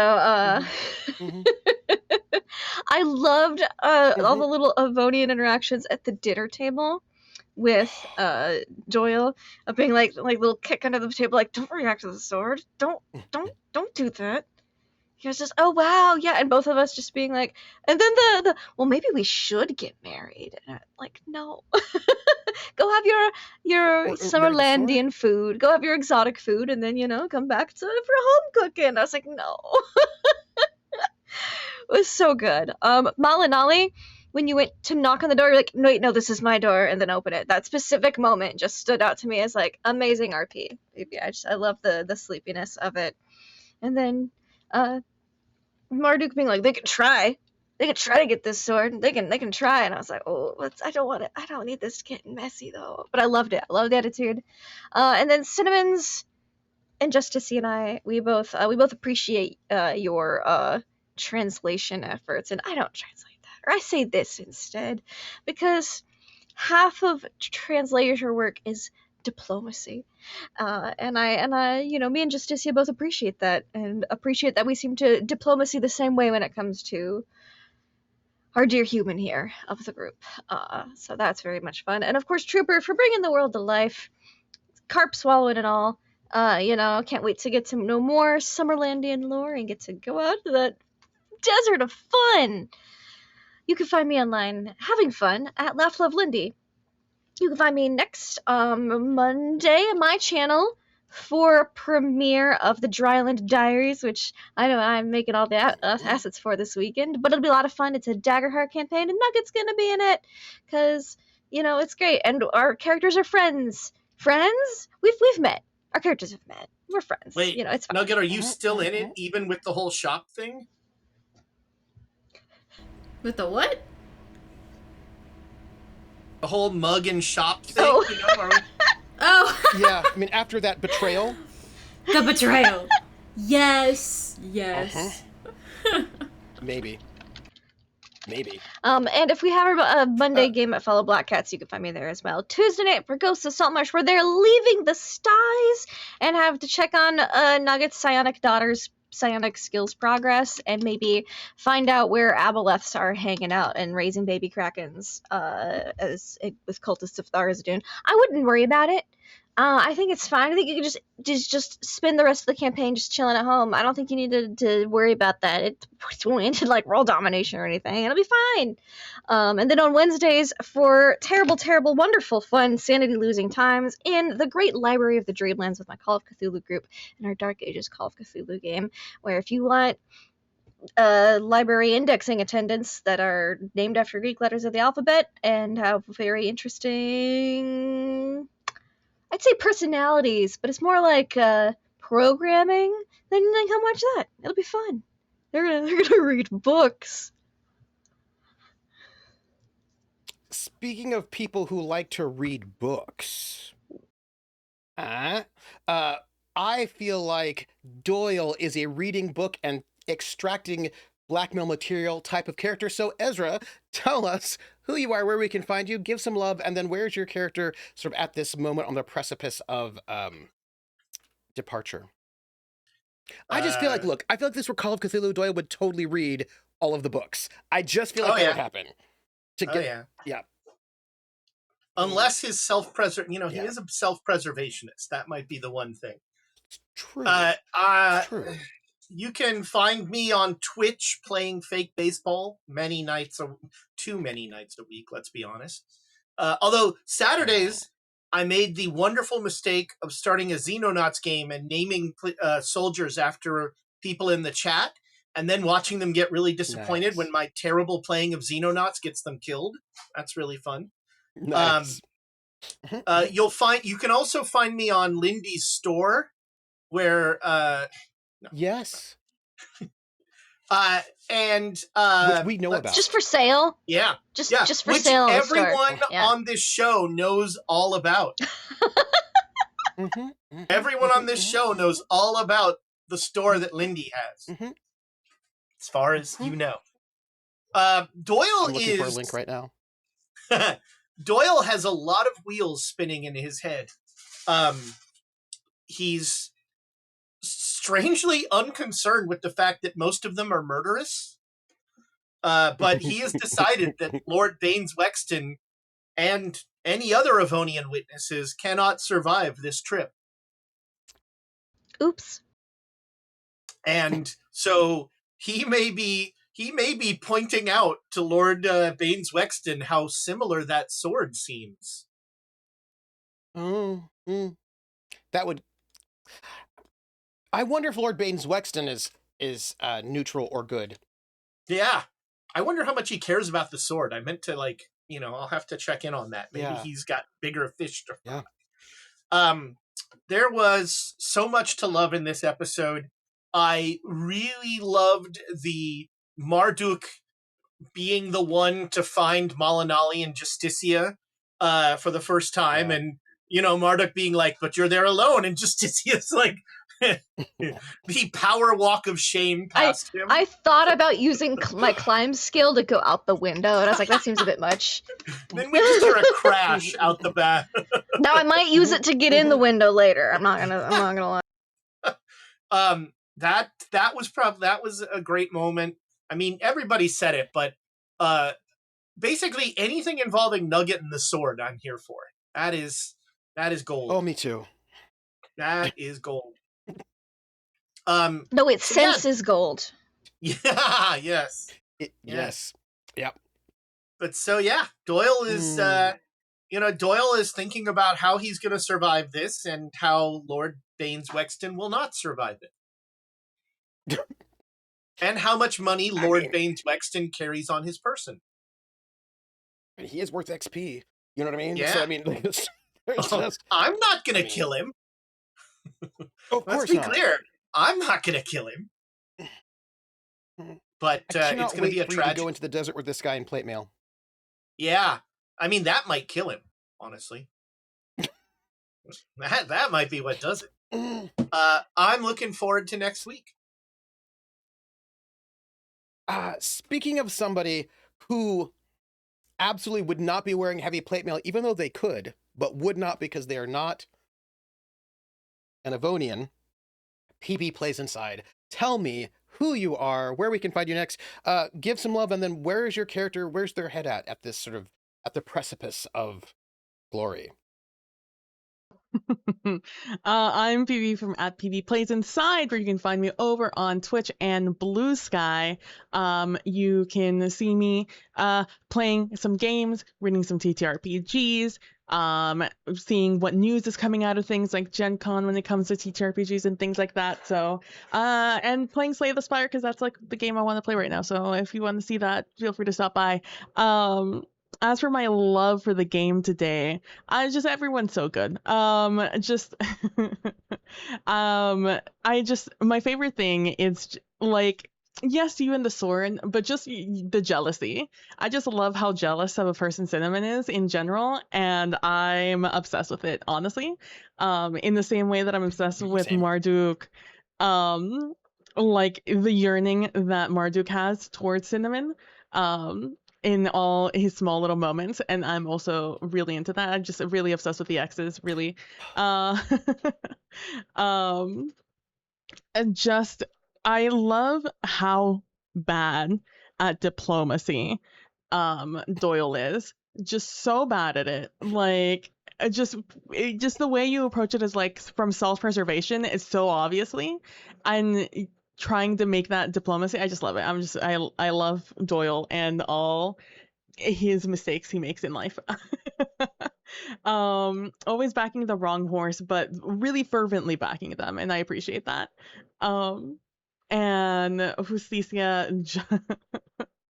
I just love how much you hate the Avonians. And how it shows in the actions you in every action and word you say about them. But at the same time having like a little bit of a soft spot for Doyle at the same time. It's just like I love that that extension. And shout out to the wizard that you made eat two fish today, Trooper. Poor guy just came in, was like, oh, you called, huh? And like looking like, do I really have to do this? So you really have to do, and like, in my favorite part about it is it's in front of this wonderful spread of food that we're eating. And it's like we all have to, it like comes in wafting, it smells great, it's lunchtime, we probably interrupted his lunch. Just for this, just for him to eat live wriggly fish. I love it. And where's Malinali at the end of this?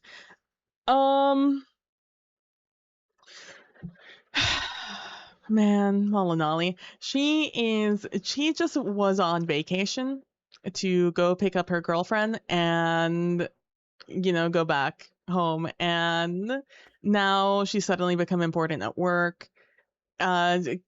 People keep speaking at, like, the captain keeps looking at her and telling her things as if I'm going to go tell the God Queen, like, I had to do this. I'm like, I don't care. And I don't know how to tell you this. I don't care.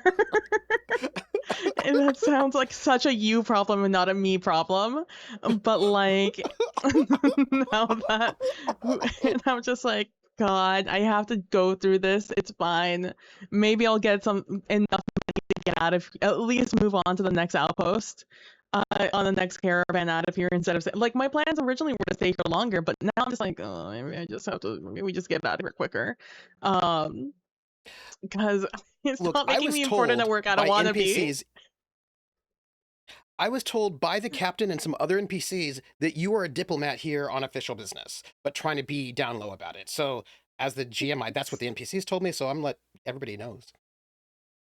Work email, you got a bunch of work email while you're on vacation. I just, like, I accidentally opened, like, Slack, and that was it. That was the end of that. But yeah, so Malinali's just like out so of over office. it. Yeah, I needed an ooh. Malinali's kind of just like, I can't believe this is what's happening right now. It's all kind of incredulous, because it's so fantastical, everything that's happening. Speaking of magic swords and dragons and a woman who was tortured, like, all of it seems very fairy tale, and yet somehow she's in it, and that's what she's reconciling. She has to renounce her god to go and do this thing, and there's a big wizard somewhere out there who's teleporting skeletons out, like, I can't believe this is my life. The things you do for love, that's Malinali. Yeah. Speaking of people who do things for love, Nugget, who are you? Where can we find you next? Give some love, and then tell me, where is Synnomin's head at this moment at the precipice? Yeah, hi, I'm Nuggetasaurus. You can find me here on Friday nights, obviously. Lindy already said it, but you can find me this upcoming Monday on her channel at our Drylands Diaries campaign. I'm playing a blind sharpshooter who doesn't really move like she's blind. It's strange, weird. I'm very excited for that game. You can also find me on Lindy's channel, Magic, Essentia, things like that. I'm also available to see. You can find me on Tuesdays on Lindy's channel as well, playing a warlock who got her ass beat last time and just wants to go home to her daughter. You didn't die, though? I didn't die, but I did go unconscious because somebody looked at me. It was awful. My love. So the first bit of love I'm going to give is to Ezra. There was a moment when Justicia came into the dining room for breakfast, and just that moment with the ears was a very quick, just comment in passing that did so much world building for me in my head in that moment, and I think that was a phenomenal piece of storytelling, and I just loved that. That super stuck out to me, and I loved that little comment. That was phenomenal. Marduk, why'd you gotta pick up the sword, motherfucker? Come on! I love it. I love how, Marduk's like, oh yeah, we need her, and she's gonna be super helpful to us, and is just all about this fucking sword. I love it. Synnomin hates it. Another thing also, I did see you put a little comment in the Roll20 about Marduk seeing Malinali and Justicia holding hands, and he just looks at Synnomin, and I love a yearner. I thought that was phenomenal. I like that little moment. That was so cute.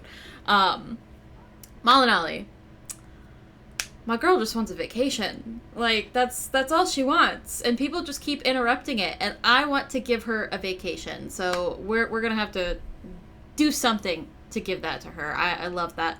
And just the moment of Malinali and Justicia in bed in the morning, and Malinali just kind of ruminating in it while Justicia is still sleeping. I thought that was super cute. Justicia, just the moment of being like, oh, you want to eat another fish? Yeah, you want to do that for me real quick? I need this necklace identified, please. I thought that was great. I love that. And Trooper, what I love about you, I give you all the knives all the time in every single campaign of yours that I'm in. I love getting back a sword. Beefing with the sword was not on my 2026 bingo card, but I'm here for it. And I am very excited to see where this goes. Synnomin's not. Synnomin fucking hates the sword and wants to get rid of it at the earliest opportunity. I just want a little detail.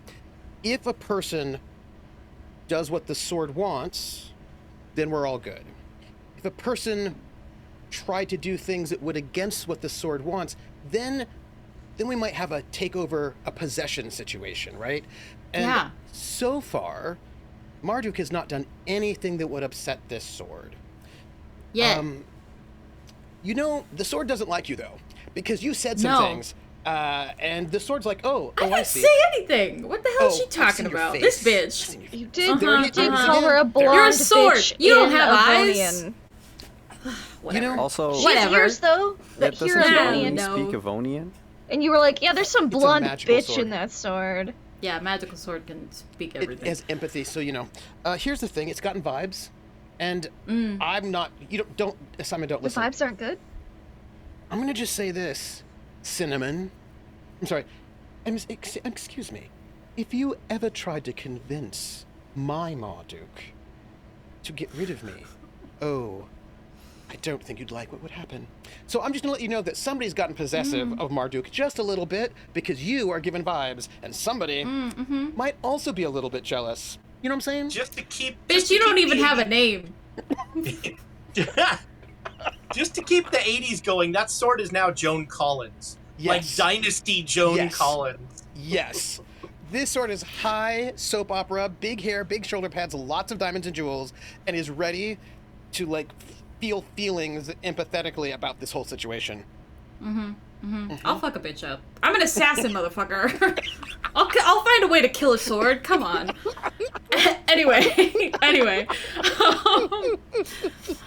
Synnomin's thoughts and where she's at as this moment ends. She just really wants to get back to the desert. She is tired of all of the complications of civilization and just wants to be back in the sand and away from this fucking place. And that she's kind of like at her end's rope with civilization at the moment, especially with this goddamn sword.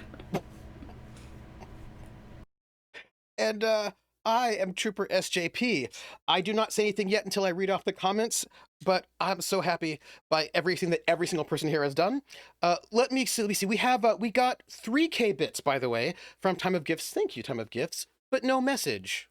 I think the message that Time of Gifts wanted to say was that the sword with no name is the best, and that the sword should definitely marry Marduk. I think that is probably what Time of Gifts wanted to say. And that'll work it. We got 100 bits from Dren, who says, so the sword's name isn't known. I'm gonna venture Karen, perhaps, that, possible. Also, Dren donated 100 bits and said, title suggestion, Finding Teachers and Tools. Pope cheers 100 bits with the title suggestion, A Sharp Call for Asylum. Other Doc gives us also 100 bits and says, dang it, Trooper. Now I'm imagining a Call of Cthulhu campaign with alternate universe versions of these characters. Well done, folks. This is delightful. Now I need to know who the Call of Cthulhu alternates are for each of these characters. I want to know it. This is good. I'm Trooper Recipe. Thank you, first off, everybody here who is hanging out with us. Thank you. If you have title suggestions, let me know. I'm going to say my love first. First off, everybody gets 100 XP because you all RP'd your classes off. You all RP'd your classes off. Thank you very much. And I'm going to give my love for PB when Malinali catches the sword. That is in so many ways the core of the way that you are a fighter, right? As the person who's going to catch you when you fall, right? You're the fighter, not necessarily the fighter who is going to just like charge in your face, but the one who's going to catch somebody when you're falling. And that kind of like, you're there, you're the shield, right? And that was such a wonderful like summation of how you are as a fighter. Love it. Oh, Ezra. Everything about your code switching, that probably should be the title, was brilliant today. And also the ways in which you play let me rephrase this. Doyle plays Gizarm so well, right? But then there's moments when the mask slips and he's like, I will absolutely heal you, right? And is there self-preservation? Yes. But at the core, there is a sense that you were all on the same team, even if you all didn't come from the same place. And when those moments come out from Doyle, that was your cleric moment, and I loved it. For Simon, when Marduk says, come and get it, come and get the sword, that is so much the way you are as a fighter cleric, right? That feels... because it was everything, right? It was like, okay, if you like looting so much, let's go see you do it, right? That there was like the way in which it was sort of connected to the kind of the care of your clericness, but also the ferocity of your fighterness. Absolutely. Yeah, I'm also, goddess of war, so. Absolutely. And it's the perfect sword for you. I love what happens when you roll randomly, and I'm like, well, that's what this is. There you go. This was your sword. And there are blue dragons in the desert, so they are there. Also, I do love the comment from Ezra about like, but wait a minute, divine spell. Wait, hold on. Like the kind of working out, there has to be a undead or divine though. So there must be at least two people hanging out here. Like some good detective work. I loved it. Nugget. First off, the assassin class is not solely an assassin. It's also a spy. It is both of those things equally. And I would like to say your ability to gather information, to handle information, manage information, and sort of do your spy work was brilliant today. I saw you play your class so well. I loved it. I loved the way that you interacted with the formerly anointed, right? Like this, right? Your elder sister, the complexities of changing statuses. But when you just turn to Ezra, you're just like when you're just like, yeah, you're not the top dog here anymore. This is like this is our home. Like it was all very, very brilliant. And also, my laughlovelindy, my magic user. Hi. Hello. It was your work with the lichen, and sort of dealing with the phase door and thinking about like, okay, well, what might this mean? What might this be about? How do we do this? You don't yet know about the coin, but that's okay.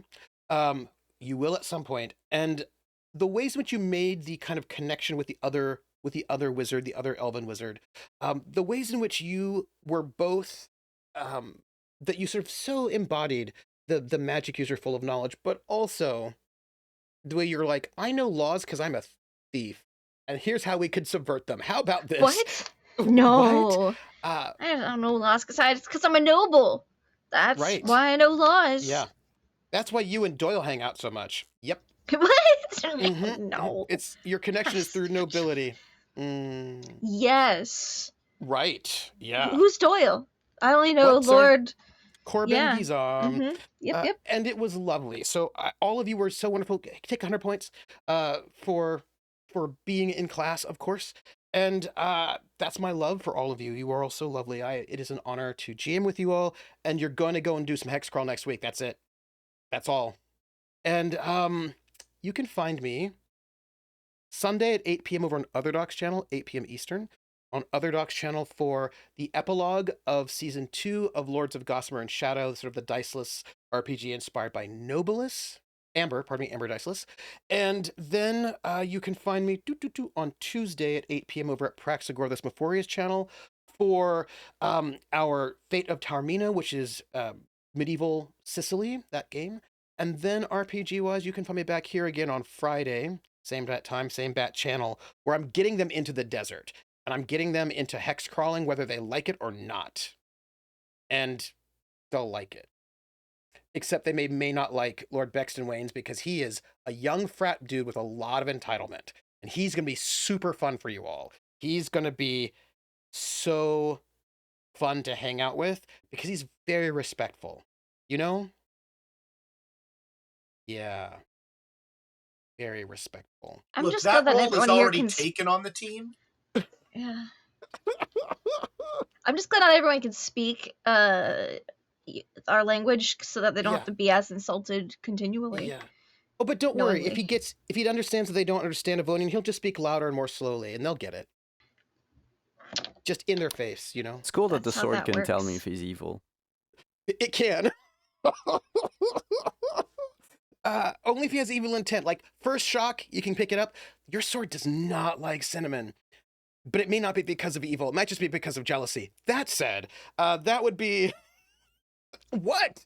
Yeah, no, but if he's being him, yes. Yeah, I can just look, in that moment. And be like, how you doing? You are all so brilliant, and I love what's going to happen for next week. But everybody, all of you in the audience, thank you for being here. You all have been wonderful. Take care of yourselves. And this has been a delight, and I'm so glad we got to learn about A, that elves and half-orcs do not resurrect, and B, that identify is a real pain in the butt of a spell. That's yay, first edition. That's the joy. Take care, everybody, and we will see you all on the flip side. Bye, everybody.